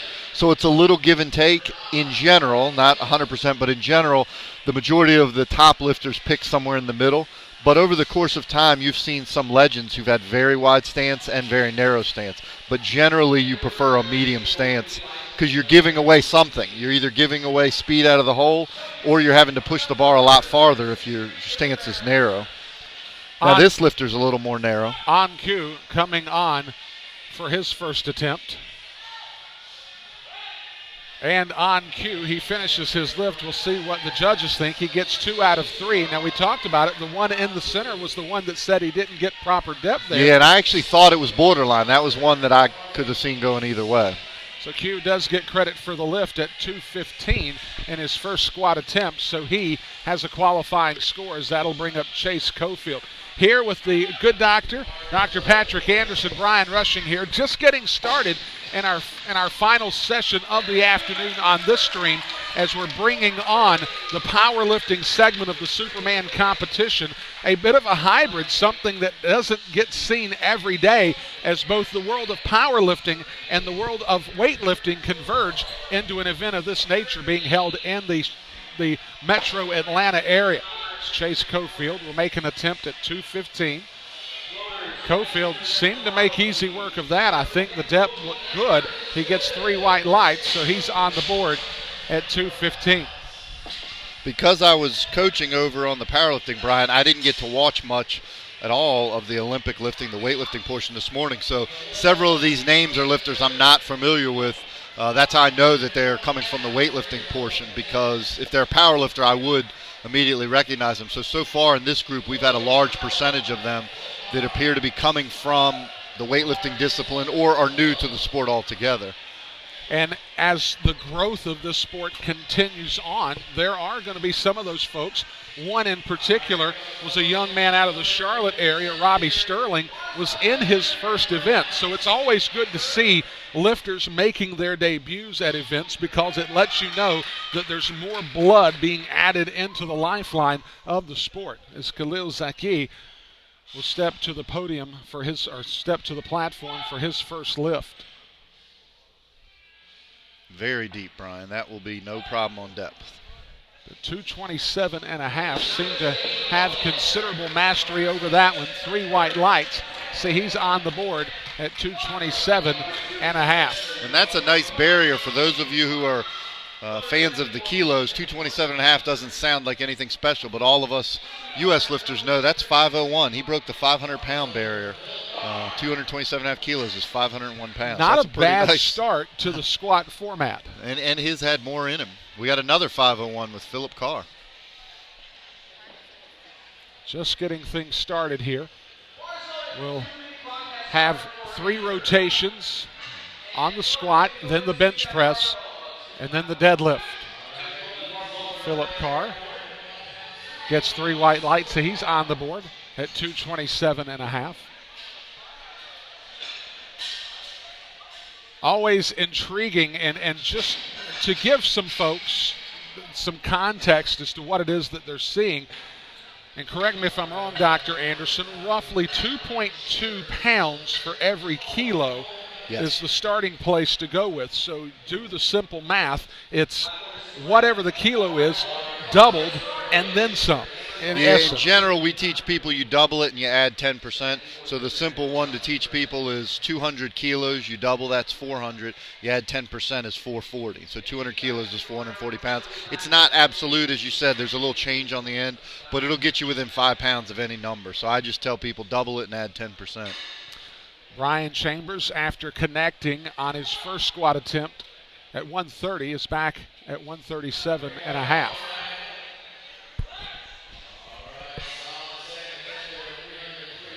Chambers. 1 red for depth. Gets 2 out of 3.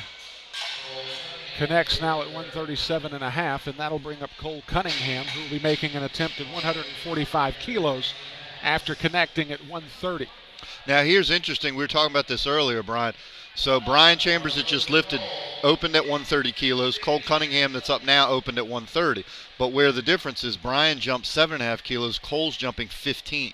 So right off the bat, if Cole's successful, they opened at the same place, but Cole will have a 7.5 kilo advantage if he's successful on this lift. In a moment, we'll see Lane McLendon, who actually missed at 142.5, will be making an attempt at 150. So that could be intriguing there. You never want to be in a spot where you've got to connect on your final lift to qualify a score.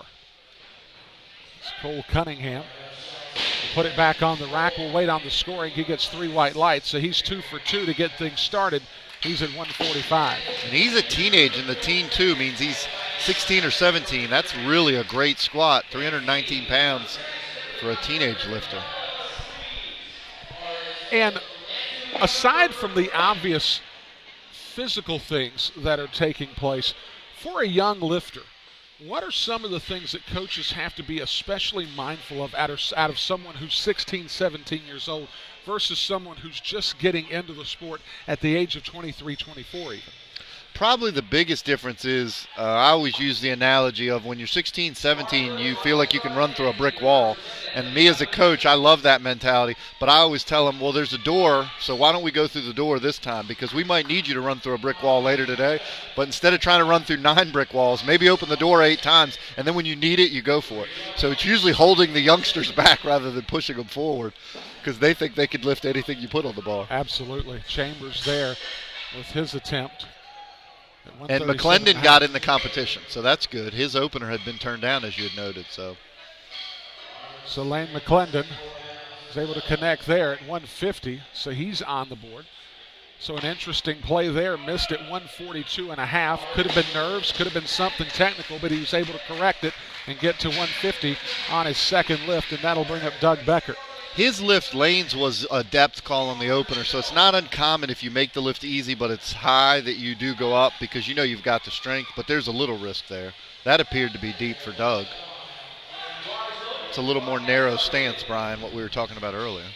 And again, as long as he's disciplined enough to get down into the hole, if you will, the narrower stance is going to give him more than enough juice to get back up to the top and actually finish the lift. Yeah, it's similar in the bench press. You'll notice the closer grip lifters tend to have more power off the chest, but again, it makes the lift longer, so they might get stuck at the top. But as you'll see, you tend to get more power out of the hole. So much like anything, there's a give and a take. There's not one perfect stance. It's really based on your height, based on your strengths. You know, certain lifters have a big advantage. We had a guy on the other platform earlier today, Benjamin Adewu, who squatted 667 pounds with a high bar, which is very rare in powerlifting because the lower bar position allows you to lift more. Justin Sammons, an attempt of 177.5. He'll put it on the rack, and we'll see what the judges think. 3 white lights there, so he's 2 for 2 in this opening salvo at 177.5. And that was a pretty conservative second, Brian. He looked like he had a lot left in him, so it'll be interesting, again, as we discuss, some of these guys coming from Olympic lifting might not know what their max is because they haven't maxed out in the squat, so they might tend to be more conservative because they're not sure what's there. And he looks like he's got more. That looked more like what I would expect from an opener. Well, now, when this event was put on the schedule and the guys decided to participate in an event of this nature, considering the fact that they want to stay sharp from a weightlifting perspective, the true Olympic lifting, if you will, how much of the time do you think they were able to devote to powerlifting per se? That would actually be interesting to talk to the lifters. I would think that the thing they would have the most time they'd have to focus on is the bench press, simply because it's completely different than anything you do. Now, Eric I've seen in powerlifting meets, so he's actually a powerlifter who's also today stepped over into Olympic lifting. Some of these lifters have done both in the past. It's just rare to do it in the same day. You know, there are lifters who have competed in both sports. You'll see a guy, he was over here earlier today, Eric Kupperstein, who's a world-class powerlifter. He's competed and won the Masters Nationals in Olympic lifting. I just think doing it in the same day, you're essentially now doing 5 attempts or 5 disciplines, and if you think of the math, you're adding an extra 6 attempts. It's a big difference from somebody doing that. It can be quite taxing, I would imagine. I wouldn't know because I've never tried it and I won't be trying it, but it's definitely interesting to watch. Mike Effner, who missed at 195, making a 205-kilo attempt. Now that's going to be close on depth. Let's see what the judges say, Brian. He got 3 white lights. He was a little narrower stance, so it was harder from the front to see his depth. So the judges like that lift for Mike Effner. He's on the board at 205, and that'll bring Chase Cofield on. Folks, for the best in online strength sports coaching right here in the Peach State, find Team Rohr. Find them online at teamrohr.com. Don't forget Team Rohr for all of your coaching online needs. As Chase Cofield will be on, connected at 215, now going to 217.5. And admittedly here, you would think this would be a small disparity between first and second lifts. Yeah, that's an extremely narrow open to second attempt jump. You almost never see someone jump 5 pounds from first to second. Even second to third is pretty rare. He does connect on the lift, getting 3 white lights, so he's at 217.5, and that'll bring up On Cue, who connected earlier at 215 kilos. He will now make an attempt at 222.5. And we're closing in on the 500-pound barrier. This is 490. We're going to quickly be at 500 in the last couple lifts on this group. So we'll see essentially half of the Superman contestants here in this flight. They'll go through their three rotations in the squat, and then we'll see the next group come on for their 3 rotations. So we'll have 2 flights here in the Superman competition's powerlifting segment. Now you'll notice here he's being pushed a little bit forward, so it'll be interesting to see if he's able to keep. That was my concern on that lift. One of the things we look for, Brian, is, and you'll hear a lot of coaches, and when I was coaching earlier saying chest up, it's really important that you lock that upper body in, because if it's already pushing you forward when you're standing there, picture what's going to happen as you start driving. It's going to push you forward. And not to wish bad luck on. As soon as he was standing there, I thought he's going to have an issue with that, and of course it pushed him forward. So we'll have George Erwin coming on. He connected at 212.5 in his opener. He'll now make an attempt at 222.5. Here at the 5-bar showdown. Norcross, Georgia is where we are in the metro of Atlanta, Georgia. And this is a 10 kilo, 22-pound jump. A little more in line, even kind of still a little closer than we would typically see. A lot of powerlifters at this weight might jump 15 kilos from opener to second. As I mentioned earlier, when I coached Earl, he jumped 20 kilos from opener to second. So very wide stance. Erwin will put it on the rack. We'll wait for the scoring. 3 white lights, so he's on the board at 222.5. Kalil Zaky will come on.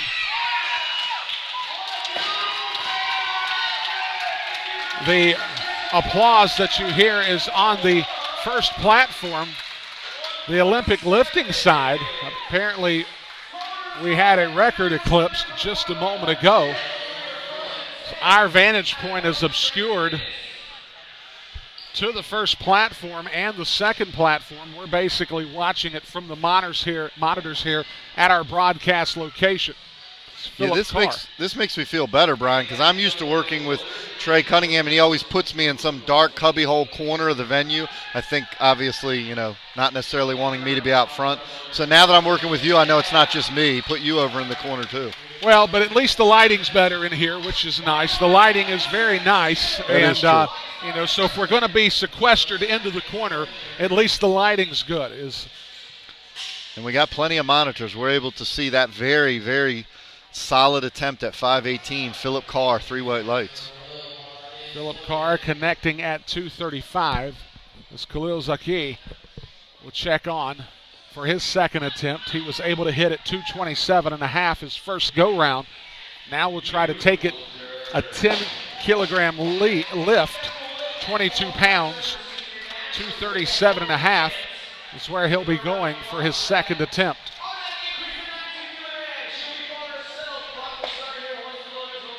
This would be the biggest squat we've seen so far this flight. 523 pounds.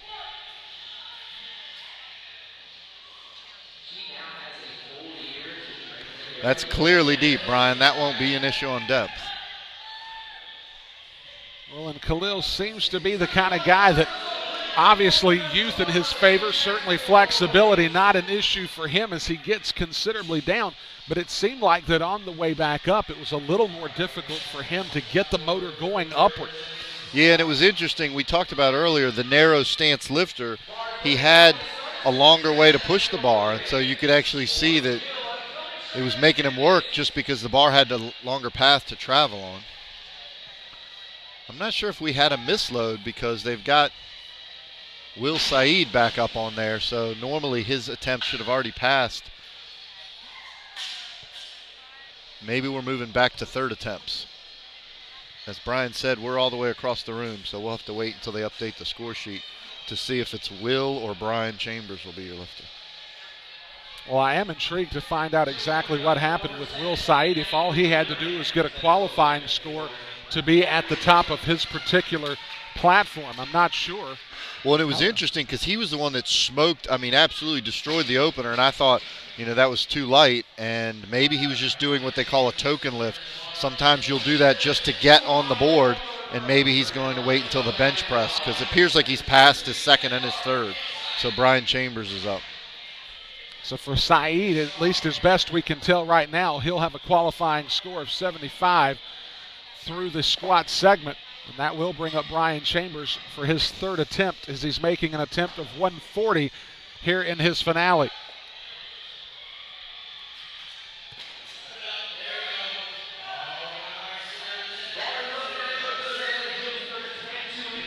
So Brian Chambers, the youngster, gets 3 white lights, so he goes 3 for 3 on the squat. He's got 140 kilos to his credit. And not only that, but he's got perfectly coiffed hair and a full beard, which is another sign of youth. So that means he should get like an extra 2.5 kilos on his total. I think so. If nothing else, he should get points for style. There you go. So that'll bring up Cole Cunningham, who connected at 130 and 145. He'll now make an attempt at 152.5. And this is interesting. There's an adage in powerlifting that it's not where you start, it's where you finish, Brian. And Cole and Brian Chambers started at the exact same weight, and yet Cole is trying 28 more pounds on his third. So really this is what's going to matter. If he can come away with this, he has a big advantage over Brian.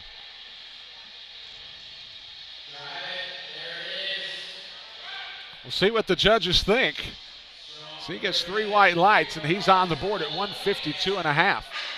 336, and he's just in the 16, 17-year-old age group, Brian. Very impressive. A veritable rookie on the scene, putting together a pretty good squat segment at his age. So that'll bring up, at this point, Lane McLendon. McLendon missed at 142.5, was able to correct at 150. He'll now make an attempt at 155. Yeah, his opener was turned down on depth. He came back and took a 15-pound jump, but hit it no problem. So it'll be interesting now. He's jumping another 11 pounds. Now, for a lifter, especially a relatively young lifter, when you miss on your first lift because of something technical like depth or what have you, oftentimes it really probably speaks to the individual lifter of how important it is to regain focus, think about the technique, and then go in with a renewed sense of focus into the second lift, or else it could derail your entire afternoon. Exactly. There's definitely a mental component that the weight gets heavier after you've missed an attempt and you have to go back. That one was clearly deep, but just not able to rebound out. So McLendon will be stuck at 150 through his squat segment, which will bring up Justin Sammons. And what you said earlier, Brian, is the momentum is if you open light and hit an easy opener, it does the opposite effect. It gives you all the confidence in the world. Whereas if you have a tough or a mislift, it can affect you mentally. So I'm a big believer in momentum, and that's why I always subscribe to opening light. I actually coach my lifters to make their opener very much like a final warm-up. Many lifters you'll see in the warm-up room behind the platforms doing max or near max lifts in the warm-up room, and I always think that's not giving you anything. You know, you're not getting any credit for what you do back there, and it's just sapping your strength. So in general, it's better to save it for the platform. With that said, we want to thank another one of our presenting sponsors this afternoon, Pretty Strong Powerlifting, your spot for training, apparel, and all things strength weightlifting at www.prettystronglife.com. That's www.prettystronglife.com, and you can find them on Instagram at team.pspl. This will have Justin Sammons making an attempt at 185 kilos. So Sammons on his third opportunity gets 3 white lights. He'll qualify at 185 through his opening segment. Going 3 for 3 in the squat, probably the most difficult accomplishment in powerlifting. It's the one that has the most technical rules. It's the one that in general is the most challenging lift to perform, and you'll often see when you're looking at the score sheet numerous lifters with lifts turned down. So we've already had 3 lifters go 3 for 3, and I think some of that could be a testament, Brian, the conservative nature in the attempts, because many of these lifters are weightlifters, Olympic lifters by trade, and this is something that they're just kind of putting their foot in the water, putting their toe in the water today. It's Eric Levy, who connected at 190 and 200, will now make an attempt at 205 to round out his squat segment. Levy will wait on the judges' scoring. 3 for 3, so he's on the board at 205. That was the perfect weight too, Brian. We always talk about when you're picking your kilos, you really want to try and pick the perfect increment of 2.5 kilos that's the most you can hit. Because obviously there has to be a number we're all able to hit that if you go 5 pounds more, you can't. But the hard part is knowing where that is, because if you go too far, you miss it. And he hit, really, in that case, probably the perfect attempt. There wasn't much more left in him. Mike Effner will step up, and I would imagine that a lot of that can be determined in the training sessions, because you constantly want to go after a little more there because you have the ability to do that. But once you get closer and closer to a meet, it's now time to put those numbers on the board and hit the numbers that are scripted for you. And the challenge on a third attempt, as Mike's doing now, is it's a maximum weight. So you have to have everything come together. Technique, your balance. He got a little bit forward on that one. Now, because we're human and it happens from time to time, how difficult is it to correct when you've gotten a little forward mid-lift? And how special of a talent is that for a lifter to be able to, in the middle of a lift, sort of auto-correct, if you will, and complete the lift and get the white lights? On a third attempt, I would say, Brian, it's extremely rare simply because the weight you're dealing with is a maximum weight. And once you've gotten out of the groove, it's very hard to get back in. You will see openers oftentimes where a lifter will get out of the groove and literally, as you said, move it back and get the lift, because the weight you're dealing with might be 5, 7, 8% below your max. But when you're at 100%, it's very rare. There have been some historic examples in the history of powerlifting where a lifter's done it. But in general, this is a good example. This lifter earlier, I said, look how he's just pushing forward already. And my concern when he comes up is he going to be able to drive back into it? And he's not. And that's the problem, is in his case, it's a technique thing. To start the lift, he just needs to get a little bit more of that, what we call tight upper back, basically creating an arch in your upper back so that the bar is more over your center of gravity. Obviously, Brian, you can picture, according to the laws of physics, there has to be a certain bar path that is the most ideal for every lifter. There has to be a certain movement that is the best in terms of using your muscles and your biomechanical advantages efficiently. And when you get forward, you're simply having to lift more. The weight is heavier the farther it's in front of you. The analogy I give people is if you carried your groceries when you went to the grocery store with your arms out in front of you, they'd feel a lot heavier than when they're by your side. Nobody would ever do that. Without question. And that's a great analogy there in context to what it is that these lifters contend with. Chase Cofield will be on. Anh Cu will finish at 215 out of the squat segment, so that's the score he'll carry to the bench press, as we'll have Chase Cofield step up here at 227.5. Cofield able to wheel his way through in the final portion of that lift, getting 3 white lights. So he's now at 227.5. That's the score he'll take with it. Let's see that replay. We're going to see a replay, and you'll notice he gets a little uneven. His left side is dipping. That's actually not against the rules as long as the entire bar doesn't go back down. And so in that case, he was still moving up, but one side just trailed the other, so that lift was good. And because of that, I mean, stylistically, it's not what you necessarily want, and you'll try to work with that, you know, from a technical standpoint. But at least as far as the rules are concerned, the officials aren't necessarily concerned with that, as the objective is that it comes up simultaneously all at the same point, but that it's all making the progress, even if it does get a little cockeyed. Yeah, more so I would say for myself, I'm an upper cervical doctor, I would tell you it's not good for your body to be crooked with a heavy weight, but judges-wise, you're right. They'll still give you white lights as long as the bar does not go back down. The bar completely cannot go back down once you've started up. George Erwin can't connect at 230. And you mentioned that. Yes, you're right. Absolutely. Long term, it's bad for the body, but for the judges on the individual lift, they're willing to allow that stuff to go because it's more stylistic than it is technical as it relates to the rules. Now, interestingly enough, in Olympic lifting, the clean and jerk and snatch, the distance the bar travels is obviously much greater, so getting the bar out in front of you is even more problematic. You will not see very many Olympic lifts where they can recover from getting out of the groove. In fact, you'll see lifters absolutely smoke a weight and jump 5 kilos and miss it, and you'll think, how's that happen? And it's simply just they got out of the groove. Powerlifting, the movements are shorter, the weight being lifted is greater, but there's a little more ability to recover from getting out of position. So to all of us who do it, we're considering Olympic lifting is exceedingly more technical. It's Kalil Zaky. This is a big weight here, Brian. 534 pounds. This would be the biggest squat so far of the afternoon session. And it's certainly going to test his depth as well. Yeah, and if you remember earlier, he worked a little bit on his second attempt, so I think this is going to be pushing him. This is 11 pounds more than he did. Now you'll notice here, if we see this, his knees came crashing in. We'll see what the judges say, but we're going to see if we can. There's 3 white lights, but I want you to watch this over, Brian. As he comes out of the hole, you'll see the knees start to come in together. And when the knees come in together, it actually makes the lift considerably harder because your hips actually go back. So if you think in terms of physics, if you drive your knees out, your hips have to come forward.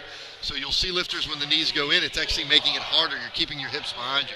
So technically wise, he got the lift, but we would tell him if in his next contest he can focus on driving his knees out, he could all of a sudden add 10 kilos to his squat. So that would be probably, if I'm guessing, a circumstance to where technically not the way to go, but because of his athletic ability and just his raw power, was able to power through that and get a good lift. Yeah, actually, I would say that was a good way to describe it because technically it was not the most efficient. Now, this was better technique. Phillip Carr here with actually the same exact weight. He kept his knees and driving him out, and it actually made his lift a little bit easier.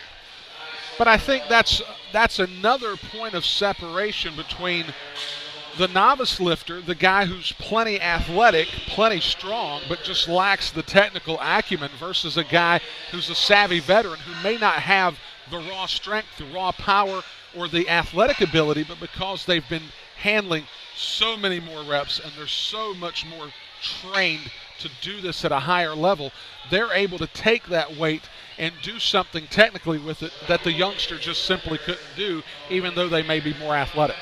Absolutely, and I think in the long run, when you're dealing with the elite and the best of the best, it's having that strength and athletic ability in companion with efficient and optimal technique that's going to lead to the ultimate champions. Throughout history, generally the best, greatest powerlifters have had both. You can't just get by on technique. You do have to be strong, but if you're just strong and your technique's poor, you're either going to get injured or you're going to make mistakes. So really, you're seeing a good example today of a combination of the level of experience and talent.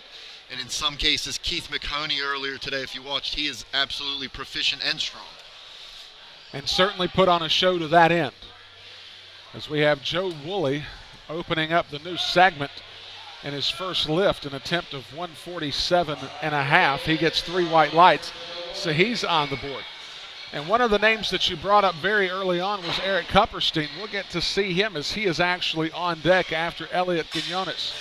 Yeah, and in this group, I already noticed there's a few powerlifters that are familiar to me. Matt Buttimer will be competing, Stefano Fenu. These are guys who have competed in powerlifting for a number of years. Elliott Kupperstein, who will be second up after Elliott, is actually one of the best masters, which is 40 and up powerlifters in the entire world. He's actually competed and won the nationals and the masters and the worlds on multiple occasions and set world records. And as recently as last year, he came very close to winning the Open Nationals, and he's over 50 years of age, so he's beaten even the youngsters. Elliott Quinones with his first lift at 170 kilos. Very narrow stance there, Brian. Gets 3 white lights, so he's on the board at 170. Now this next lifter you'll get a kick out of because we just saw a narrow lift with Elliott. Eric takes an extremely, not just a wide, an extremely wide setup in both the squat and the deadlift. Almost to the extreme. When you see him set up, you'll almost wonder if he accidentally set up too wide, and that's actually exactly where he wants to be.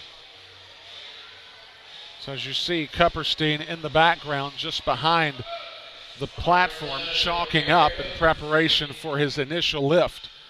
As Elliott Kupperstein will be making an attempt at 175, as he is the third lifter in this segment. Had a chance to see Elliott Kupperstein in Orlando at the Open Nationals that happened in May.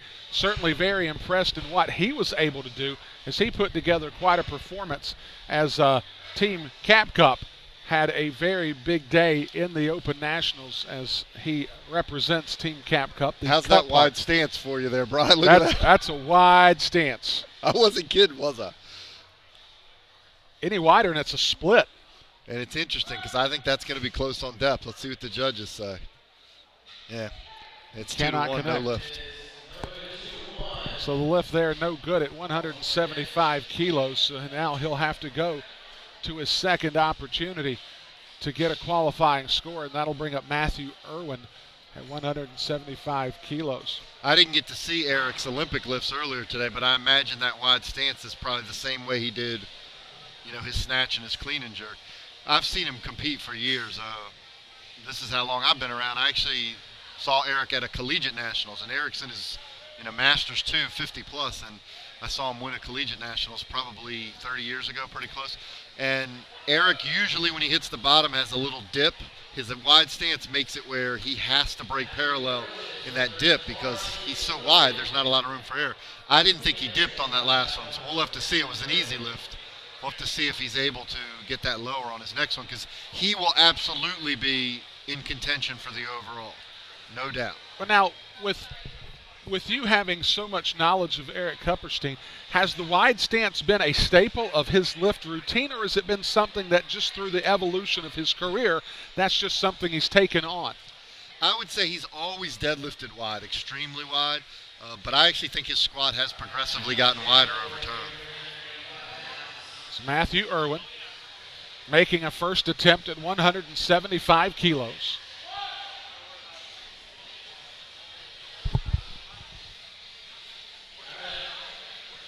Seem to have the depth there. We'll wait on the scoring. The interesting thing on that one is a very high bar position. One of the things you'll notice, Brian, is the power lifters generally do what's called a power squat, which is a lower bar position on your back. It just allows you to use your hips, your back. It allows you to use more muscles. In general, it makes the lift more efficient. Some of the higher bar lifters, I imagine these are coming from Olympic lifting, they're just using more leg strength. It's just a more challenging lift that way. Now this next lifter, Matt Buttimer, has lifted for years in Georgia. I believe he lives in Florida now, but he's lifted for years. Josh Rohr and he have been friends and training partners for decades. And so this will be interesting because Matt's a power lifter but competing in the Superman today. This lift should be no problem for him. 385 should be well within his capabilities. And if I'm understanding what you said about the previous lift, Buttimer actually having that lower bar position down off the neck a little bit. Yeah, that should help him. He has a very narrow grip, though. That's not really common. See where his hands placed are very narrow. It takes a lot of flexibility to do that. The lift was solid. It'll be a good lift, but it wasn't as easy as I expected. I imagine he's probably going to be right around 400 today, but not much more than that. Now, how much do nerves come into play in an event like this, especially if it may be a little bit of time that you've taken off from doing an event, or in a type of event that if you're strictly powerlifting, lifting in the Olympic style lifting, or if you're an Olympic style lifter doing the powerlifting, how much do nerves come into play when you're with your initial lift? I would suspect the nerves are even greater for doing the discipline you're not typically proficient in. So if you're the Olympic lifter trying the power lifts, I think that first squat has to be more terrifying. But in general, we all have nerves on that opening lift, and that's why I think you should open light. Like Seth Tyner's lift here was very easy, Brian. 185 kilos. He gets 3 white lights there, so he now has a qualifying score, as that'll bring up Carter Fitzgerald. Carter is also someone who I've seen in powerlifting competition before, so 418, a very nice opener. Fitzgerald will open with that. Had a chance. We've talked a little bit about Team Rohr and then pretty strong powerlifting. One group that we've not talked about as much on this side of the broadcast because it's more of a weightlifting side of things is Williams Weightlifting USA, another Georgia company that does phenomenal work. The 3 companies that are presenting sponsors, Team Rohr, Pretty Strong Powerlifting, and Williams Weightlifting USA, all the presenting sponsors, very pivotal in making this event go off as Carter Fitzgerald gets 3 white lights at 190 kilos. And it's important to have the corporate sponsorship, and a lot of the times it's the lifters and the companies that they own that are pouring back into the sport, that are creating avenues for the new lifters to get into the sport and then in fact returning the favor by continuing their involvement and then growing in sponsorship and volunteerism in that regard. Well, and the owner of that company, Caleb Williams, I happen to know very well because he was a former powerlifter, and he's one of the few people in lifting history, period lifting history, who has won the nationals in both Olympic lifting and powerlifting. Extremely rare, not just to compete. These lifters today are competing in both. Caleb actually reached the highest mountain in the United States. He won the nationals in both. He's actually competed in the worlds in powerlifting, held junior world record. I saw him squat 644 pounds at age 18. Phenomenal numbers there. Stephen Erwin at 210 kilos. He gets 3 white lights. Let's go ahead and take a look at it on the replay. We're going to take a look. Caleb Williams.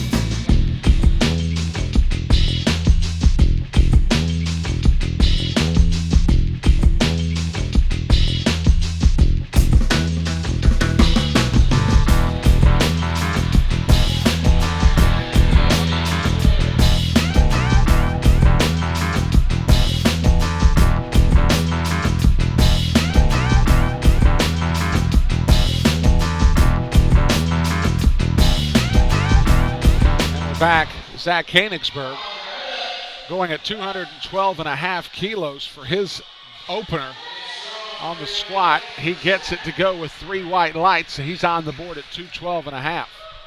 And getting back just to wrap up with Caleb, what I would tell you, for those of you interested in getting some information about Williams Weightlifting USA, is he was known as what we talked about earlier, being an absolute superstar in the sport of powerlifting.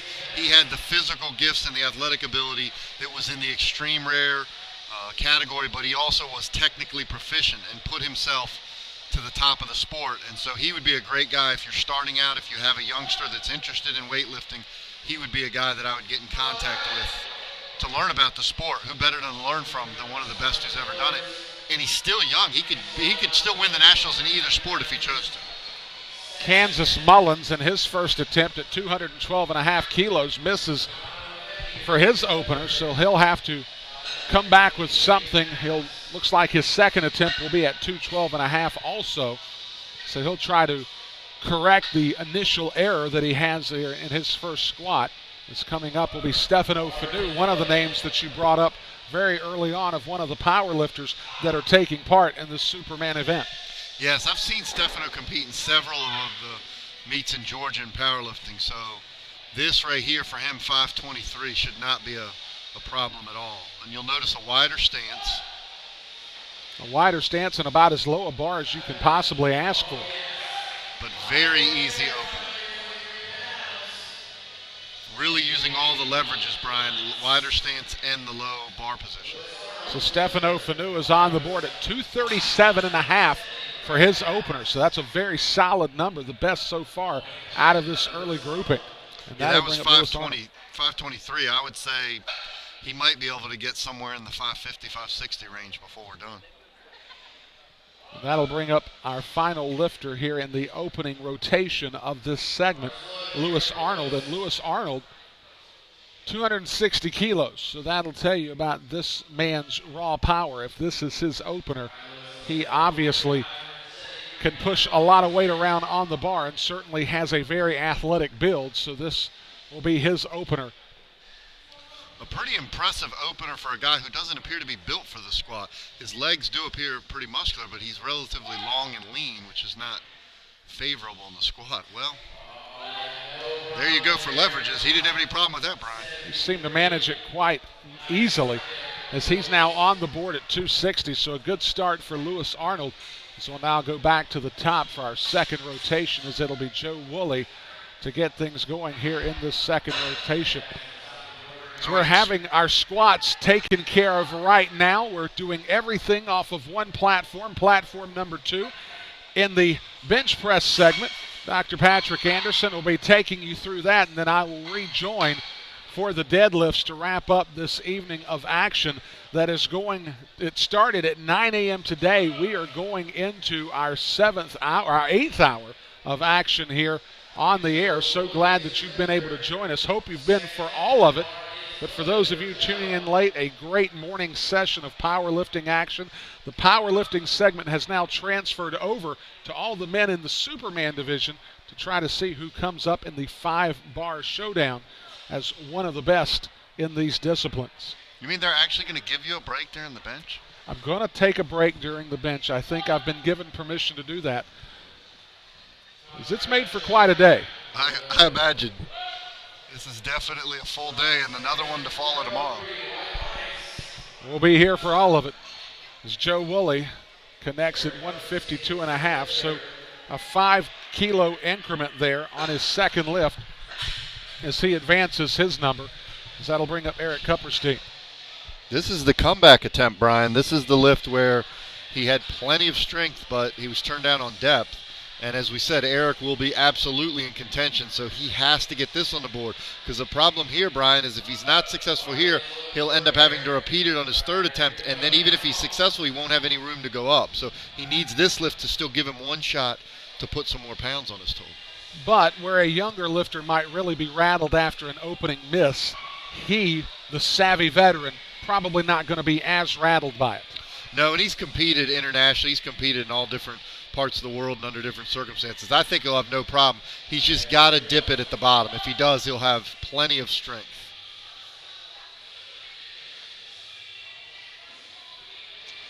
It's interesting. That might be borderline again. It was a little lower than the other one. He got 3 whites. The way he squats with that wide stance, it is very close. We're going to watch a video of it again, Brian. We'll see the replay here. Oh, no, he broke parallel. That was a good lift. It's just hard from the front because with that wide stance, everything kind of disappears almost. You can't see it.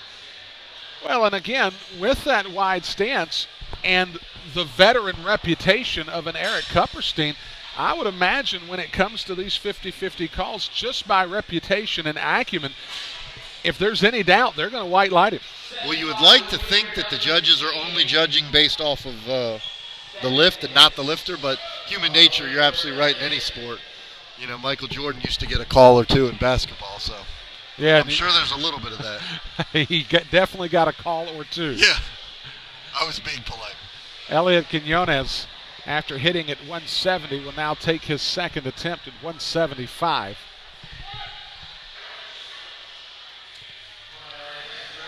Now that's a very narrow stance, and he's looking down. You don't see that a lot.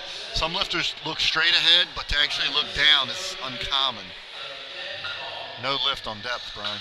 So he cannot connect there, so he stays at 170, and that'll set up Matthew Erwin. Now, is there any corollary there to the fact that he looked down and therefore maybe he's trying to feel his way on the descent to get proper depth, or is it one of those things to where that's just his style and he just happened to miss? It was just one of those ironic things. It appeared like that was his style because he started that way. Some lifters will drop their head as they come forward and lose their balance, but there's some lifters that their whole lift they look down. In general, again, I'm kind of the attitude you don't want to look all the way up because that's actually not biomechanical for your spine, but you certainly don't want to look down. I usually tell lifters to pick a spot straight ahead, maybe slightly up depending on the venue. Interestingly, in a venue like this with a far wall in front of you, most of us compete or lift at home where there's a gym wall right in front of you. You come to a meet like this and there's depth perception issues. A lot of lifters will lose balance just because they don't have anything close to get a frame of reference. And it's amazing all of the variables that you have to contend with when you're training at your local gym as opposed to coming to a national level competition, considering that you're likely going to be in a bigger venue. The people that are loading and spotting for you aren't necessarily your buddies that you hang around with 5 days a week, so I'm sure it can be quite a disparity in lifting at home versus lifting in an open venue amongst competitors and folks that you're not necessarily familiar with. Yeah, and Brian, that's why we emphasize personal records. And when I said earlier that Earl Hill set 4 of them, that means so much to us as powerlifters because personal record means you lifted more in competition than ever before. And like you said, that means you didn't have all the advantages of your buddies. You didn't have the perfect squat rack and everything set up. You had to go when they told you, and you had to lift the weight in front of all these people, in front of the pressure of the crowd and the judges. And to us, that makes it mean more. Now, let's see, Matt The good news is I think that lift was good. The bad news is he does not have any more left in him. Well, and you could tell by his facial expression after completing the lift, he gets 3 white lights, but he was upset with himself that it took that much effort to try to get that lift completed. Was there something technical there that he saw that he was the most displeased with, or was it the weight in and of itself? Well, it was interesting. His opener he hit was earlier at 385, and I felt he might have 400 or so in him, but the 385 just didn't look as easy as I expected. He jumped to 407, and I don't think he has any more in him. So I don't think it is technical. I think he just needs to pass his third and get ready to the bench. They put in a 2.5 kilo jump, so it'll be interesting if he even comes out. A lot of lifters will feel it's not worth it to even waste the energy if you're only going to add 5 pounds. You might as well save it and go warm up for the bench, because it buys you an extra 10 or 15 minutes too. Absolutely. And Seth Tyner will put it back on the rack, gets 3 white lights, so he goes from 185 to 195. And that was much easier compared to the lift we saw that Matt Buttimer did. So Seth looks like he's clearly got more left in him for his third. I would expect he might jump about 7.5 kilos. He's jumping 10 kilos. So it's a healthy jump from second to third. That'll bring up Carter Fitzgerald. Carter Fitzgerald connected at 190 in his opener. Now he'll take on 200 here in his second opportunity. And this is a big barrier for all of us who've competed in powerlifting. 200 kilos is 440 pounds. But just the nice round number of 200 is always something special. No problem, Brian. Look at that. Tell you what, I'll be interested to see what he does with lift number 3, as he seemed to have plenty in the tank there after that one. He connects at 200. And now that'll bring up Kansas Mullins. Mullins missed at 212.5, so he'll try on a second opportunity to put together a qualifying score at 212.5. Well, and when you're talking about the jump for Carter, the part that you'll kind of notice when you're at a meet like this is everyone is different. You have to know your lifter. Certain lifters, you can see them do a lift and you can say that lifter's got 10 more kilos, and another lifter could do the exact same lift and you'd say they've only got 5 kilos. Certain lifters have the ability to fight through very, very tough lifts. Other lifters, you know, if they slow down at all, they're right at their max. So a lot of coaching is really knowing your lifter and being able to say he can do or she can do this based off what she's done previously. So Kansas Mullins with an opportunity here. He walked out very easy. The weight did not look heavy on his back. Went very deep. I suspect he is an Olympic lifter because his depth was very deep, but his knees came in, but that was an easy lift. So he connects at 212.5, so he's got a qualifying score. And now that'll bring up Stephen Erwin. I want to thank some of our sponsors for being a part of this afternoon's Bar 5 Bar Showdown. I want to thank LFT Nutrition, Roswell Barbell. You can find them at roswellbarbell.com. Thrive Wellness Center, PowerDot for smart muscle stimulation, and Titan Support Systems. Thank you all for being a part of the first day of the action here at the 5 Bar Showdown. Titan Support Systems was my sponsor for powerlifting equipment for, wow, probably 15 or so years, and I wasn't even that good of a lifter. Pete Alaniz from Corpus Christi, Texas, does a great job supporting powerlifters across the board and has always been a huge supporter of Josh Rohr and Josh's meets and USA Powerlifting as a whole. You notice the knees came in on Steven, but he was able to fight through. 3 white lights. So he connects on a good lift there to get to 220. And I mean, at some point, you've just got to give credit to the fact that it's nice to be young and you can actually translate that sort of power in not necessarily the most technically sound way, but just chalk it up for being in the 20s and just going and fighting through it. Yeah, fortunately, when I got into the sport, I learned from the mistakes of a lot of the lifters older than me, and so I decided early on to lift when I was young as if I was old and to try and maximize my technique so I was able to powerlift for a long time, and I was able to compete for 30 years without any single major injuries. And so I'm of the attitude at any age you should try and get your technique to the maximum, because when you're lifting the weights these guys are, you don't want to mess around. That was a very narrow miss. We talked earlier, Brian, about that 2.5 kilo window. I think if he did 2.5 kilos less, that lift would have gone. He was right at the border. Zack Koenigsberg not able to connect at 220, so he'll keep his 212.5 for his third opportunity here in just a moment as Stefano Fenu will come up now. Fenu hit just a moment ago at 260. His neck, or 237. He'll be attempting 260 at this point. That's a big jump, Brian. We talked earlier about how powerlifters generally take bigger jumps. That's a 50-pound jump from opener to second. And you remember earlier I commented to you, we had somebody who literally jumped 5 pounds, the smallest jump.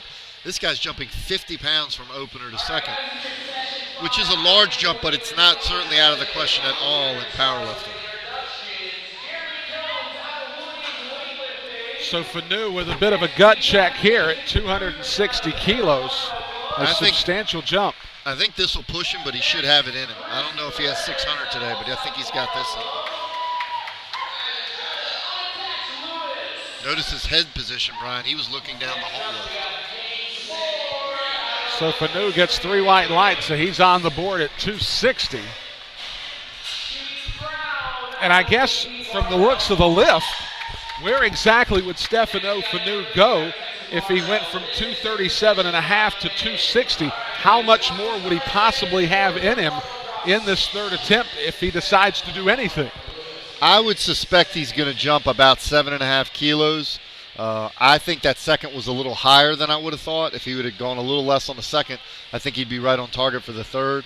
I think he's close. I don't think he has 600. 600 would be a 15-kilo jump. So I suspect he'll jump somewhere in that 7.5 kilo, maybe 10 kilos. You have to know how much of a ability to fight. Because he's got a wider stance, it appears to me like he's not going to be able to get enough power out of the hold to do a lot more than 573. Now this lifter, Brian, this lifter was very impressive. He absolutely destroyed his opener. He connected at 260. He's now going to make an attempt at 275. And possibly Fenu's second attempt was prompted by Lewis Arnold wanting to stay within shouting distance of him. It is possible, but I suspect Lewis should have no problem with this one.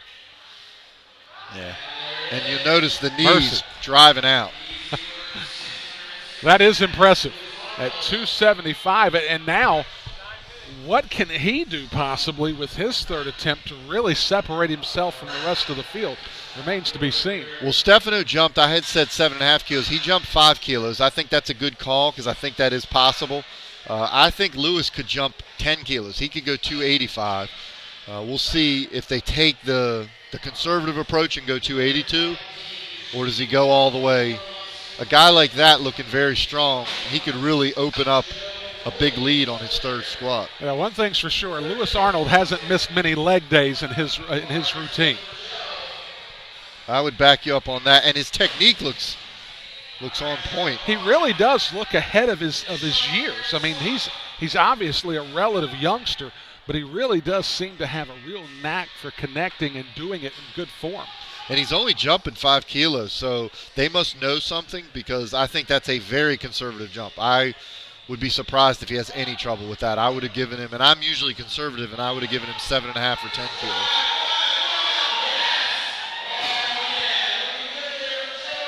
And Joe Wooley at the tail end gets 3 white lights to get to 160, but he was doing a pronounced outside extension of his knees to really try to drive through and finish off that lift. So much like what you were talking about, using the technique of getting the legs to the outside and driving upward, he did that in spades.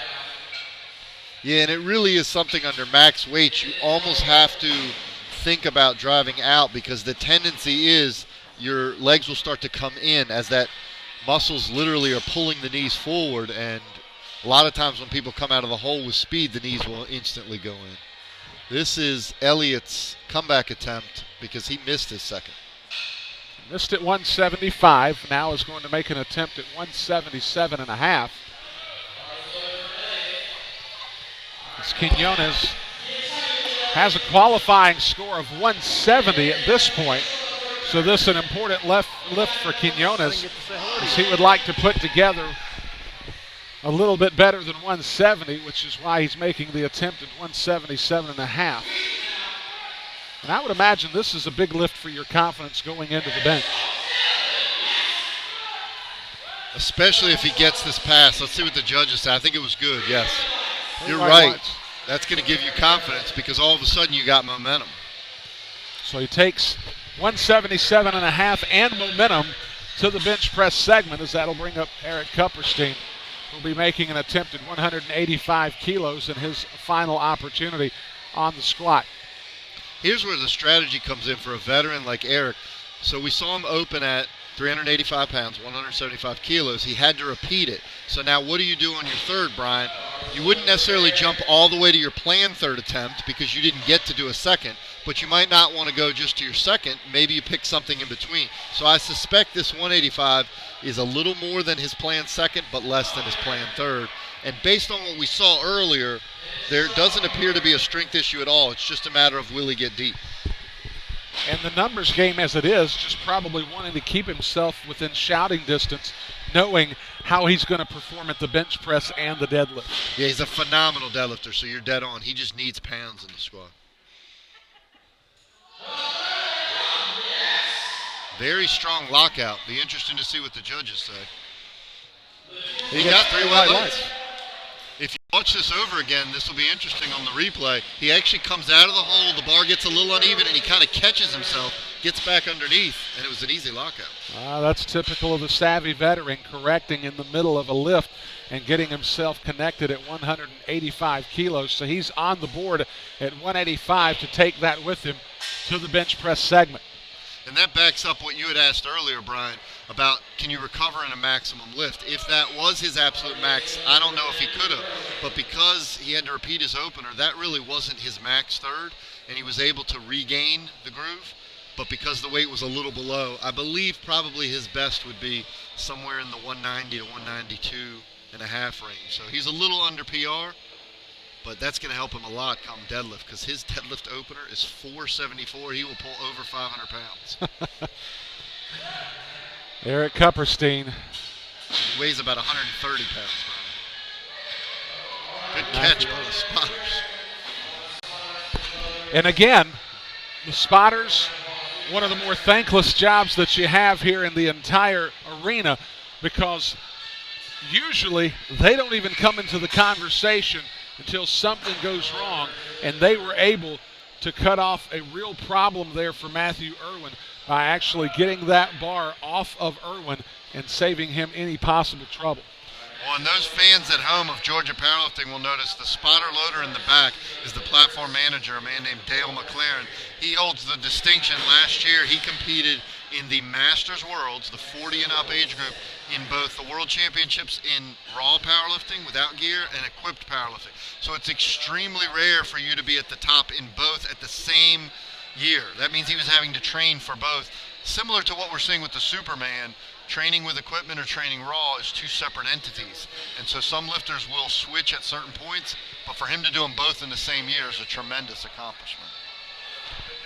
Well, and it speaks, I mean, those that have given their life to this sport, they've put together unbelievable resumes in a number of facets of it, whether it's a longtime judge that has an incredible, impeccable reputation, those that are event coordinators, event directors, site directors, those that have obviously been power lifters.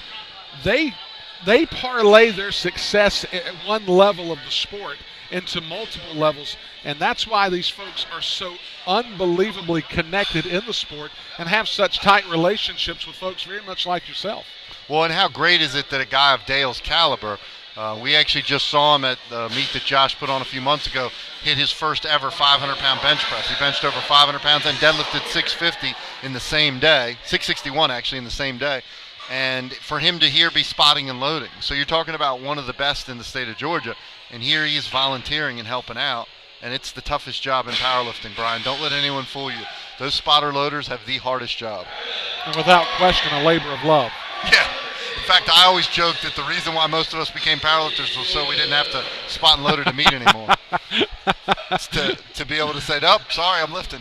Seth Tyner at 205 gets 3 white lights, so he goes 3 for 3 on his lifts. So he's in at 205, and that'll bring up Carter Fitzgerald, who's making an attempt at 210 kilos after hitting at 190 and 200 earlier this afternoon. Yeah, this is a nice jump, a 10-kilo jump from second to third, 22 pounds. This is the type of jump that really will put him adding pounds to his total. And where I was talking earlier about the advantage for the powerlifters is you have 3 lifts that add to your total. So simple math is that's 60% of the performance compared to the Olympic lifters only having 2 of the 5 disciplines. No problem, though. Carter Fitzgerald looking very solid there as he gets 3 white lights at 2:10, so he'll take that score with him into the bench press, and that'll bring up Zack Koenigsberg, who has 2:12.5 on the board already, but he missed at 2:20 in his second attempt. He'll be trying 2:20 once again. Yeah, and this is really a critical lift for him because you get stuck with your opener in a tight battle like this, it's usually going to put you at a significant disadvantage. So this lift right here, being able to get on the board with the second attempt would end up adding 15 pounds to his total. So Koenigsberg with his third opportunity here. We'll see if he can get 220 kilos.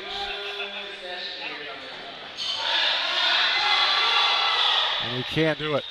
So he'll take 212.5 with him into the bench press. Good catch by the spotters.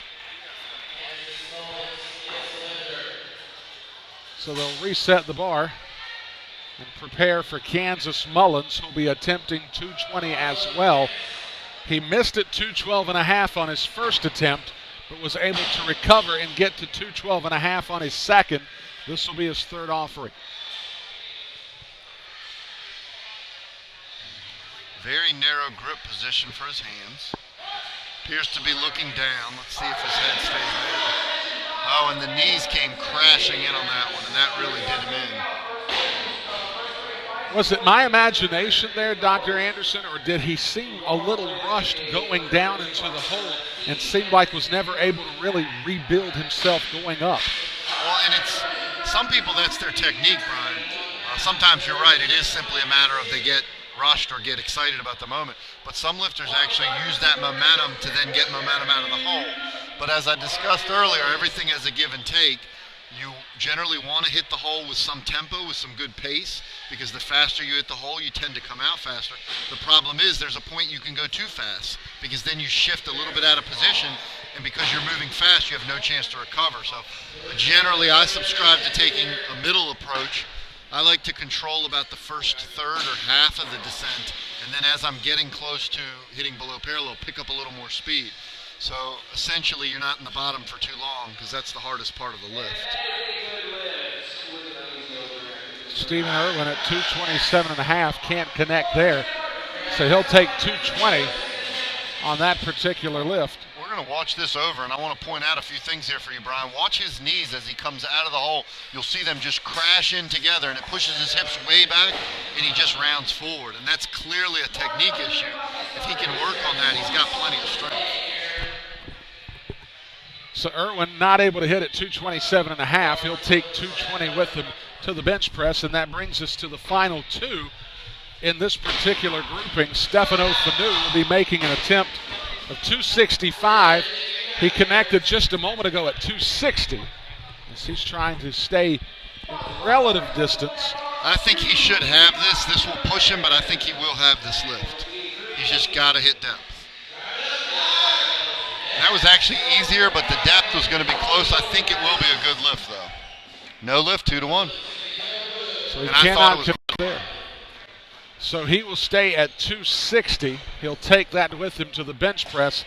And now we'll wrap up the squats with Lewis Arnold, who will go from 275 to 280. And in the early returns, if there's an MVP in this one, certainly Lewis Arnold could very well have gained that honor, because he has been very, very impressive in this squat segment. Well, if you and I are the voters, I agree with you, because I'm with you. I second your opinion. He's been the most impressive. In fact, I think this is a conservative third. Now, his coaches might know him better. Maybe they're saving him for the deadlift, or maybe they know what his ability is with max weights. But I actually think this lift will have some room to spare. I think he might be good for an additional 5 kilos. This is still a giant 617 pound, the biggest squat by far. 44 pounds ahead of the next biggest squat that we've seen so far in the Superman, Brian. The bar sitting low.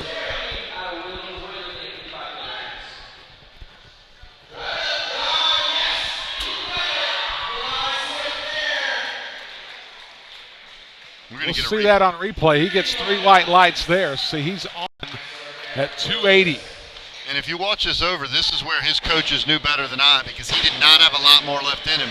And what I think this is this is probably someone who is an Olympic lifter. Powerlifting is not necessarily his first sport. And so being able to fight through a max lift, they knew it was better to be a little more conservative.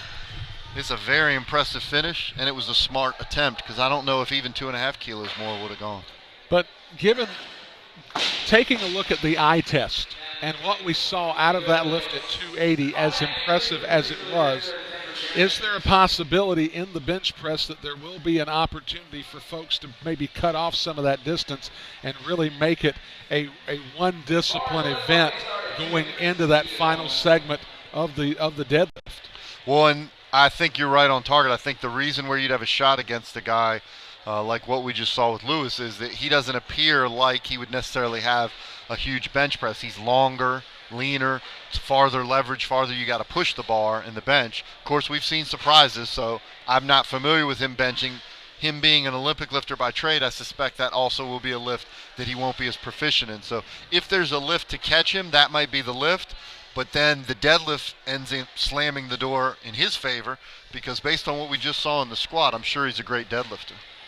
Well, folks, we're going to go ahead and step away and take a brief moment here. We're going to have an ad here coming up here on day 1 of the 5-bar showdown. We come back. Dr. Patrick Anderson will be bringing the bench press, and then I'll be coming back with you for the deadlift here in day 1 from the Atlanta metro area. We'll be right back.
Welcome back, ladies and gentlemen. This is Dr. Patrick Anderson. Brian has stepped away. We are now moving to the bench press. So we are still in the Superman competition. These are the lifters who competed in the Olympic weightlifting this morning. They've already finished their squats earlier this afternoon. Now they're moving to the bench press. We've had a few successful lifts for Lane McLendon, Cole Cunningham, and Brian Chambers.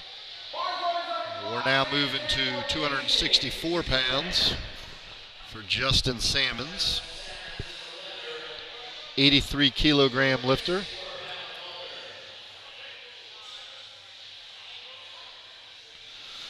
Justin was successful with 407 on his squat.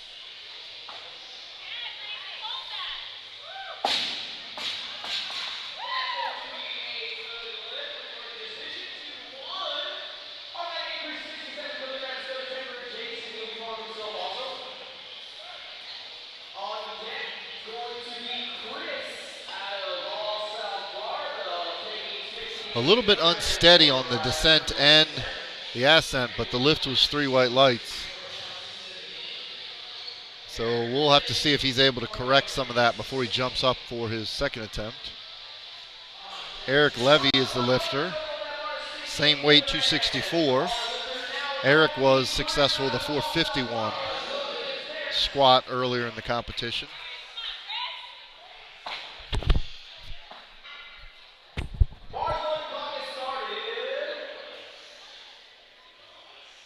Eric's in the Masters 1B category. That means he's 45 to 49.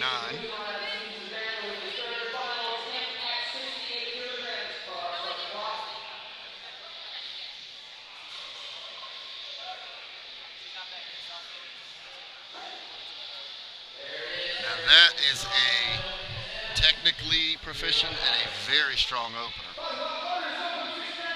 He will have a good bit left on his second and third. George Erwin is your lifter at 292 pounds. George hit 490 in the squat. And his forecast opener in the deadlift is 523 pounds. So George is proficient.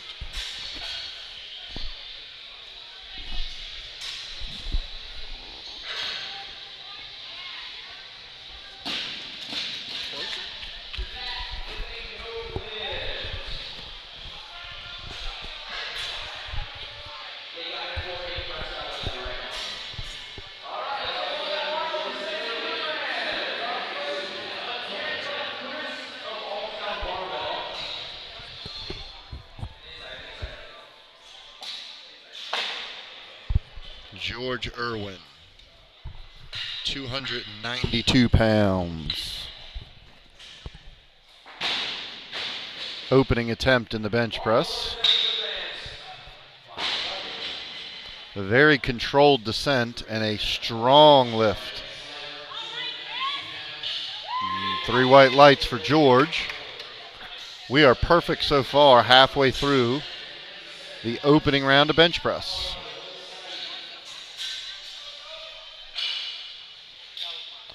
Doug Becker will be your lifter.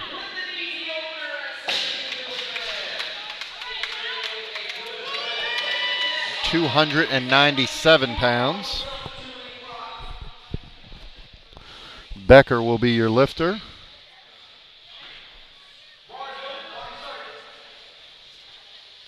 Competing in the Masters 1A, so that's the 40 to 44-year-old age group.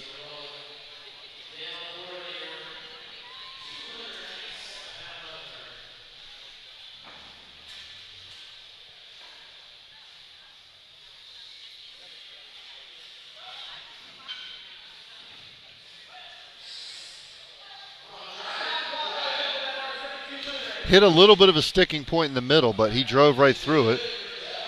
And that is 3 white lights. A little heavier than you'd want on your opener. So we'll have to see if Doug is able to get the technique maximized to be able to jump a little bit for his second and third bench. The bar will remain the same for Will Saeed. Earlier, he only took one squat at 75 kilos, a token squat, if you will. So now he's opening in the bench press at 297.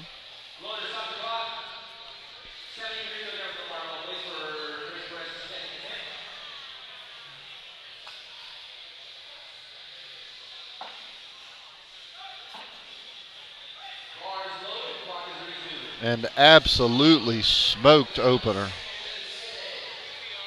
He will be well over 300, I suspect. Anh Cu is your lifter, 308. He hit a 474 squat. Was only able to get one squat in. Got a little bit forward on his second and his third.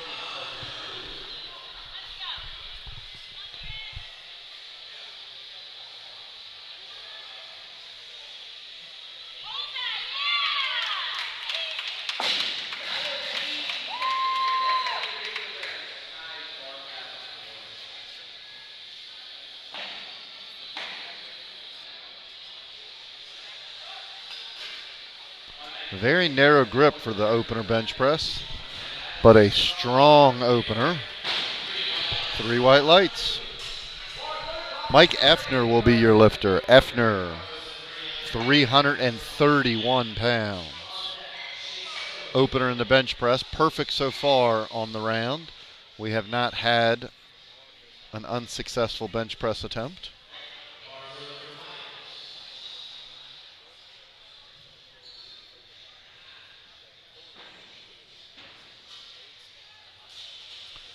Mike Effner was successful with 451 on his squat, and he has got 331.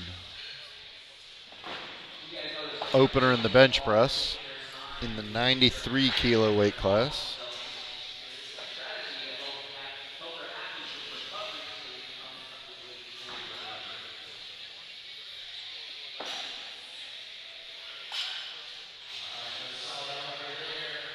And the lift is good. 3 white lights.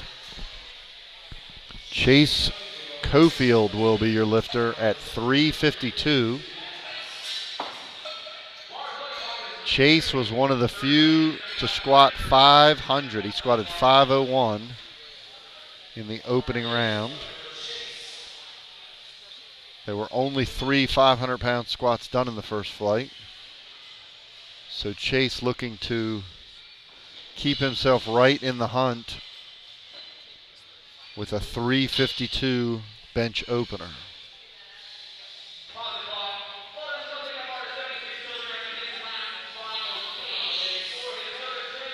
And a good looking opener for Chase, and the judges agree, 3 white lights.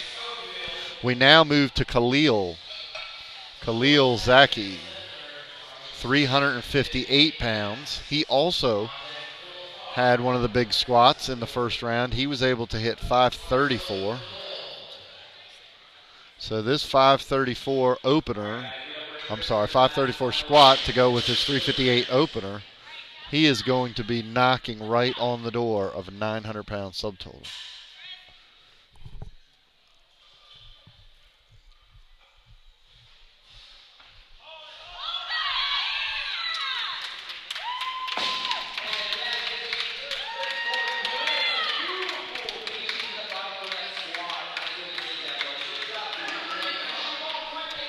Now that opener will be a good lift, but it was not very easy. So I suspect a small jump is in order for Kalil. Now Phillip Carr looking at 380. So this will put him over 900-pound subtotal. The biggest subtotal so far for the group. A nearly 400-pound bench press to go with his 534 squat earlier today.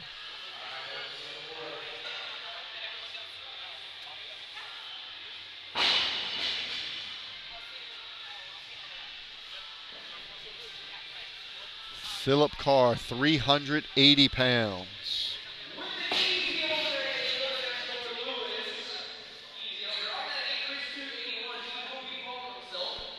Very controlled descent, but it appeared like he got out of the groove quickly. So when you have a bench press attempt that goes that awry and out of the groove that quickly, you have to wonder whether he didn't open too heavy, or is that a situation where there could be a previous injury? Because I suspect it's going to take everything he has to get that lift passed. Meanwhile, while we were descending back, we will go to second attempts with Lane McLendon. Lane is looking at 187 pounds for his second attempt.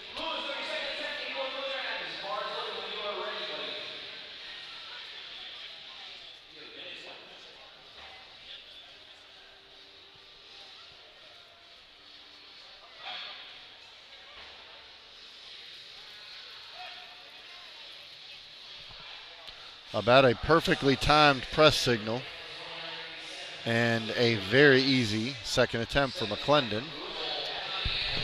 Now the teen phenom, Cole Cunningham, is up next. Cole Cunningham, in just the 16, 17-year-old age group, was able to squat 336, and now going over the 200-pound barrier, looking at 203 on his second attempt.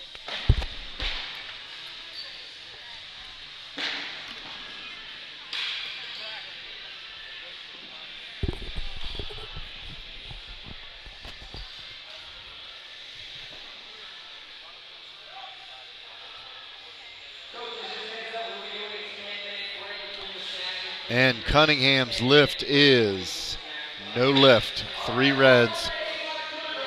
He received different cards, and from the distance we are, I can't be sure. It appeared like he might not have waited for one of the commands.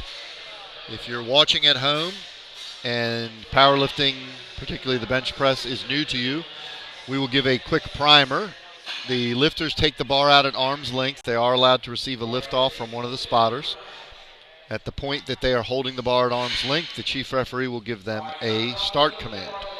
The lifter then must descend the bar to the chest, and the bar must remain motionless where they receive a verbal press command. After they push the bar to arm's length, they receive a rack command. The lifters are required to follow all 3 and are judged accordingly and need at least 2 white lights for a successful lift. And Brian Chambers demonstrates a successful lift with 3 white lights. Some of the more common rule infractions will be the bar going back down once you have started the press. So once you start going upwards, the bar cannot go down. The feet are not allowed to come off the floor. The butt's not allowed to come off the bench. Failing to follow any of the commands, typically the press would be the most common, is another common rule infraction. We now have Justin Sammons. Sammons is your lifter at 275. Sammons was successful with 407 in the bench. I'm sorry, in the squat. And looking to add 275. That lift should be good, but there was not a lot left in him. We'll have to see if Justin passes his third or just takes a very small jump. Eric Levy also at 275. But he has a 20-kilo advantage over Justin because he squatted 451.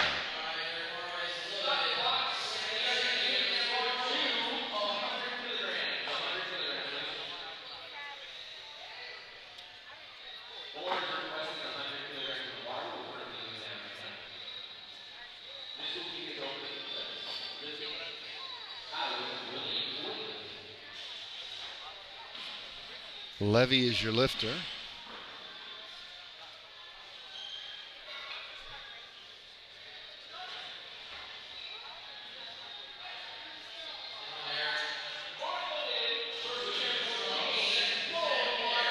And Eric's lift is 3 white lights.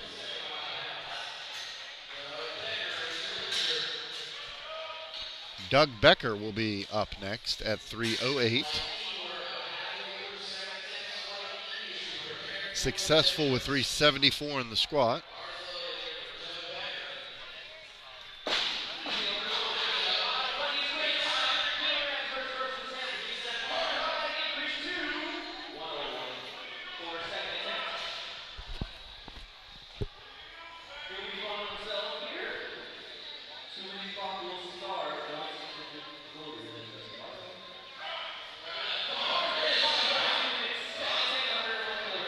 Great catch by the spotters. No lift for Becker. He will be credited with his opener at 297.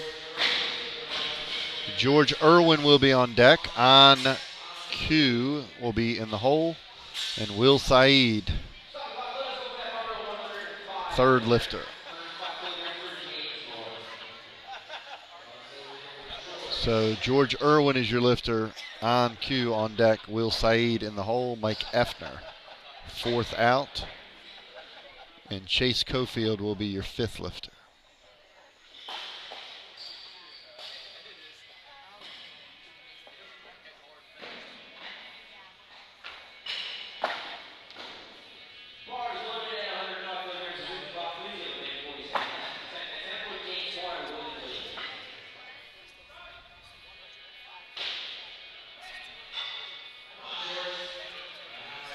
And Erwin's lift appears good, and the judges say 3 white lights.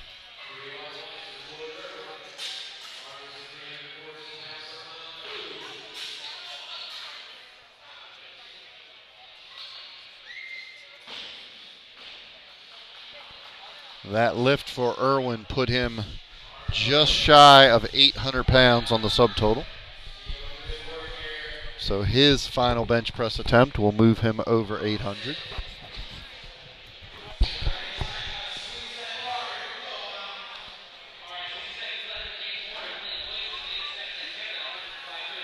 Anh Cu will be attempting 314. Narrow gripped bench press style.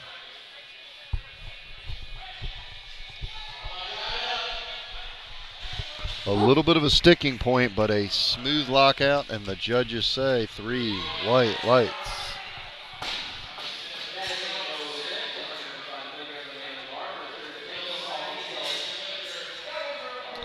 Will Saeed will be your lifter. Mike Effner on deck. Cofield in the hole. Kalil Zaky in the wings. And Phillip Carr will be your fifth lifter and final lifter of the second attempts in the bench press.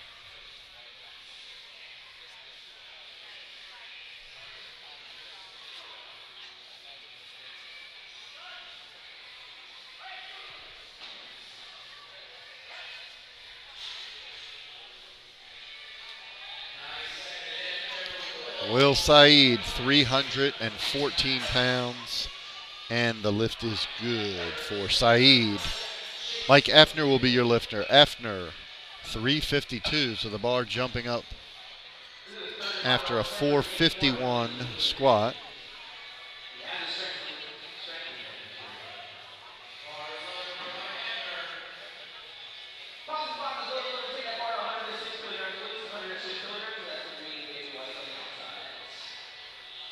This lift would move Mike past 800 pounds, give him 804 subtotal.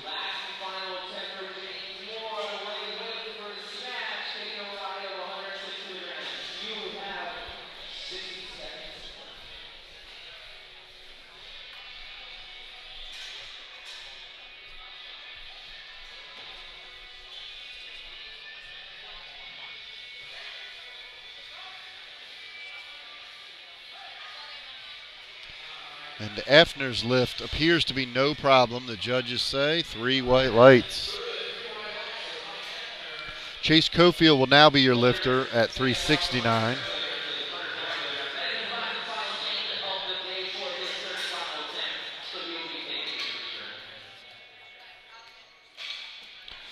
Cofield, we talked about a few lifters closing in on 800 pounds. Cofield will be closing in on 900 pounds subtotal.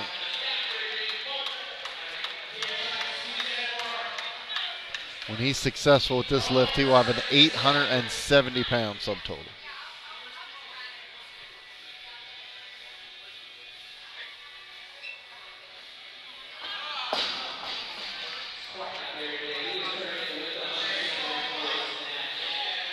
And the lift for Cofield is 3 white lights.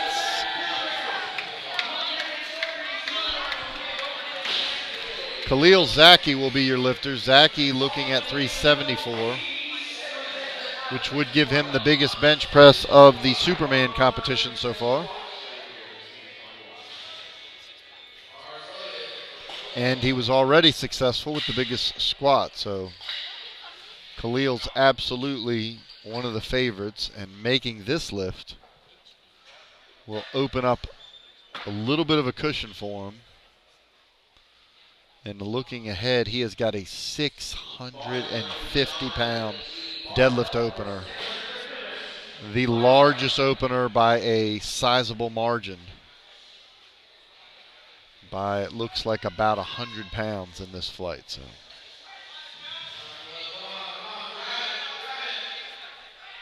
an accelerated lockout, and the judges say 3 white lights. He had a little bit of slow coming off the chest, but was able to push through and have a very strong lockout, and giving you maybe a thought that he might have another 5 pounds on his third.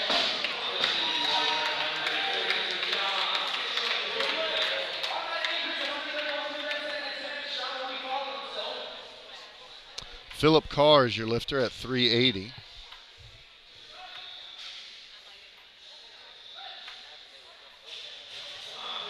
That's going to be no lift for Carr, so that opens the door up for Kalil, because they were tied in the squat, but now that Phillip has had 2 misses in the bench, Kalil is really giving himself an advantage in the overall competition to be awarded the Superman.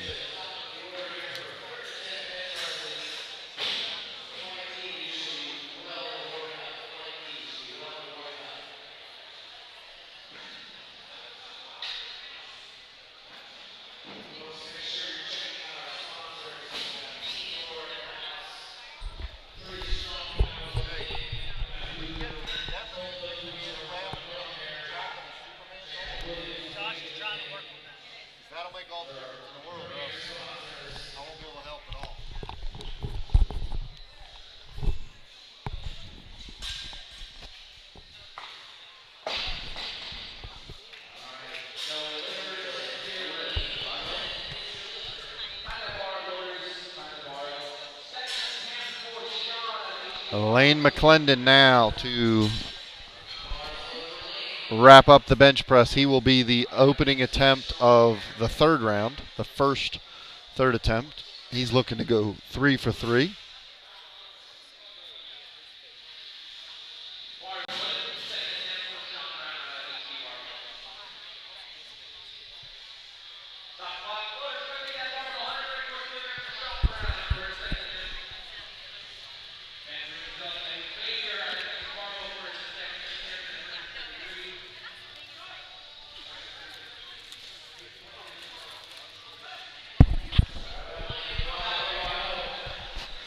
And the lift for McLendon is 3 white lights. Cole Cunningham will be your lifter with a comeback attempt. Cunningham at 209 in the teenage division, 16, 17-year-old age group.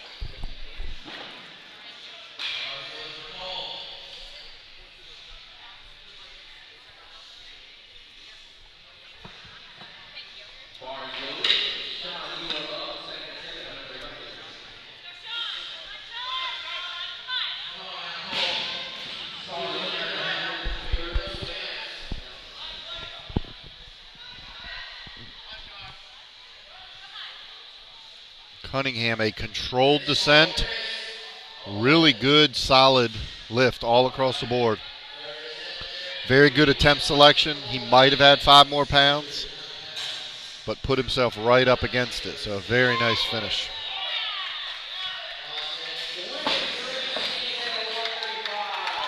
Brian Chambers will now be your lifter, looking to go 3 for 3 in the bench. at 242.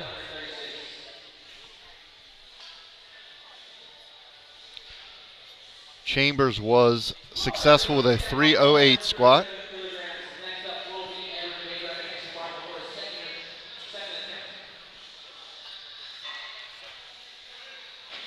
And now he has got 242 on the bar.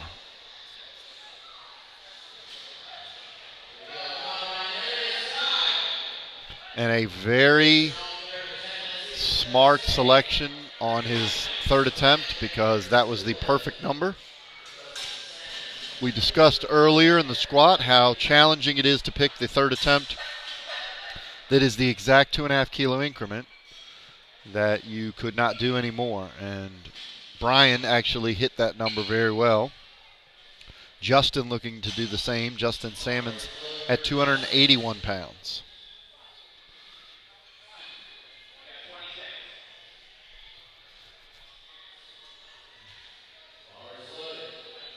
The bar is loaded for Sammons.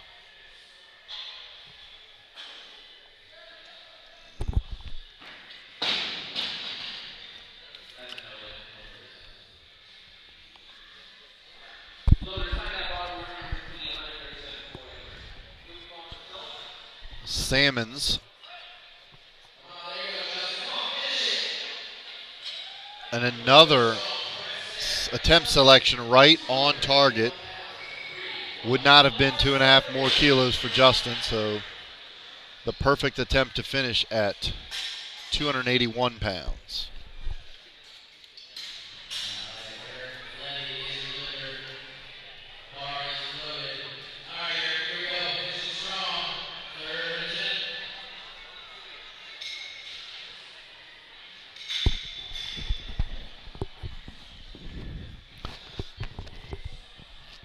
Eric Levy is your lifter. Levy is your lifter at 281. Looking to go 3 for 3 in the bench. 451 squat he hit earlier.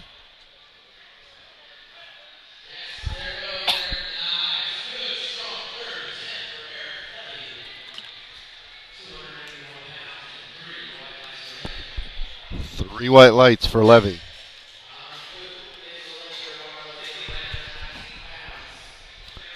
We are making quick work of this flight in the bench press. Appears to be about 8 lifts left in flight D, our first round of benchers. Anh Cu took the minimum jump on both his opener and his second attempt, 2.5 kilos. Not a common sight in the sport of powerlifting for someone to go 308, 314, 319.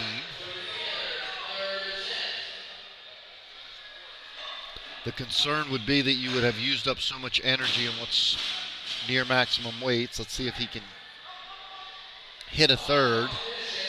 Now the bar had a dip in there, so it'll be a matter of whether the judges determined, and they did, that the bar came back down.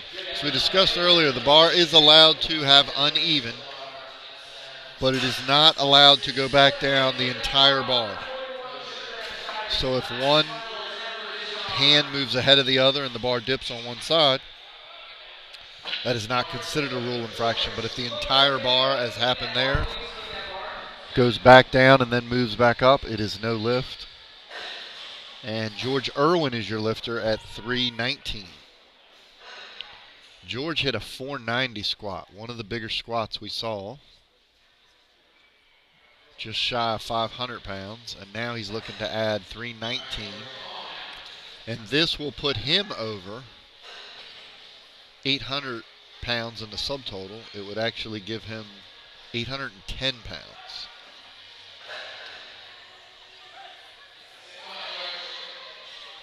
Unfortunately, that lift is no good for George.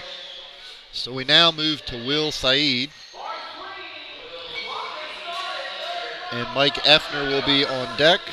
Phillip Carr in the hole. Kalil Zaky in the wings with Chase Cofield, your fifth and final bench presser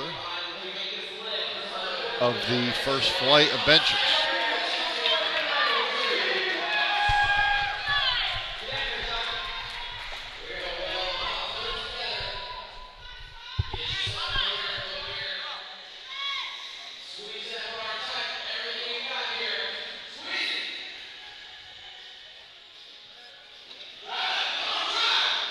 And the lift for Will is no lift.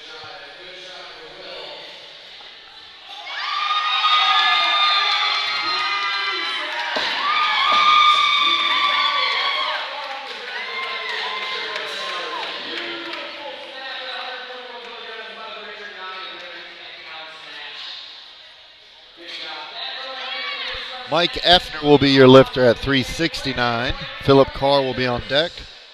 Kalil Zaky and Chase Cofield to finish out the benchers.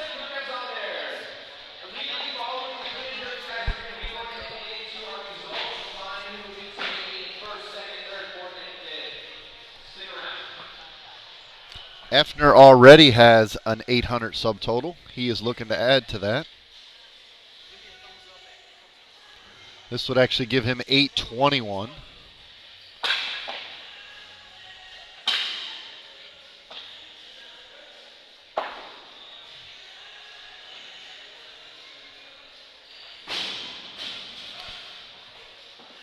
Effner's descent, controlled, a solid movement, and I believe that lift will be good.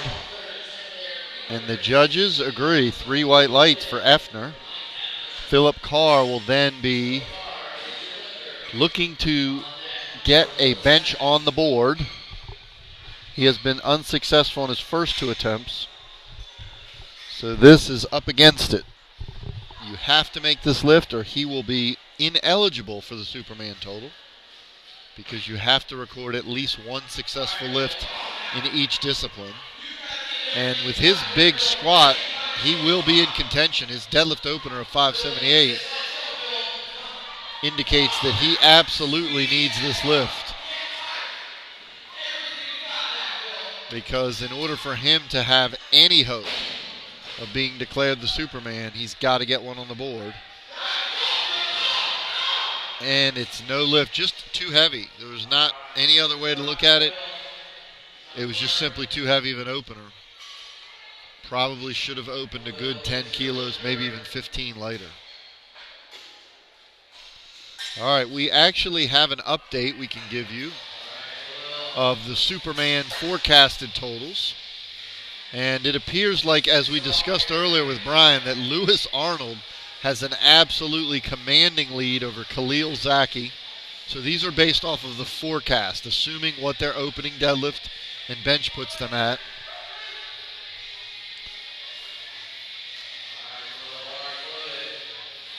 Currently, Seth Tyner is in first place with Lewis Arnold in second.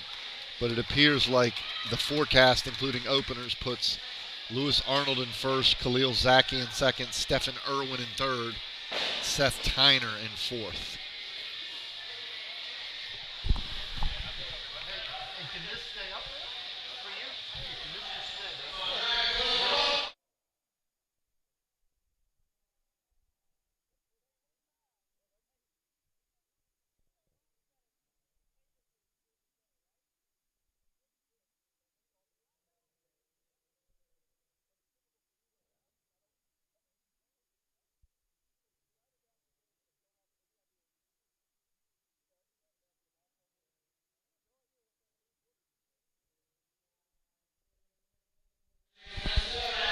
All right, we are back on board, and ladies and gentlemen, I've got an updated Superman score sheet in front of me where I'll be able to tell you in real time what each lift means.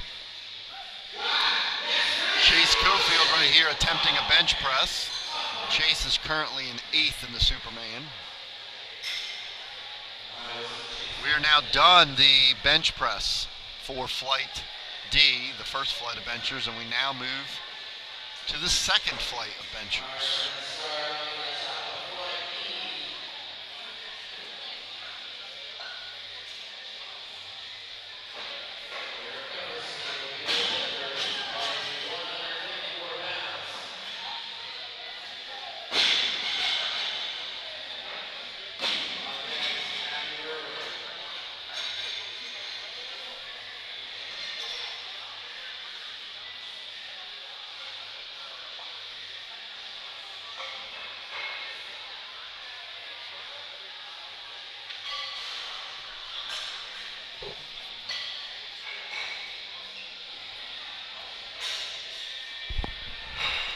So if I'm reading this score sheet correctly, what it's telling me is the total based off of the Olympic lifts that were done earlier today. Seth Tyner has the Sinclair in first.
All right, we are back on board, and I'm going to be able to keep you guys updated on the Superman because they've just given me a Superman scoreboard. So if you're at home and you're watching this and you were trying to keep track, you can put your calculator down, you can put your abacus away.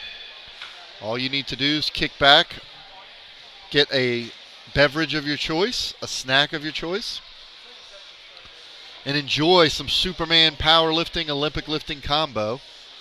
Because now every lift I will be able to give you an update.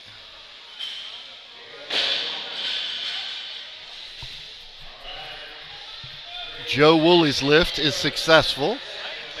3 white lights.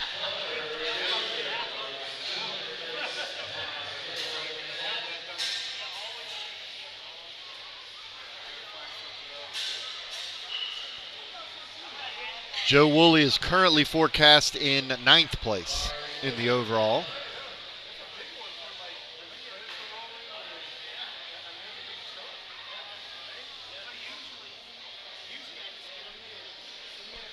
Matt Buttimer is your lifter. Buttimer at 237 pounds. He is currently forecast in 17th place.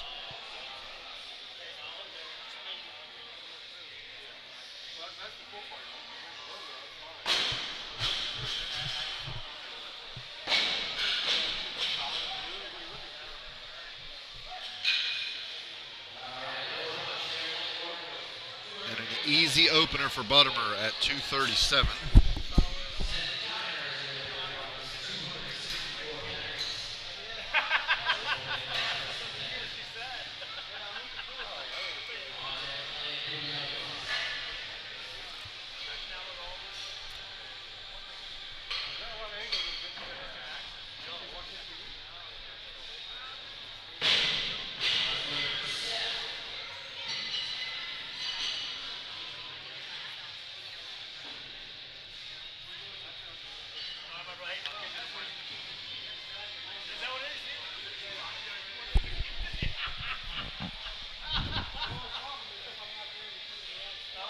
Seth Tyner. Now Seth, who was in first place after the Olympic lifting, the weightlifting portion of the Superman, he is successful with 264. He is forecast to be in 4th place, so he will have a shot at getting onto the medal stand if he can continue on success path in the bench and the deadlift.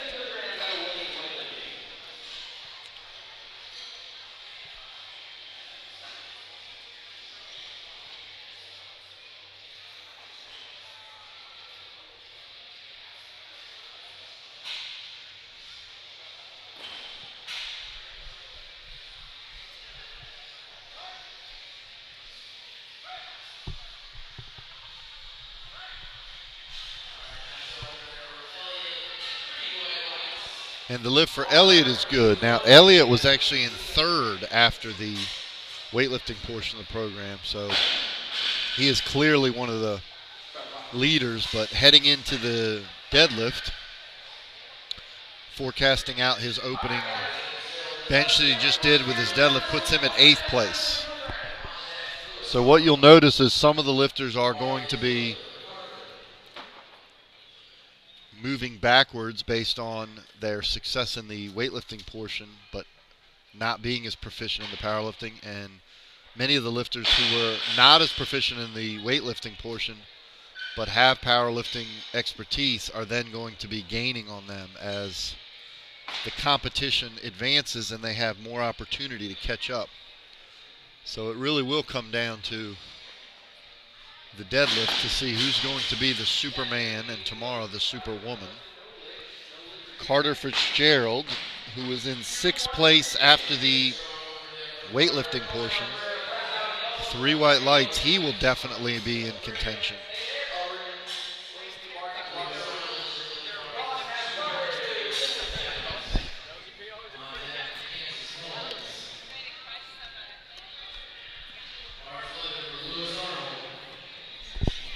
Now, Lewis Arnold, he is currently forecast to be the number 1 overall, and I'm sure that's based off of his giant deadlift opener, because his bench here of 286, as we had discussed earlier after the squat, this is probably the one thing lift that he will struggle in the most, being predominantly an Olympic lifter and not being built for the bench press. But you would have to expect that based on his technique in the squat, he's probably got some technique issues in the bench just out of getting used to the performance. In fact, you'll notice on that lift, he was able to get the lift pass because you have to wait for the start signal. He actually did not wait for the start signal, but he caught that he missed the signal, so he pressed the bar back up. So he did about a quarter lift, maybe not even a quarter, and then immediately got the signal and was able to get the lift. So that will keep Lewis in forecast of 1st place. But this next lifter will have a lot to say about it because Kansas Mullins in 5th after the Olympic lifting portion of the program is forecast in 7th place. And his 286-pound opener in the bench will give us an idea on what he can expect, and his lift is 3 white lights. Now this next lifter is right in the hunt. Stefan Erwin is currently in 4th after the Olympic lifting portion, but his forecast is to finish in bronze. Very close to 2nd place, Kalil Zaky. So Stephen Irwin's opening attempt, 303 pounds.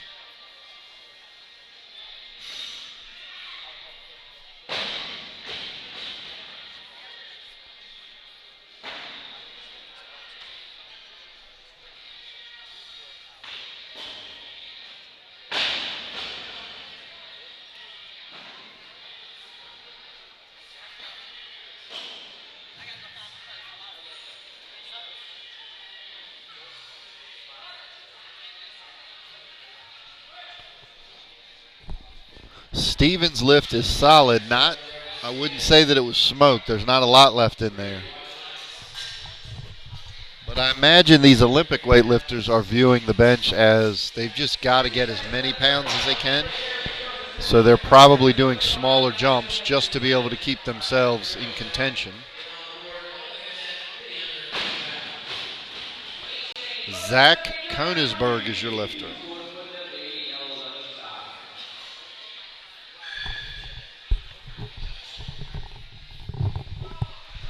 Koenigsberg is your lifter at 303. Now that had more left in him, so of the openers we've seen so far, that was one of the better ones. But we are taking a sizable jump up for Stefano Fenu, and this is where the powerlifting will catch him up. He was in 20th place after the weightlifting portion, and his forecast is to move him up to 11th. I suspect he will continue to advance and maybe even be able to move up into the top 5 before all is said and done.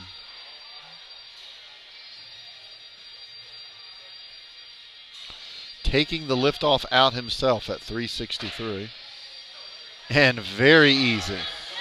He might actually have, I don't know about 400, but I would say 385 is certainly within question.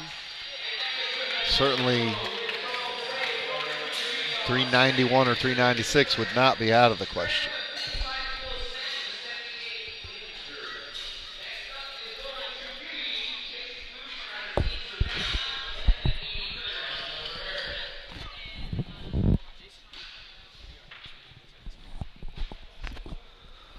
Kupperstein is your lifter at 165.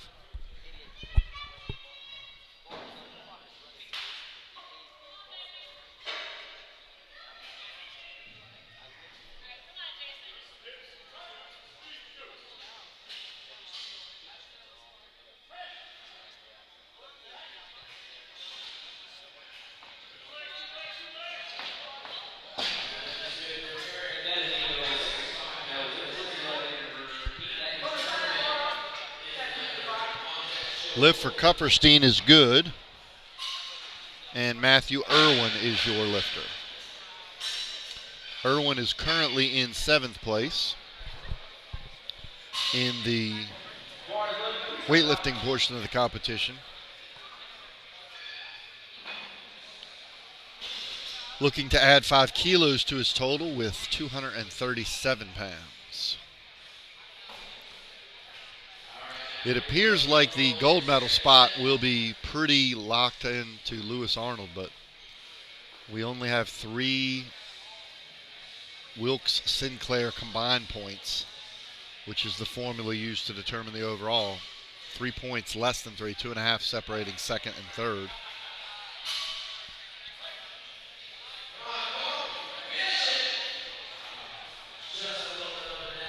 No lift for Erwin. Joe Wooley will be up. Joe is right on the cusp. He was 9th place after the morning session. He is currently forecast as 10th place overall.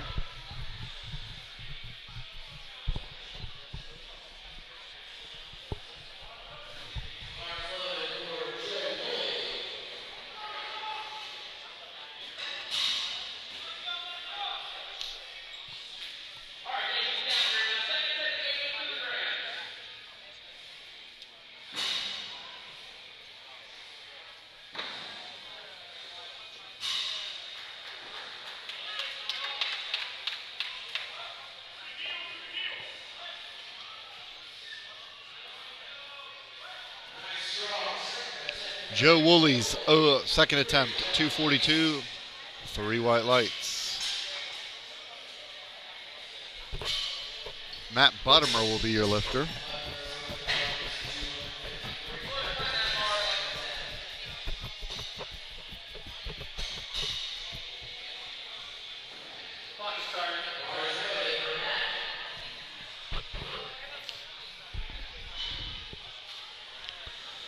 Buttimer will be your lifter at 253. Seth Tyner will be on deck, and Tyner is one of the names to watch. He is first place after the morning session, forecast to be in 4th place, but certainly in contention to get into the medals and get onto the podium.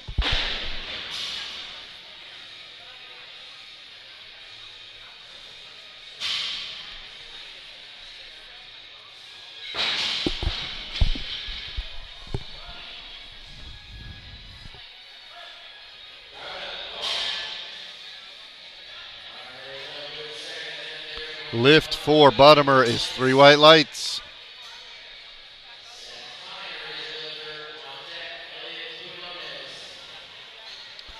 Seth Tyner is your lifter. Tyner at 275 pounds.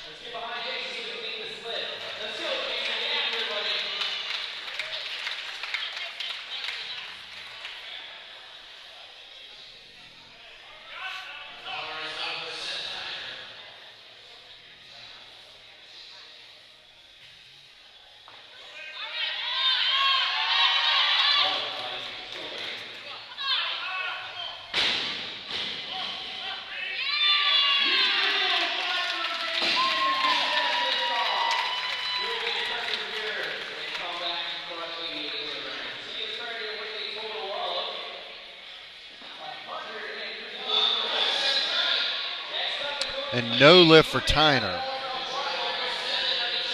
So that will definitely put him at a disadvantage in trying to climb up. He is in fourth forecast.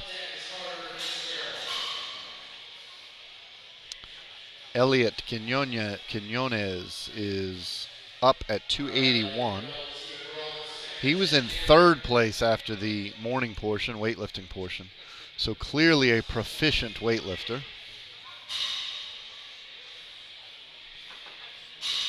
Needing every pound he can get in the bench press. And the lift is going to be no lift.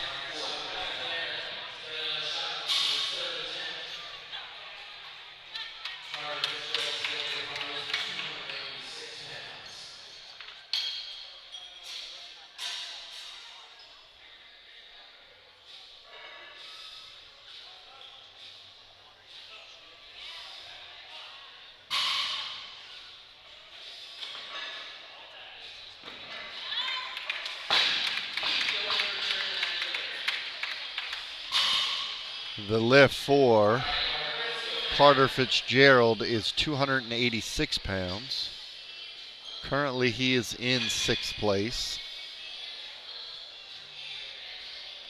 But he is in a very close battle with Kansas Mullins.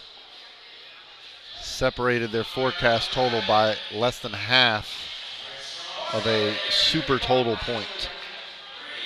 The lift is good for Fitzgerald, so that's going to add for his total. And we will now move to your anticipated champion, Lewis Arnold.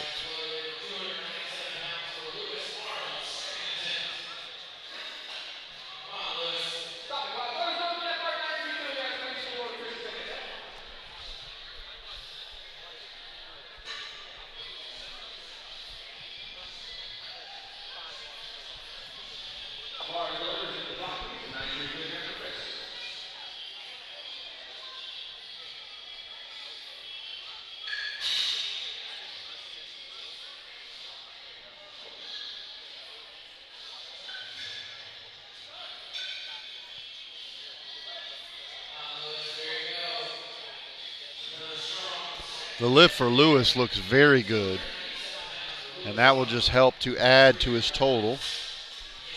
And anticipating his opening deadlift, he will lock down the gold medal and the Superman title if successful with his opener that's currently at 628. I suspect he could probably drop that maybe even as much as 20 kilos, 44 pounds, and still be in the lead. Kansas Mullins is up. Mullins is up at 297.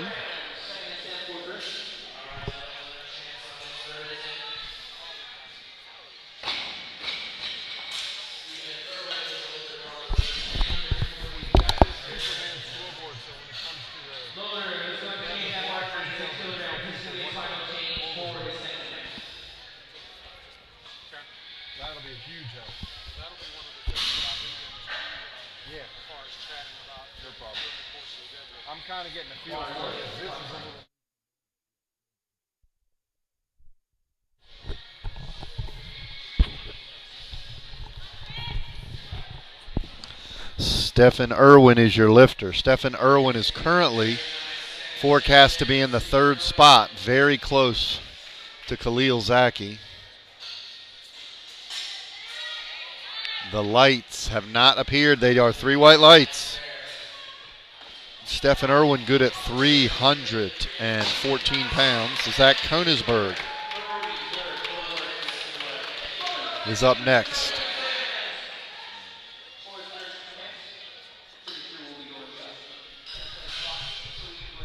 Koenigsberg is your lifter at 314. Stefano Fenu will be on deck.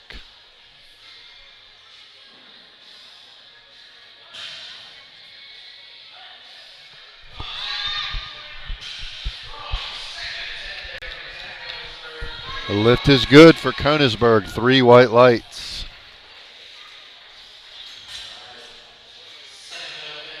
Yeah, the battles coming down for the second place, silver and bronze, are going to be very close. Stephen Irwin has just moved forecast ahead of Kalil Zaky by about 1 super total point.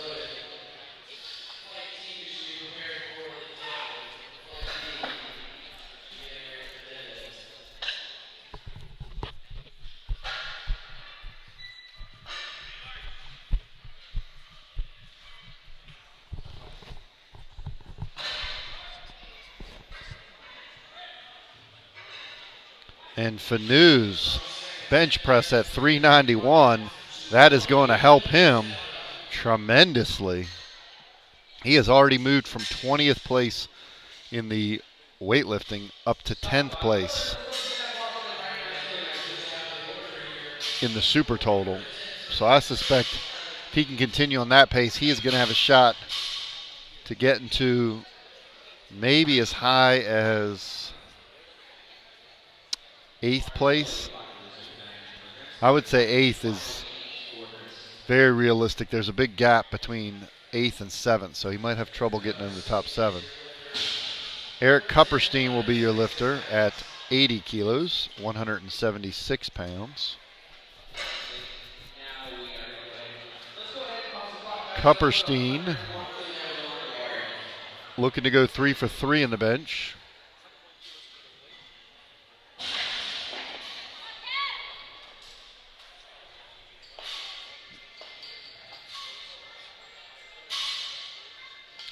I wonder if he's passing his attempt. He's down to about 30 seconds, so you'd figure a guy like that, a veteran, would have already come out. So I suspect he is passing his attempt,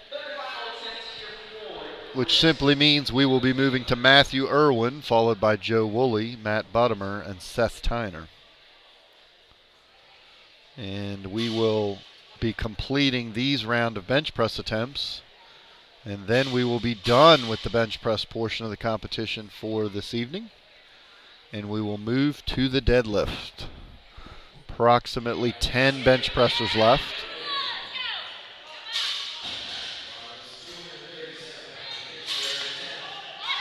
And we will begin with Matthew Erwin.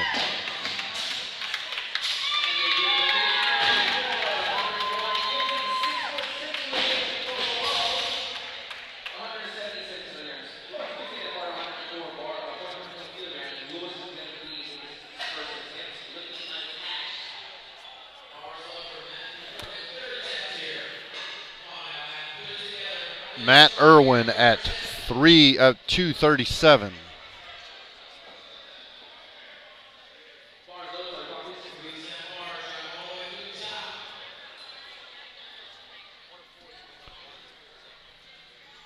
Very narrow grip.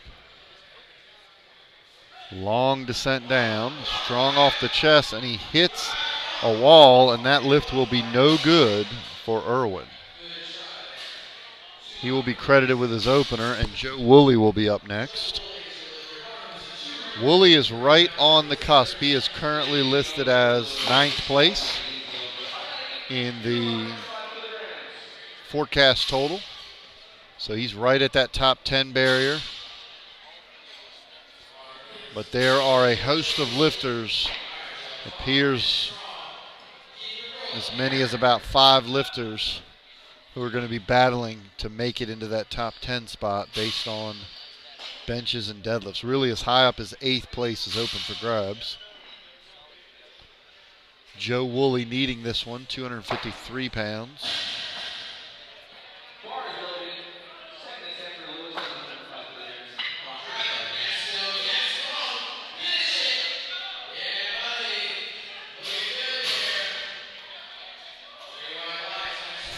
white lights for Wooley. Matt Buttimer will be your lifter. Buttimer, another one of the power lifters who is working his way out of the hole of the weightlifting portion of the competition. He was in 18th place after the morning session. And looking to move, this would move him up into 16th place.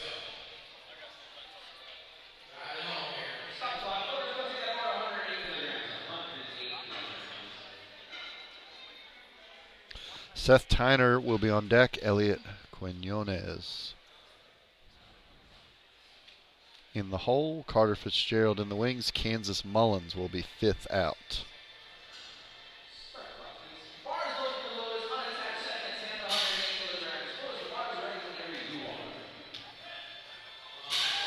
No lift for Buttimer at 2:59. Seth Tyner, who is currently the number one from the morning session in the weightlifting portion, so clearly that is his specialty. He is holding on to try and keep close enough to finish in the medals, but he really needs this attempt because he missed it on his second. So he's currently forecast 4th place, but looking at these numbers, I would suspect he's going to have to make this, as well as at least 2 deadlifts to have any chance to catch the top 3. Currently would be Stephen Erwin and Kalil Zaky in 2nd and 3rd, with Lewis Arnold in command for the number 1 spot.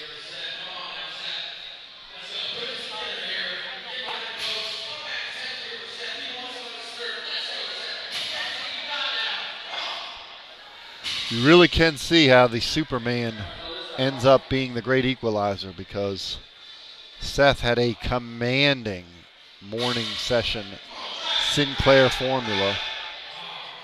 A full 8 points clear, 8.5 of the nearest lifter.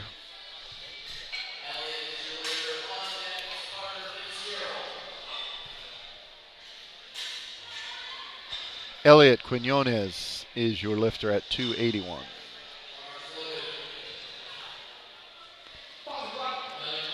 Quinones at 281. Now he was in 3rd after the morning session, the weightlifting portion, and he is doing everything he can to hold on to a top 10 spot. This is also a comeback attempt that he's going to need to just be able to hold off some of these power lifters, and particularly the big deadlifters. No lift for Quinones, and you're seeing the bench press really be the bugaboo for a lot of the Olympic lifters, as we expected and talked about earlier. Carter Fitzgerald will be your lifter. Fitzgerald is in 6th place, and he is in a really close battle with Chase Cofield for 5th place. Fitzgerald successful at 286, headed up to 292.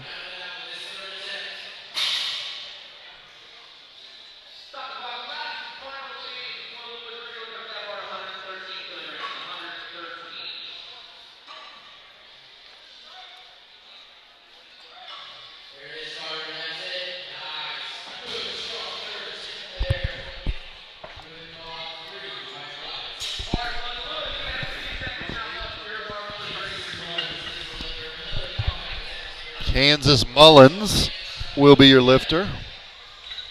Kansas Mullins is currently in 5th place, but his forecast is for 7th. So what that means is they take the opener that you have listed in the deadlift, and they credit that as if it's already been done, just to give us an estimate on where your total will be throughout the competition. The only official lifts are the ones that have been completed. So Kansas needs this as it's a comeback attempt. And his lift was successful, but let's see what the judges say. 3 white lights. Now up next is our champion-to-be. He has got such a commanding lead, and we talked about him earlier as being the MVP. And really the only thing separating Lewis from the title is he's just got to make his opening deadlift. If I was coaching him or knew someone who was coaching him, I would actually recommend that he even drop the opener. He has such a commanding lead He could literally do his last warm-up on the platform. You would hate to see any type of mishap. He has a forecasted 54.5 point super total lead, which is, I would estimate in the kilos as probably over 100 pounds in terms of what it would take to catch him. So Lewis has pretty much got it wrapped, but this will help to pad his total. And even though the bench is not his forte, he goes 3 for 3, and that really points to what we discussed earlier about just the talent of that young man, that he's doing something that's not his first sport, and the bench being the lift that would be the most foreign to him, most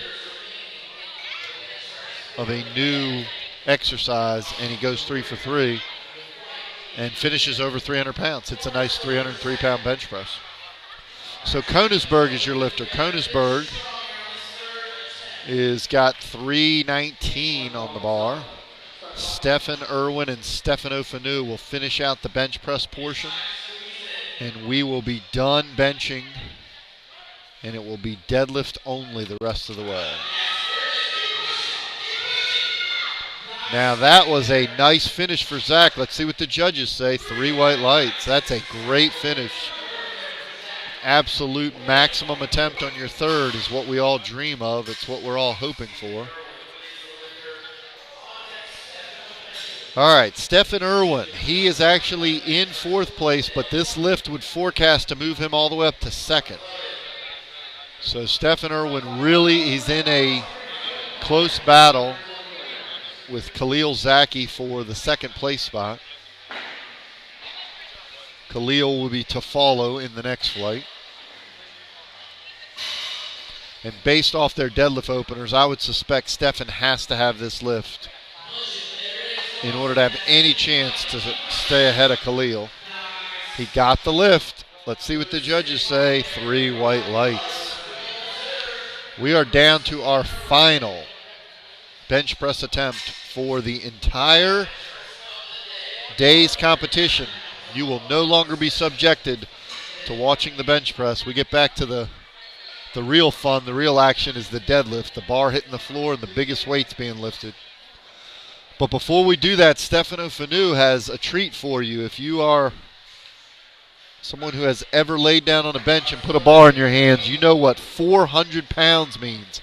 402 is a barrier that many people never cross, and those who do are considered at a level of strength in the elite category. And Stefano Fenu, 402 pounds, the biggest bench press by far, no lift off, taking it at himself. And a controlled descent and just a little bit too much. Just a little bit shy, no lift for Stefano. We are now going to prepare for the deadlift. There will not be a break other than to change the platform over.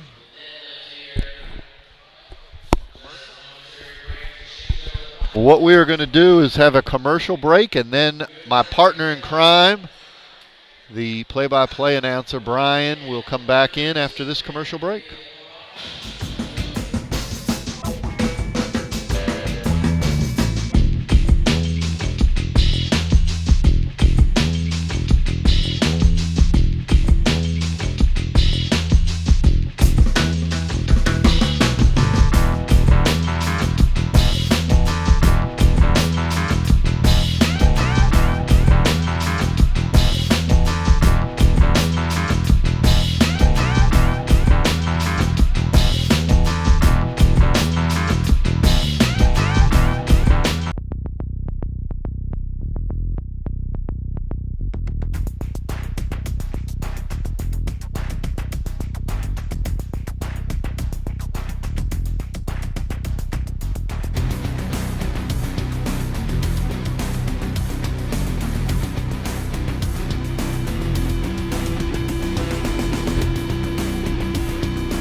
And it all comes down to the final discipline of the Superman competition, the deadlift. Coming to you from Norcross, Georgia, in the heart of the Atlanta Metro, the inaugural 5-bar showdown presented by Team Rohr, Pretty Strong Powerlifting, and Williams Weightlifting USA. We welcome you to the finale here of the Superman portion of the 5-bar showdown.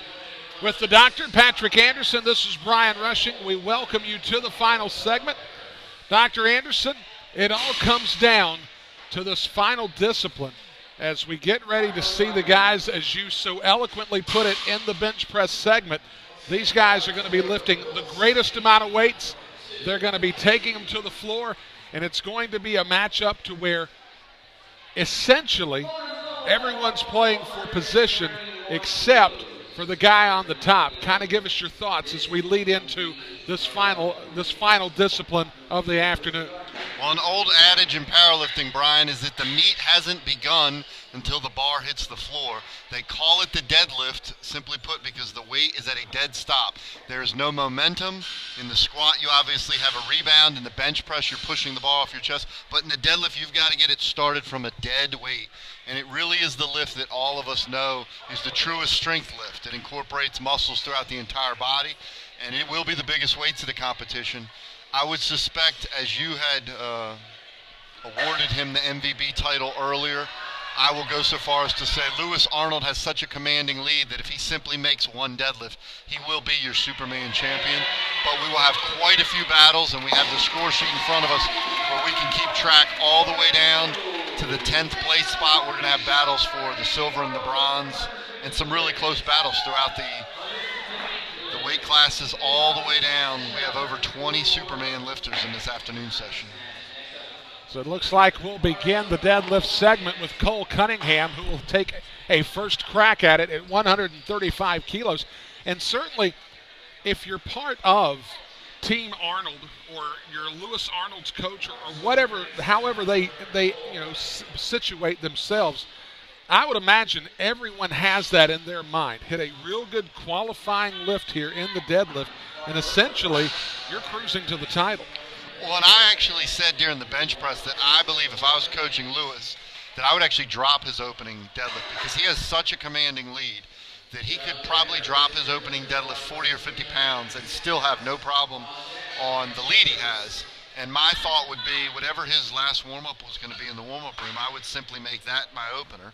That way it saves him some energy, it guarantees him the title, and then he can take a comfortable jump on the second. And then, as I always say, on your third attempt, you can put whatever you want. You can load up every weight that Josh Rohr can find inside the city limits of Duluth and put them all on the bar. But he really needs to get in the competition. And the deadlift, even though he's strong, that is not his forte in terms of Olympic lifting is where he comes from. So I would suggest he drops his opener, but we'll see. I could be way off. He's opening a 628. He could have 700 in him for all I know. Doug Becker gets a good lift there at 180 kilos. Cole Cunningham got things started at 135, so that'll bring up Brian Chambers as things should go at a much more rapid pace than they did on the bench press, as these guys essentially are going to be pulling all of the weight from the bar that's laying on the floor. And we should see some guys turn things over pretty quickly here in this final segment. Brian Chambers at 185 will get his opener here in these final three lifts of the afternoon. And when we started out this afternoon, Brian, you had asked me who did I expect to contend, and I said we really have to get to the deadlift to know. Well, we can actually see there are several lifters who had a huge lead in the morning session, the weightlifting, and then they're literally holding on for dear life because they're getting caught by the powerlifters. There are several powerlifters who are way down in the morning session and who are making huge progress. And then there's actually a decent number of lifters who are kind of right in the middle. They're holding their spots, so they're more balanced across the board. So you'll really be able to tell in the next two sessions, two flights that we go through, on what ended up answering your question of is it going to be the powerlifters or is it going to be the weightlifters. Right now it looks like the weightlifters have the early lead because the top three spots appear to be lifters who are more proficient in the Olympic lifts. And even with that said, the drama isn't over for the individual competitors, as they're all going to be trying to meet some form of PR at some point in this discipline. Yes, and individually each of these lifters have PRs, as you said, that they're looking to beat. So Lane McLendon at 185 gets 3 white lights, so he's on the board at 185, and that'll bring him Justin Sammons. And that's one of the things that regardless of who's at the top of the board, who's at the bottom of the board, with all of these guys being at varying skill levels and varying levels of experience, there's one thing that you can always potentially lean to, and that's catching a PR at every discipline. So that's what should keep each and every one of these guys acutely focused and locked into this event until it comes to its conclusion. Yes, and Brian, the most difficult lift in our sport, in the powerlifting portion, to make a PR is the deadlift, simply because it's the end of the day, you're more tired, you're doing your 7th, 8th, and 9th lifts, and most of the time you're pushing maximum weights because you're trying to catch somebody. This is the one lift where you know exactly what you need. In the third squat, you don't know exactly what you're going to need at the end of the day. But at this point in time, the coaches are working numbers, and they'll know exactly the weight they need to put on the bar. And added to that, if you do catch someone, if you do pass someone in the final discipline, you've certainly earned it because you're fighting off all sorts of elements in the process. Yeah, as somebody who does not have a great deadlift and always hated that the deadlifters could catch me, I always would tell people the best lift to be proficient in is the deadlift because it's the cleanup hitter. It's the one that you can make up all the ground on. It's kind of like being a great fourth quarter quarterback in the NFL. It doesn't really matter what you do in the first quarter. It really matters what you do in the fourth quarter. So Justin Sammons hits at 200 on cue in his first lift at 215 kilos. We'll get 3 white lights, so he connects there at 215, and that'll set the scene for Mike Effner at 227.5. Just getting things started here in the opening flight here of the deadlift period, as so much of the lifting has come to a close today. What started out at 9 a.m. is a back room filled with athletes trying to get themselves ready for competition. Those numbers have dwindled significantly. There's not nearly as much background noise in the back room as everyone has fixated their attention on either closing their day down or spectating here against these final Superman contestants. Yeah, I would suspect, Brian, I can't be 100% because I have some screens blocking me, but I would suspect at this point, obviously everyone in this flight has already done their warm-ups, and even the people in the next flight of deadlifts should be very close to done, so there's probably not much going on in the warm-up room. Usually come deadlift time, Brian, you don't want to do a lot of attempts. When I coached Earl this morning, I asked him if he wanted to do 4 warm-up deadlifts, and he looked at me and he said, no, how about 3? So he literally did 3 warm-ups, and that was it.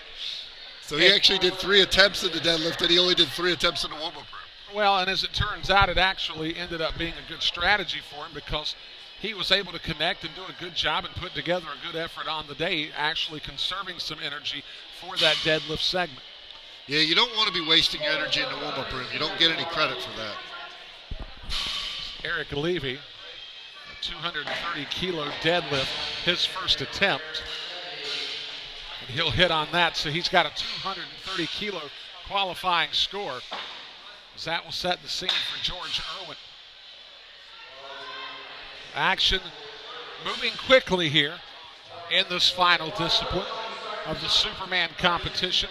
Now that you've had a chance, Dr. Anderson, to kind of see things play out from early this morning to what we saw from the Olympic lifting side of this to now going through the 3 disciplines and seeing these guys compete, what are some of your thoughts now that you've actually seen some of these guys actually participate now in all 5 disciplines?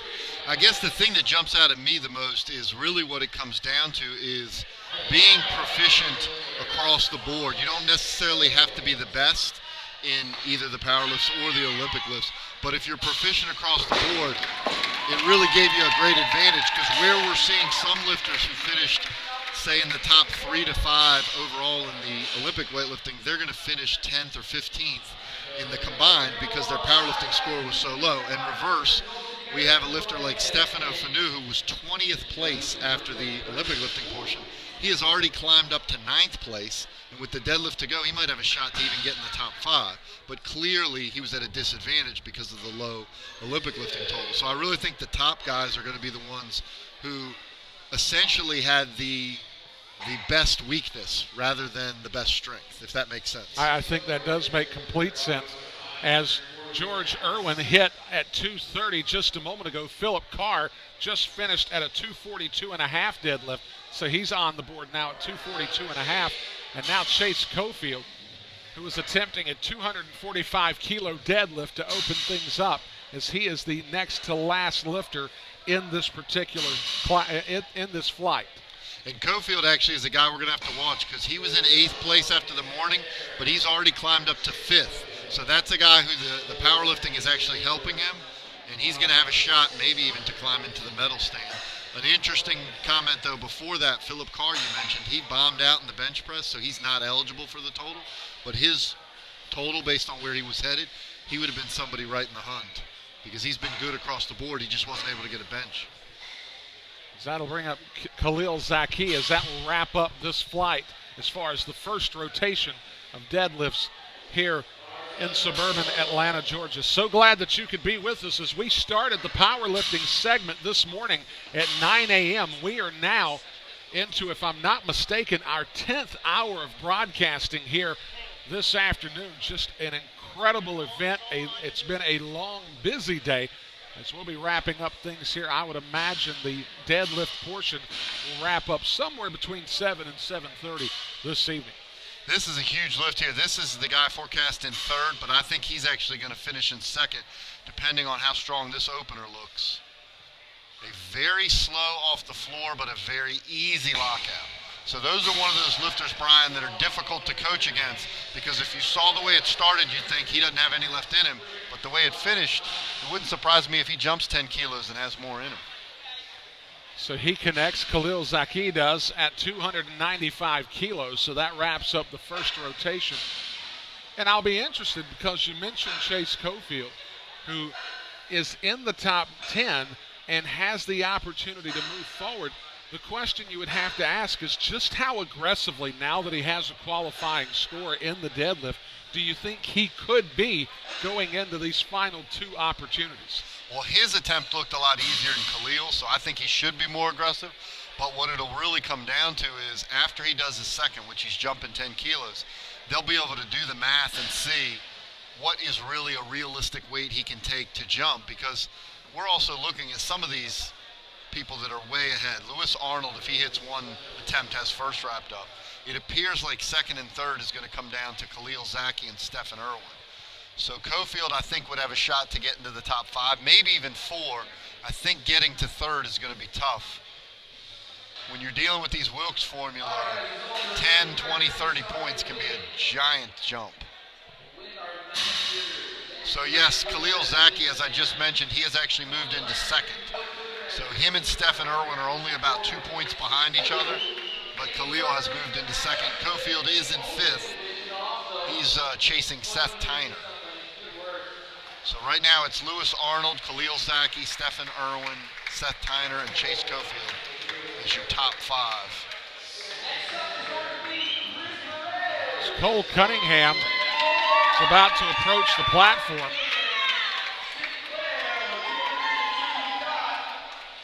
This is just a teenager here, Brian. He's 16, 17 years and opening at 352. His second attempt here at 160 kilos. That looks simple enough. So he gets the 3 white lights, and now he's in at 160. Tell you what, by the time it's all said and done, Cole Cunningham will have acquitted himself quite nicely in this afternoon's performance. Well, yeah, and the fact that he's only 16, 17 only bodes well for his future and gives you an indication of the potential that that young man has. Yeah, it's pretty impressive to be in the 5-bar showdown as a teenager and doing as well as he is. He is currently forecast at 23rd place.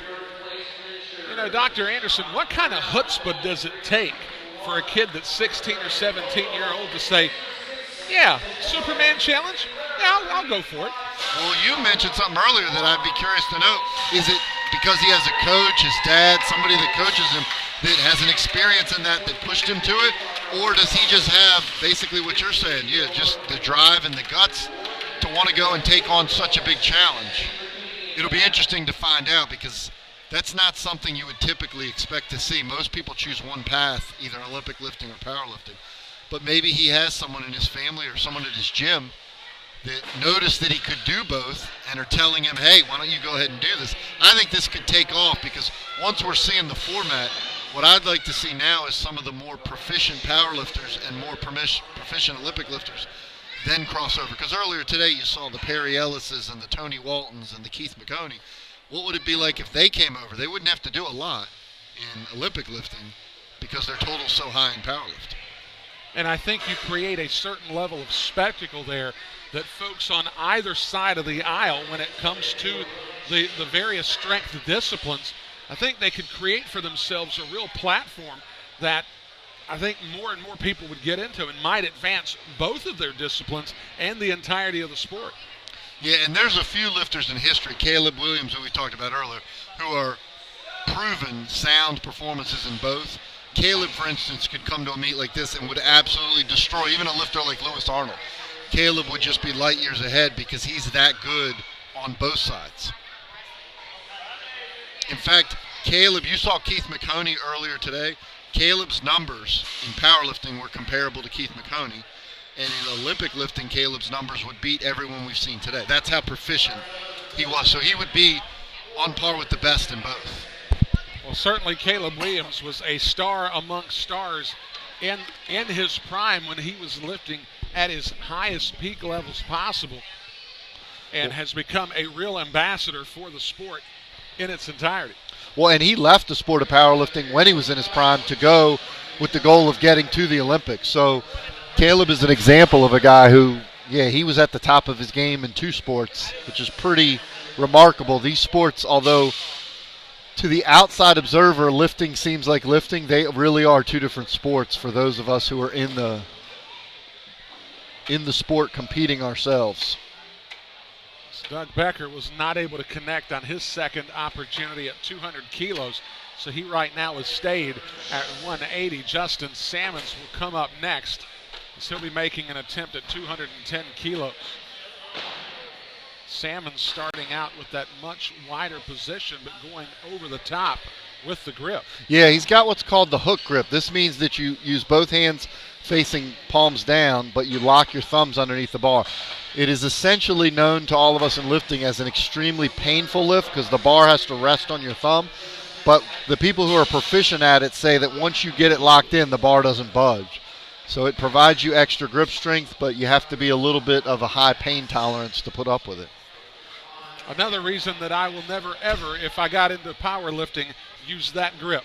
Well, believe it or not, even the strongest and the toughest guys I know have tried it, and it is extremely painful. I mean, the bar literally is like putting 400, 500, 600 pounds just resting on that joint on your thumb. And I've never been able to do it to a success with a significant weight. I can do it in the warm-ups and in training, but it's definitely something that's taken on more by the new wave of CrossFitters that have come into our sport, and people, it's actually the Olympic lifting technique a lot of the Eastern European lifters use. And so U.S. lifters, that's kind of a newer form. On cue with his second opportunity. He connected at 215 just a little bit ago. Now 227.5. That's a pretty solid opener. Pretty solid second attempt. So he gets 3 white lights there, so now he bumps up to 227.5. So good job there from On Cue to boost his numbers, and that'll set up Mike Effner coming up here in just a bit. And you'll notice, Brian, the jumps appear to be bigger now in the deadlift than they were on the bench. So we're looking here at several jumps, 10 kilo, 12 kilo. Even we had a 25 kilo, a 20 kilo jump. And when you're dealing with bigger weights and in the deadlift, oftentimes you'll see bigger jumps. So Mike Effner will address the bar for his second opportunity at 235 kilos.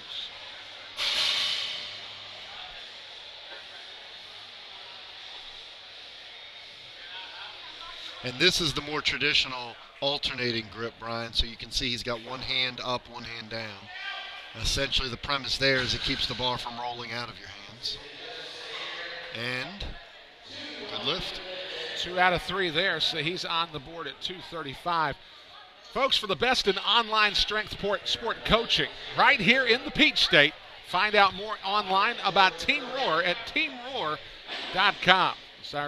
They're one of the presenting sponsors of this 5-bar showdown here in the Atlanta Metro. Is Eric Levy, who hit at 230 just a moment ago, will now be making an attempt at 240. Now, I'm admittedly biased, Brian, because I'm friends with Josh, but Josh Rohr, who is the owner and operator of that Team Rohr you just talked about, he is a former collegiate national champion, collegiate record holder in the deadlift. Josh and I actually lifted in the Open World Championships together on Team USA in 2009 in India. He is actually coaching lifters literally internationally. He does that coaching where he can even do digital or electronic online coaching where he will watch a lifter lifting in Europe at 3 in the morning, Josh's time, and he will watch them and coach them. So he's really taken it to a whole new 21st century level in terms of coaching. Well, and it's amazing. You think about something like that the technology is in place to where anyone can be coached by anyone in the world at any time, strictly by having the ability to do things virtually and online. It's an amazing time to be alive. Yeah, it's a whole new world. One of Josh's top lifters is a Masters lifter from Idaho, Donna Martz, who's a world Masters champion and national champion. And, of course, she's in Idaho, and Josh is in Georgia, and he's coaching her. Yeah, admittedly, if you're from Idaho and you're talking to someone from Georgia, there's a real possibility that as long as you can get past the southern drawl, the communication isn't an issue at all, especially with the technology. Well, I just think it's fascinating. You can literally be coaching someone the old school way. You had to go to the gym with someone and stand next to them to coach them. Now Josh can be coaching someone, and it's 3 a.m. Georgia time, and he's coaching someone who's lifting over in Europe. And probably doing it with a phone in their hand, or with a phone in someone's hand. It's unreal. It's Phillip Carr there will get 2 out of 3 white lights there to connect at 250. So we are now about to wrap up the second rotation here in our penultimate segment of the day. Cofield at 255 will be followed up by Kalil Zaky, will be making an attempt at 300 kilos. Both of these two lifters, Brian, are right in the hunt. Chase is currently in the 5th place forecast, but he is not out of the reach to move into 4th, and Kalil's currently in 2nd place. So we're really going to be seeing some of the award winners in these next 2 lifts. That was a pretty nice lift for Chase.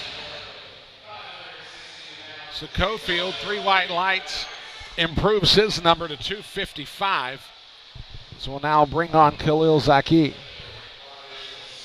And that lift had more in him. You were asking earlier, what does he do?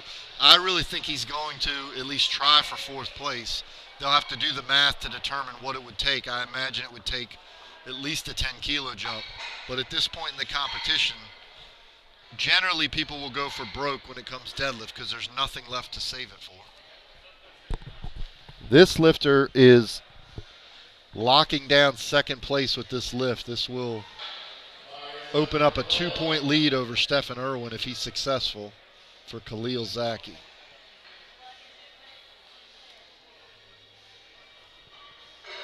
This is a giant lift, and you remember his opener, Brian, we saw it was very slow off the floor, but then it picked up speed. So he's going to be one of those lifters. He just has to refuse to budge out of his form and just keep pulling until the bar clears the floor, because it will appear like it's not going anywhere, and then it will jump. And there it goes. How amazing is that, Brian? It really, and the analysis is spot on, because if you look at the first split second of what he's doing, you're thinking, what's he even continuing for? Because there's no chance that he's getting that off the floor. And then you glance or you blink, and he's already got it up into a locked position. It's amazing the almost delayed acceleration that he's able to come up with. That just absolutely baffles me, as he is able to hit at 300 kilos on his 2nd lift attempt. Well, and picture how much that drives you crazy when you're trying to coach against that guy and you're trying to guess how much he can do. And you're sitting there watching, as you said, and it looks like, he's got no chance, and you start to turn away, and the next thing you know, he makes a lift. Well, now what do you think he can do? Because I still think he's got a little more left in him. Well, that's the car on the road to where maybe you kind of giggle at the transmission, but then all of a sudden you hear the engine, you're like, wow, that thing's got some giddy up. Yeah, it was curious because for you observing this, I was wondering what you were thinking as that bar is literally looking like it's not going anywhere. And then all of a sudden, almost in time, it just jumped. We'll go into the third rotation now. Cole Cunningham making an attempt at 167.5. And there you go. He's been pretty impressive throughout the entirety of this day, and he's going to finish up with 3 white lights. A great, great finale for Cole Cunningham as he'll be on the board at 167.5. Yeah, Brian, if we have some Cole Cunningham fans or family members, friends at home watching, and hopefully we do, some of them that are in the house, but any that are watching, just on behalf of me, having done this sport for 30 years, and Cole obviously can't watch our broadcast until later, please let him know we were both impressed. As a teenager, we got to watch a lot of lifters today, but he was very technically sound. He appeared with what I call platform maturity. He wasn't out there wasting a lot of energy. A lot of the young guys will come out and yell and scream and make noise. And I always think all you're doing is spending energy, except that it shouldn't be into the bar. And he had a great day. I think he definitely has a bright future ahead of him. There's no question. We'll see what Doug Becker has here. Doug Becker can't complete his lift at 200. 200, so he'll finish at 180 on the afternoon. And that'll bring up Brian Chambers.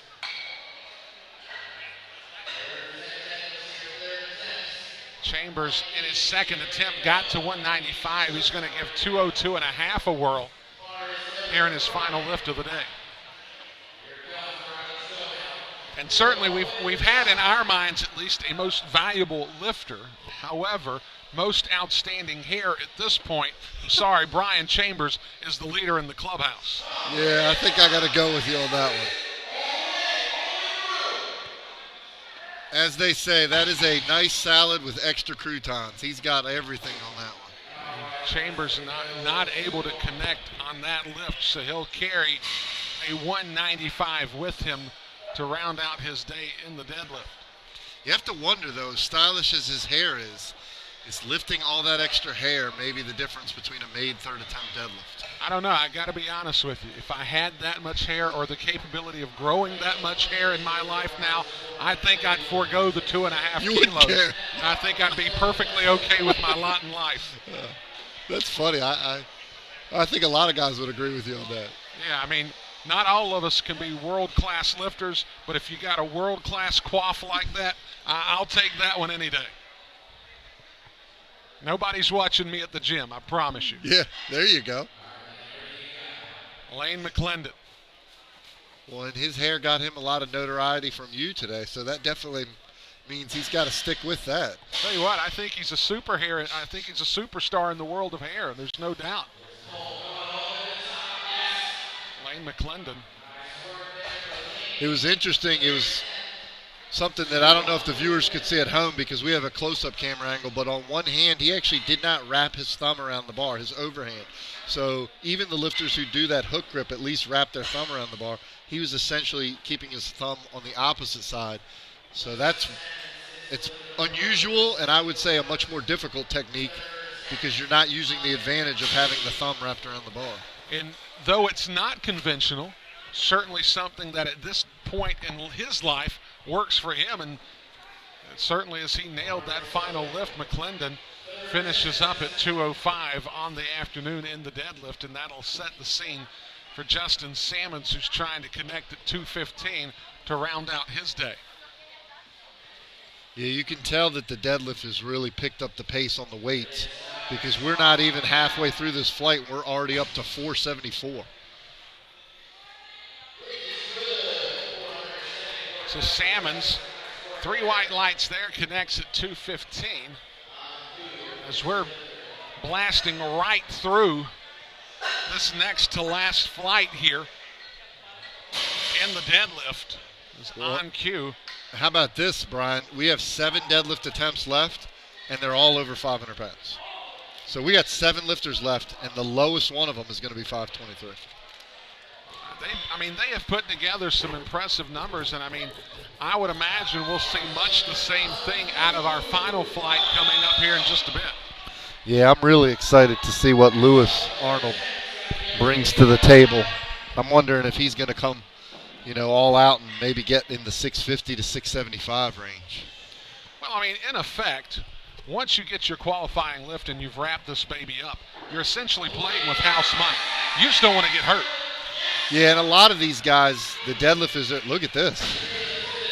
You know that you're pretty strong, Brian, when you pull 523, and rather than set it down as quick as possible, you want to stand there and enjoy the moment. Well, that's the powerlifting equivalent of the bat flip in baseball. And if you can do that, then by all means flip the bat. The good news is that when we do that in powerlifting, nobody throws a baseball at our head the next time we come out. Now that is very much the case. Absolutely. That would change the attitude if that happened. That probably would. Maybe it would be a 2.5. You'd have somebody stand on the edge of the platform and fling a 2.5 at the back of your head. That would change behavior quickly. Neither option works. Yeah, let's not recommend that. Let's see, Mike Effner, we're making an attempt at 240 kilos.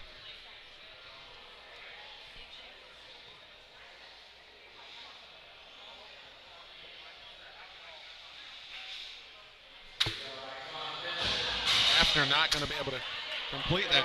The one thing that I noticed as the camera got a really good up-close angle is he did not have his shoes laced up to the very top, obviously to offer himself a little ankle mobility, if you will. Yeah, I always find that interesting because I don't know if it was superstitious. I didn't feel superstitious. I just literally always felt like I wanted my laces as tight as possible. So there'd be times in a meet I would actually relace them. I like the tight feeling. I didn't like anything loose. I didn't like that feeling of your foot moving in your shoe. I always viewed it as when you're trying to lift a maximum weight, I want everything tight and snug. Maybe I just wasn't strong enough because there have been some famous lifters who don't tie their shoes or tie them very loose. It's George Erwin, who's connected at 230 and 240 on the deadlift, now trying to make a lift of 242.5, and he can't do it. So his day will come to a close as he finishes at 240. That was a good example, Brian, of the sumo technique at its widest form. So you'll notice that the conventional deadlift is the feet in between the arms. The sumo is the legs out wide, but there are different levels of sumo. So there are some people who have maybe a moderate sumo, and then there's some where they're really almost all the way out to the plates. Eric Kupperstein being an example of that. We will see him shortly. It's Eric Levy will make an attempt of 245. We are making quick work of this flight. We only got 4 deadlifts left. And I would imagine that the final set will work equally as fast, if not faster. Yeah, in general, the deadlift is the quickest one. You don't have as much issues with getting ready as you do in the squat and the bench.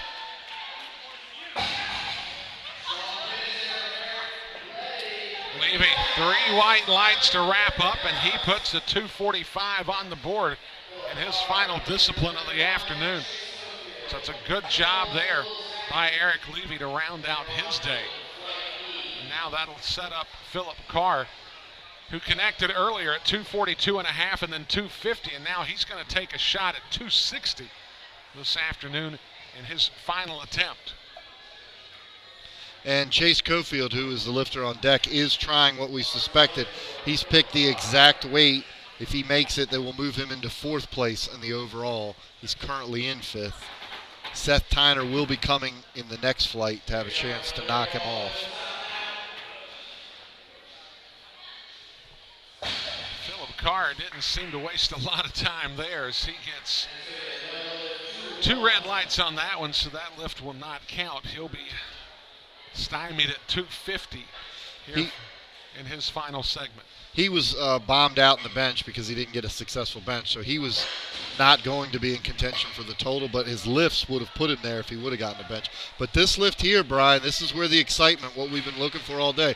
Chase Cofield is in 5th place. This lift moves him into 4th place in the Superman total, and it's to put him ahead by just under 1 super total point. The points, for those of you at home, are a formula based on your body weight versus what you're lifting. So we can compare lifters all over the weight classes.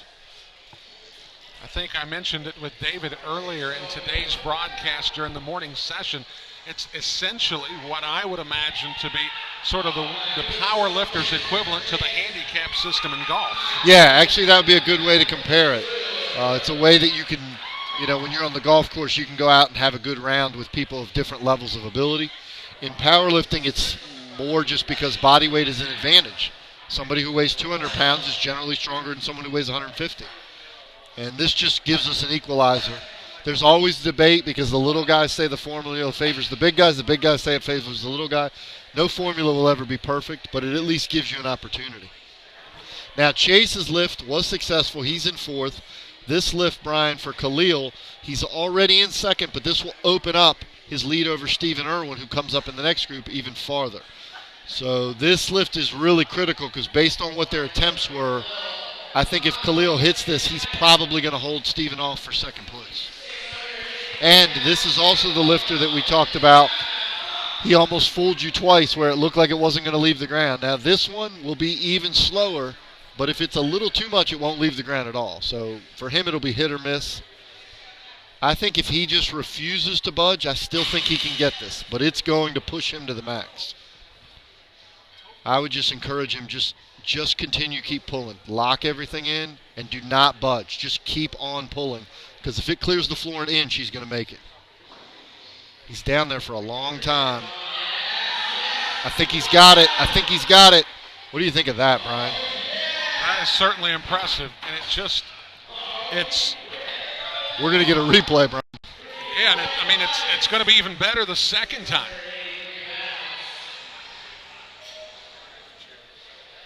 And do you want to know what's amazing there is he opened at 650 pounds, and it looked like it wasn't going to leave the ground. And then he went 661, and it looked like it wasn't going to leave the ground. And then he went 683. I mean, that's just amazing.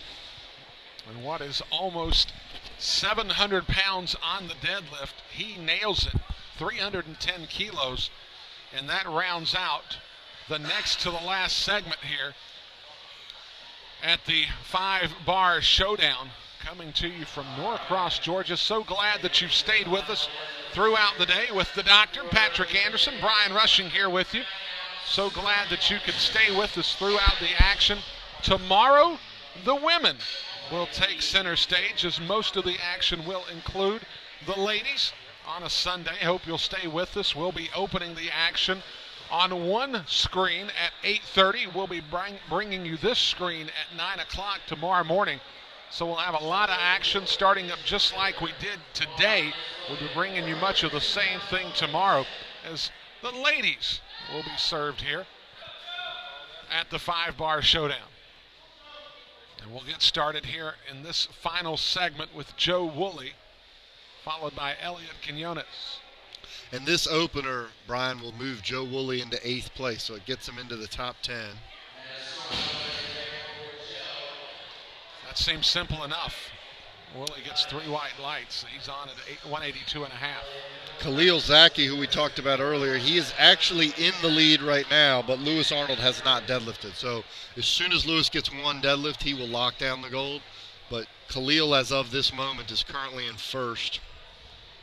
Chase Cofield is in second from the first flight. So what's coming up is a few lifters, Stephen Irwin, Lewis Arnold, Seth Tyner, who are all going to have a say on where the final medals finish and who's going to take some of Josh Rohr's money. Well, and you take a look at Kalil Zaky. I mean, when you look at the Superman-type competition, as this begins to gain momentum and become more and more popular across the country, of course, you're going to have guys like Lewis Arnold that are going to obviously become one of the household names in this type of event, and he'll take a lot of, headline status. But it'll be guys like Kalil Zaky that you're like, hey, we want you involved because we want you competing against Lewis Arnold because we want to see that mano-a-mano matchup in this Superman phase. Yeah, and I really think if you can get more momentum going, you'll start attracting better quality of lifters. As great as Lewis Arnold is, and he's been way impressive, you could easily see at next year's meet that there could be 5 lifters of Lewis Arnold's caliber. That's how much competition could easily be there if you just get more numbers. And it's just like anything. what's going to happen is this result will get posted online. People will see it, and that's really the way you grow it, because then everybody in every gym, everybody who's reading the results says, hey, I think I could win that thing. And this Superman contest almost sort of begins to look like an all-star game, if you will, in regards to the two disciplines that are here this afternoon. Well, and where you'll get a lot of also interest is Caleb Williams is a very respected in the weightlifting and in powerlifting community, but particularly in weightlifting in terms of as a meet director and his accomplishments, and Josh Rohr on the powerlifting side. So just their name will attract lifters to want to do a meet that Josh Rohr is putting on. In fact, two lifters that weren't lifting today because of injury, Dennis Cornelius and Ray Williams, are just lifters who came back off winning the World Championships, who were scheduled. That's how much respect Josh has. And Keith McConey are world-class lifters here at this meet. Well, and conceivably down the road, I don't know if it's necessarily far-fetched to see possibly, picture this, Team Williams, Team Rohr, 6 lifters each, one representing primarily the Olympic lifting side of things, and then the other following the powerlifting side of things, and having a true sort of pseudo all-star competition with Team Rohr and Team Williams sort of captaining those two groups. I think if Josh and Caleb hear you say that, knowing their competitive nature, you might have gotten them onto something, because I could see both of them wanting to be a part of that. And I think the excitement would be, once you have 1 year's results, then seeing who's willing to jump in. Because some of this is going to be a matter, Brian, of people who maybe have some level of proficiency but just haven't really trained in it. And so a year's worth of training, some of these lifters you're seeing here will be all completely different because their weaknesses will gain. Well, if that ever becomes the Midsummer's Classic from the weightlifting or the powerlifting perspective, sign me up. I want a piece of it, because I want to see Team Rohr versus Team Williams look very similar to what Magic and Larry Bird looked like back in the 80s in the basketball arena. Well, as long as they're coaching, I think it's a fair matchup. If they actually compete, and I'm sure Josh would back me up on this, Caleb would absolutely destroy Josh in the combination. Although Josh's deadlift is one of the best in the world, Caleb would be extremely proficient at both. In fact, I'm wondering if we could nudge Caleb to actually lift in this competition, because I think he would blow you away if he did the Superman next year. Well, I think what's even more intriguing is Dr. Cunningham has actually stepped away from the broadcast area. He may be putting that bug in the ear of Team Rohr and Team Williams as we speak. So this might happen sooner than we realize. Well, I do know for sure that Josh Rohr does watch these broadcasts at a later date, so we can make sure it'll be in his ear. And I'm sure he'll let Caleb know. What I would like is for somebody, if they get this off the ground and get some money behind it, is to let me come up with a wish list of who I'd like to see. Because there are several lifters out there who I would say, man, they would be really good at crisscrossing over. Some of the guys we saw today, I'd love to see what Keith McConey could do, Tony Walton, Perry Ellis, what some of those lifters could do crossing over. Well, I mean, picture what would happen. Let's say, for instance, that during the course of the Open Nationals, you had the draft of both the power lifters and the Olympic lifters making up Team Williams and Team Rohr at that event, and sort of serving it up as a prelude to an event like this, becoming a true Midsummer's Classic all-star type competition. I like the draft idea. Josh could telecast. Josh does these neat podcasts whenever he has a big event where he reveals the entry list or he reveals the prize money. So we could definitely convince Josh to do a draft. That would be exciting. I tell you what, now we're thinking of some ways to grow the sport. I think this is something we could lean on a little bit for the near future. So does that mean you and I get a cut when this is like televised on Fox Sports like 5 years from now, and they get a multi-million-dollar deal for Josh and Caleb? You think we get a cut since we came up with the idea? I think we probably should start working on that. Yeah, we need a contract. And a good lawyer. Yes. All right, now this lifter, Stephen Erwin, this is interesting. He was in 19th place after the morning session. That lift moved him into third place. Oh, well, the lift was no good, but he has a chance to move from 19th all the way up to third place. It looked like as he was trying to lock up, his right foot moved forward about 6 to 8 inches, which is probably what disqualified that lift as being good. Yeah, he's definitely holding off the 4th and 5th place, Seth Tyner and Chase Cofield, but he's also in a position where he's going to need to catch Kalil Zaky. So they have the score sheet saying Stephen Erwin. This should be Kansas Mullins. That's what I thought. Kansas Mullins making an attempt at 230. We'll see if he connects here. He does. 3 white lights. So Kansas Mullins on the board at 230 with his opening salvo. That'll bring up Zack Koenigsberg. And if you're a Kansas Mullins fan out there, he is in 6th place, just 2 points out of 5th place, Brian. So Kansas is in a very narrow battle with Carter Fitzgerald and Joe Wooley to try and get in the top 5 and make the award ceremony. Zack Koenigsberg will be making an attempt of 237.5 for his opening lift. This would move him into 12th place, so he would still have a shot holding hope to maybe get into the top 10. Now that was a technique there that we don't normally suggest. His elbows were bent at the start of the lift, Brian. In addition to the fact that forces the elbows to have to straighten before you pull, it's also quite amount of pressure on your biceps. Many lifters have learned the hard way when they've torn their bicep. Do not bend your elbows when you're deadlifting. It's not a curl. It's not a bicep curl. It is a deadlift. So Koenigsberg is able to connect at 237.5. And that'll bring up Stefano Fenu. Fenu will be attempting a 245-kilo deadlift. We just received a great suggestion. We can call it, like, instead of fantasy football, we can call it fantasy powerlifting, fantasy weightlifting, where we do a draft and everybody can pick their best roster. Tell you what, and I think given the 21st century technology that Josh Rohr likes to work with, and of course through the broadcast standpoint Dr. Cunningham likes to work with, I think we really could build some momentum for something like this.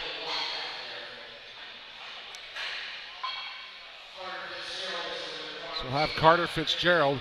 Stefano Fenu not able to connect at 245, and now Carter Fitzgerald on his first attempt will be making an attempt of 250 kilos. Fenu was actually going to climb into the top 10 with that lift. So he's opened the door for a few lifters like this next lifter, Carter Fitzgerald. He is moving with this lift into 7th place. But he would actually have a shot at maybe even getting as high as 6th place. Maybe even a shot at 5th, although I think Chase Cofield's going to have that one locked down.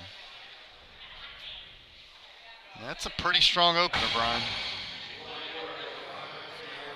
He gets 3 white lights at 250 kilos. Now this is not a bad start. This is the lift for the gold, Brian. I suggested that Lewis dropped his opener just to be precautionary and make sure he gets on the board, but he's kept it at 628, so I don't doubt that he has the strength. I just think this is for the gold right here if he makes this lift. Lewis Arnold will round out this first rotation, making an attempt at 285 kilos.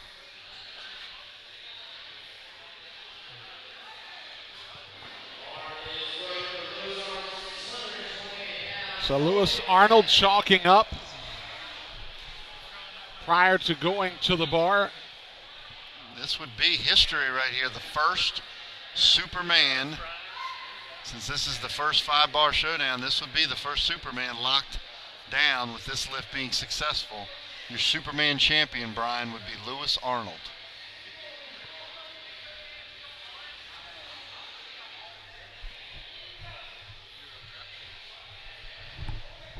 Wow. And we certainly know why his coaches didn't drop his opener.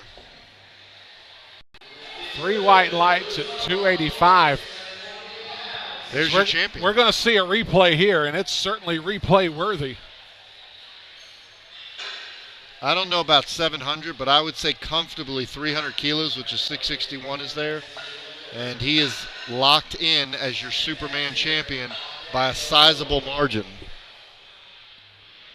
And with him hitting the exclamation point as he just did right now, I guess the question is what's next? Yeah, I would say he did 285. I would say they have to be figuring 295, maybe even. I don't know if they jump all the way to 300, but I'd say 295 on the second, and 295 is what they chose. And I think that will be well within his capabilities. If you want to know how dominant Lewis is, when he makes that next attempt, he will have a 50 super total point lead.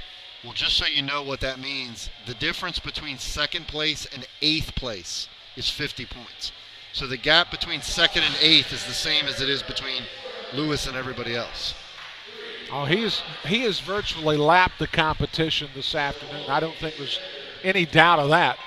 As Elliott Quinones gets 3 white lights at 192.5, as he has been truly the star of stars this afternoon.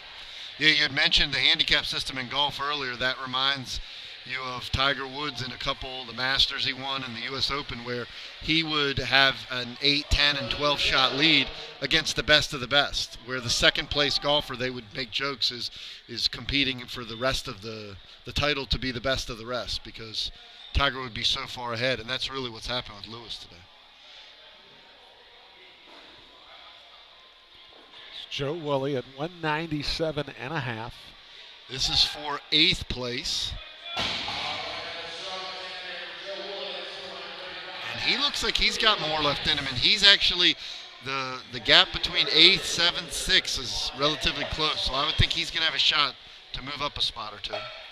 You know, and that's, you look at a guy like Joe Wooley, and they have quietly gone about their business today and put together a pretty solid effort for themselves throughout this entire day, and it certainly gives you room to think that these guys are not too far away from developing their skills to where they get into shouting distance of a top 5 as this continues to move on from year to year. Well, and one of the questions you had to start the day was who would have the advantage. Joe Wooley is an example of someone who wasn't really at the top on either side, but he was good in both. So it appears like on the Olympic lifting total, he's probably going to finish somewhere around 10 or 12th. He's going to finish somewhere around 12th in the powerlifting total, but his combined super total has got him up to 8th and maybe even a shot to move up a spot or two. So he's really an example of someone who's using consistency across the board to help his total. And if he follows that same trajectory with improvement at all levels, then you would imagine that in that same regard, his trajectory in these Superman-type competitions would put him day in and day out considerably climbing up that ladder because of his steady Eddie approach to every discipline. Well, yeah, now that you mention it, it's interesting when you're saying that. It makes me think this is actually an advantage to him, because in a powerlifting-only competition, he doesn't appear to be at the top, or in Olympic lifting, he doesn't appear to be at the top. But in the 5-bar showdown, this is his competition. And this might be another example of what you said earlier about getting lifters to come. There might be lifters out there who say, you know, I'm not national caliber in Olympic lifting and I'm not in powerlifting, but I'm really good. And when you put me together, it actually puts me to be a nationally ranked 5-bar lifter. So there's actually an open door for a lifter like that. Without question, I think what that does is opens up the competition to a broader array of lifters, the guys who aren't necessarily the elite of the elite in any discipline. They come in and because of the aggregate of their work, puts themselves in a very high caliber, and a very high level of cotton, if you will, in regards to the 5-discipline Superman competition.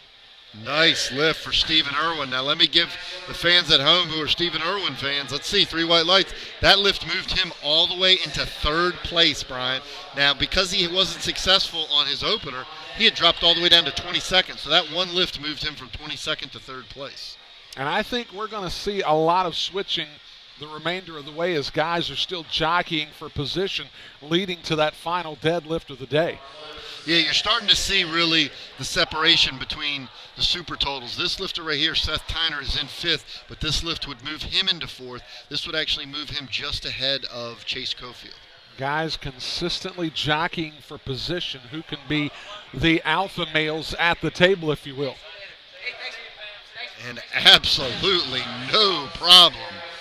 Seth Tyner locks down 4th place. And I think he's secure because Chase was in the earlier group. Carter Fitzgerald, I don't think, can catch Seth. So I think Seth is a guaranteed 4th place. We still have a battle for 2nd and 3rd between Kalil Zaky and Stephen Irwin.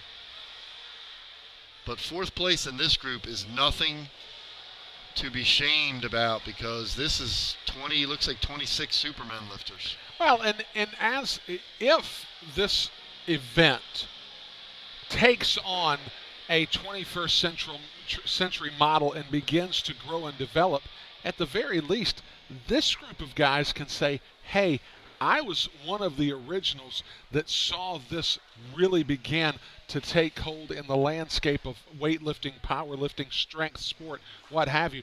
And they get to have the pride of knowing they were one of the trailblazers in this new form or fashion of the sport. Yeah, a lot of big football fans don't realize the first Super Bowl wasn't even sold out. You could walk up to the stadium on Super Bowl I and buy a ticket the day of the event. And, of course, nowadays the Super Bowl ticket's thousands of dollars. So, yeah, you could hopefully, if you're a lifter in today's competition, look back 10 years from now on something that's grown into much bigger and better things. And some of these young kids, like the teenager, he'll just be hitting his prime. Well, and by that time, it could very well become the new normal for them, to where it's almost like, why would you not take part in a Superman-style competition? I actually think the limiting step in the Superman competition is meet directors like Josh Rohr, who are proficient enough to put on an event like this, because this really is, it's a combination of Caleb Williams' meet director skills in Olympic lifting and Josh in powerlifting, because this is not something for the faint of heart to put on. And it's nothing that you would necessarily want to take over for what we typically see out of the Olympic lifting or the powerlifting. But from time to time, and maybe that all-star fashion is the way to go with this, it'd be a neat event to put together, and certainly the fans would get on board with it. Yeah, I'm quite sure Josh would only want to do it once a year, but I think that's enough to create interest. Eric Kupperstein, this is quite the deadlifter. Overhand grip and very wide stance, and he will also struggle to get it off the floor, and then it will jump up. It certainly makes me look like I'm some sort of a soothsayer that I could get in the future, but really, that's exactly what we expected. Watch this lift. We'll see the replay here. And then jumps up.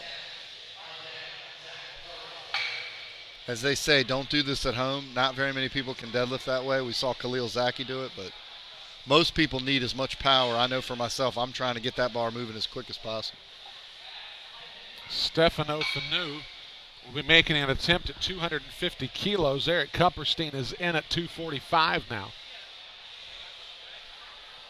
You talk about moving fast. We've only got 4 second attempts left. Oh, we are hitting a rapid crescendo, that is for sure, as we have gotten just past 7 o'clock here in the Atlanta metro area, going into what I believe is now our 11th hour of coverage here at the 5-bar showdown. Oh, that was just a little bit of a balance issue, Brian. So Fenu not able to complete that lift as he's 0 for 2 in this final segment. And we talk about guys making the ascent up the table. Fenu might want to go ahead and get a qualifying lift, as he definitely does not want to bomb out here in this final segment. Yeah, looking at the score sheet, it's actually 11 places. He would move from 24th all the way to 13th just by getting one lift in. Zack Koenigsberg, who hit at 237.5 just a little bit ago, making an attempt at 250.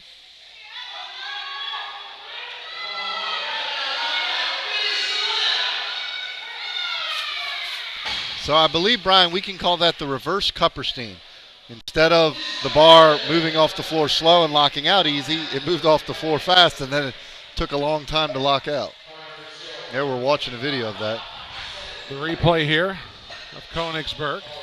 So what we need is to get Zack Koenigsberg to get the first part of his lift and then give that to Eric Kupperstein, and Kupperstein do the reverse, and we would have 2 of the greatest deadlifters who ever lived. You'll have a superhuman individual without question. Yeah, superhuman, Superman. They would have no trouble in the deadlift. So that'll bring up Carter Fitzgerald. And this is also to move up a spot, Brian. He's in 7th place. This will move him up to 6th place. And he would actually, I would say 6th place would be the farthest he would get. He might have a shot at 5th, but the top 4 have separated themselves. But Carter's got a couple people, Joe Wooley in particular, right behind him. So he really has to have this to maintain 6th place. That's a good lift, folks. I'll jump the gun That's on a that. very solid effort. He gets 3 white lights there. He is in 6th place at the moment.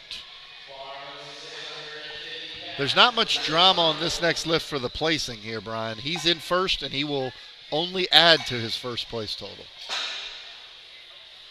This is like Usain Bolt in the Olympics when he crossed the tape and they took a picture and you couldn't even see the second place runner. He was out of the screen. He's without question creating distance for himself. And I mean, in reality, when you get to this segment of the afternoon, it really becomes a matchup of Lewis Arnold versus Lewis Arnold.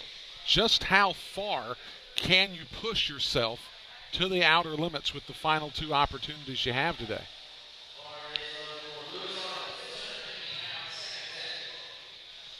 Well, and looking at the totals, what it comes down to is Lewis Arnold is 2nd place in the Olympic lifting and 2nd place in the powerlifting. So he's just good across the board, and that's put him in a position to win the whole thing.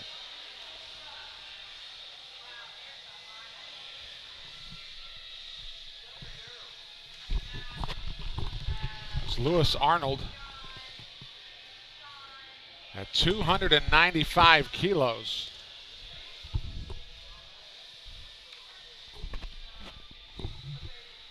Wow, that's some kind of impressive. See what the judges think about it. No reason not to love it. He gets 3 white lights, so he has lifted his number to 295 kilos in the deadlift.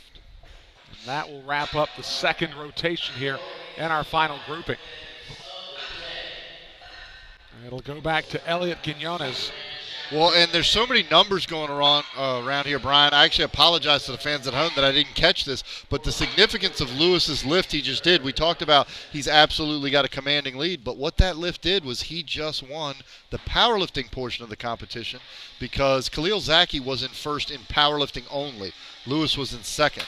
Lewis is in first overall because he was in 2nd in Olympic lifting and 2nd in powerlifting. But now that lift gave him a .13, so 1/10 of a Wilks point advantage over Kalil Zaky. So Lewis Arnold is the 2nd best Olympic lifter of the competition and the best powerlifter. I would say that's enough to win the Superman. Indeed. A first and a 2nd are hard to beat.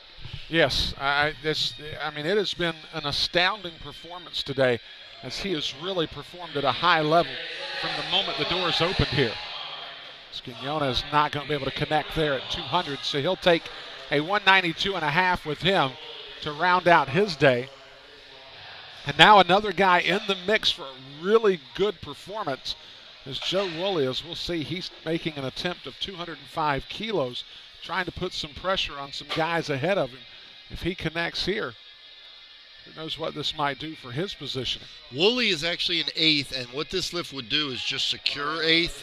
It won't move him up. He can't catch the 7th place guy. But what you're really seeing is what we talked about earlier. Kalil Zaky was in 14th place in the Olympic lifting.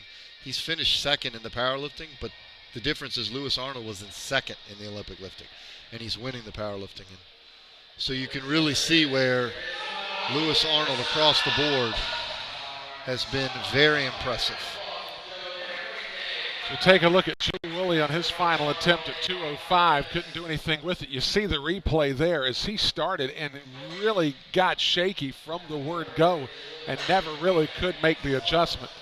Well, and you hit it on the head. What happened if you're watching at home is the bar shifted to, on the viewers at home left, the lifter's right. And when all that weight shifts, if you just think common sense to tell you, it's going to make it extremely difficult to be able to keep the bar moving upwards because all your momentum is moving sideways instead of going upwards.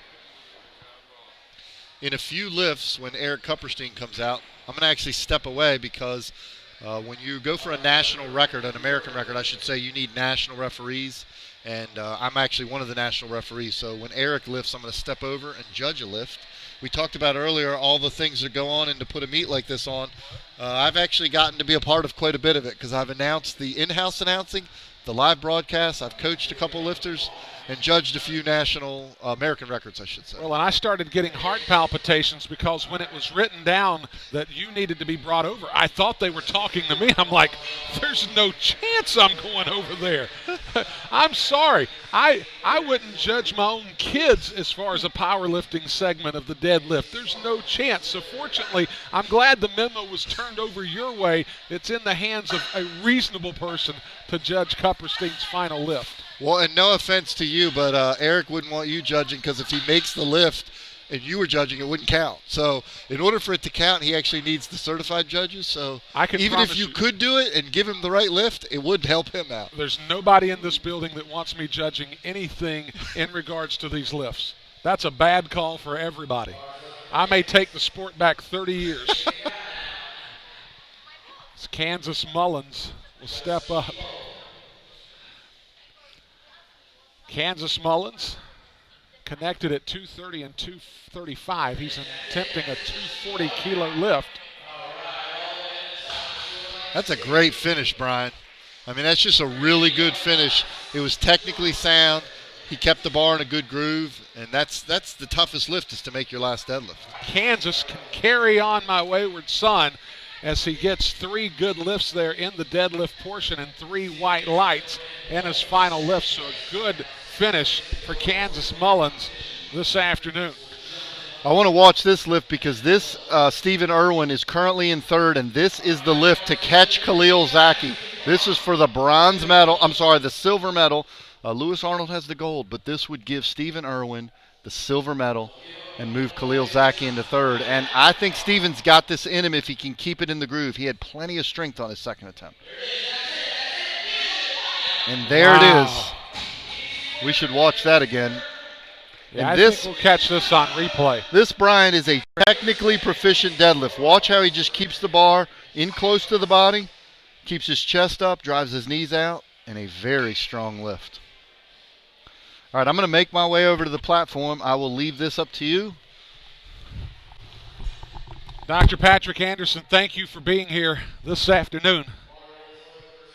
It's been fantastic having that sort of expert analysis from Dr. Anderson throughout the segment here of this Superman afternoon, if you will. Stefano Fenu will try to connect at 250 for his final lift, as he's trying to get a qualifying score here in the power lift. We'll see what the judges think about it, as he does not connect. He does not get a qualifying score in the deadlift, much to the dismay of Stefano Fenu. So his day will come to a close, unable to get a qualifying score, and that'll bring up Matt Buttimer. Buttimer started at 227.5 for his first lift, now goes to 240 in the second. He'll be making an attempt at 250 kilos to round out his afternoon. As we're here in the waning moments of this first day of the 5-bar showdown here from Norcross, Georgia. An event that's been presented to you by Team Rohr, Pretty Strong Powerlifting, and Williams Weightlifting USA. Brian Rushing here with you, bringing the final lifts of the afternoon. So glad that you've stayed with us throughout the day, as you definitely deserve the viewer's gold star for doing so. Buttimer.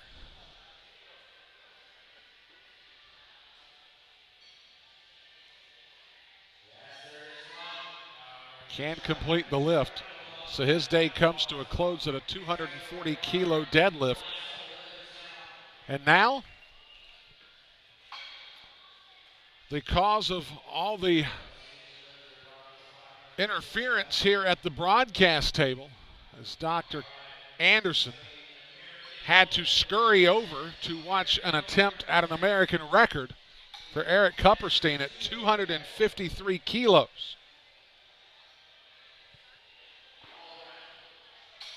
And if he is able to connect on this lift, it will be official, an American record, because Dr. Anderson will be witnessing it as it occurs, and you'll be witnessing it on your live stream. And the steely-eyed demeanor of Eric Kupperstein will step to the platform. He understands full well what's at stake here.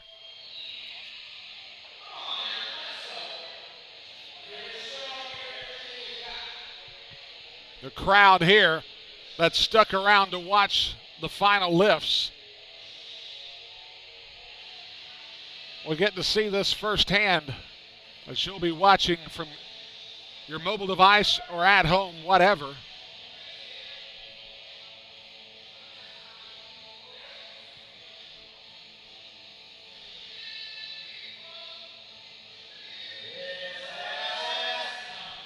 Can't keep a grip on it, so Kupperstein will not get the record this afternoon, as he'll finish off at 245 in the deadlift. And that'll set up Carter Fitzgerald, as we're down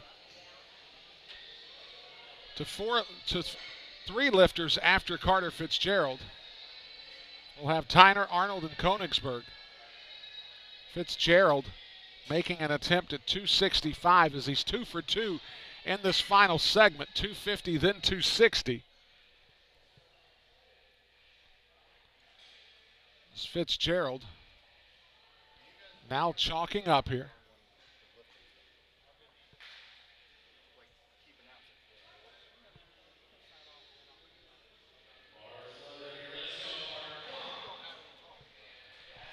Fitzgerald approaches the bar. Fitzgerald in 6th here. We'll lift it. We'll see what happens here.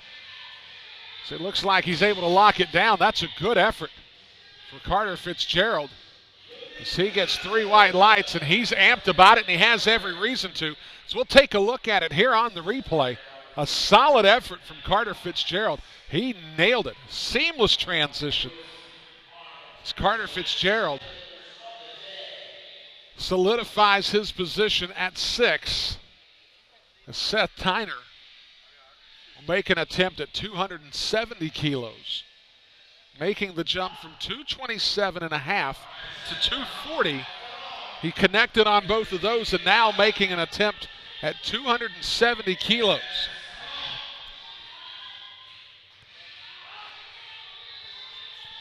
Can he hit on it? And he can't.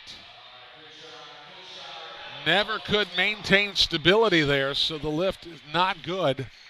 He'll finish at 240 kilos for the deadlift, and now that'll bring up Lewis Arnold.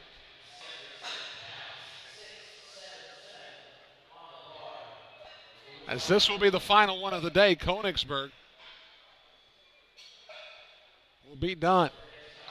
Lewis Arnold will make the final lift of the day, as it should be. The star of stars this afternoon will make the final lift attempt, as he'll be going at 307.5. He hit at 285 earlier, then to 295. Now attempting 307.5.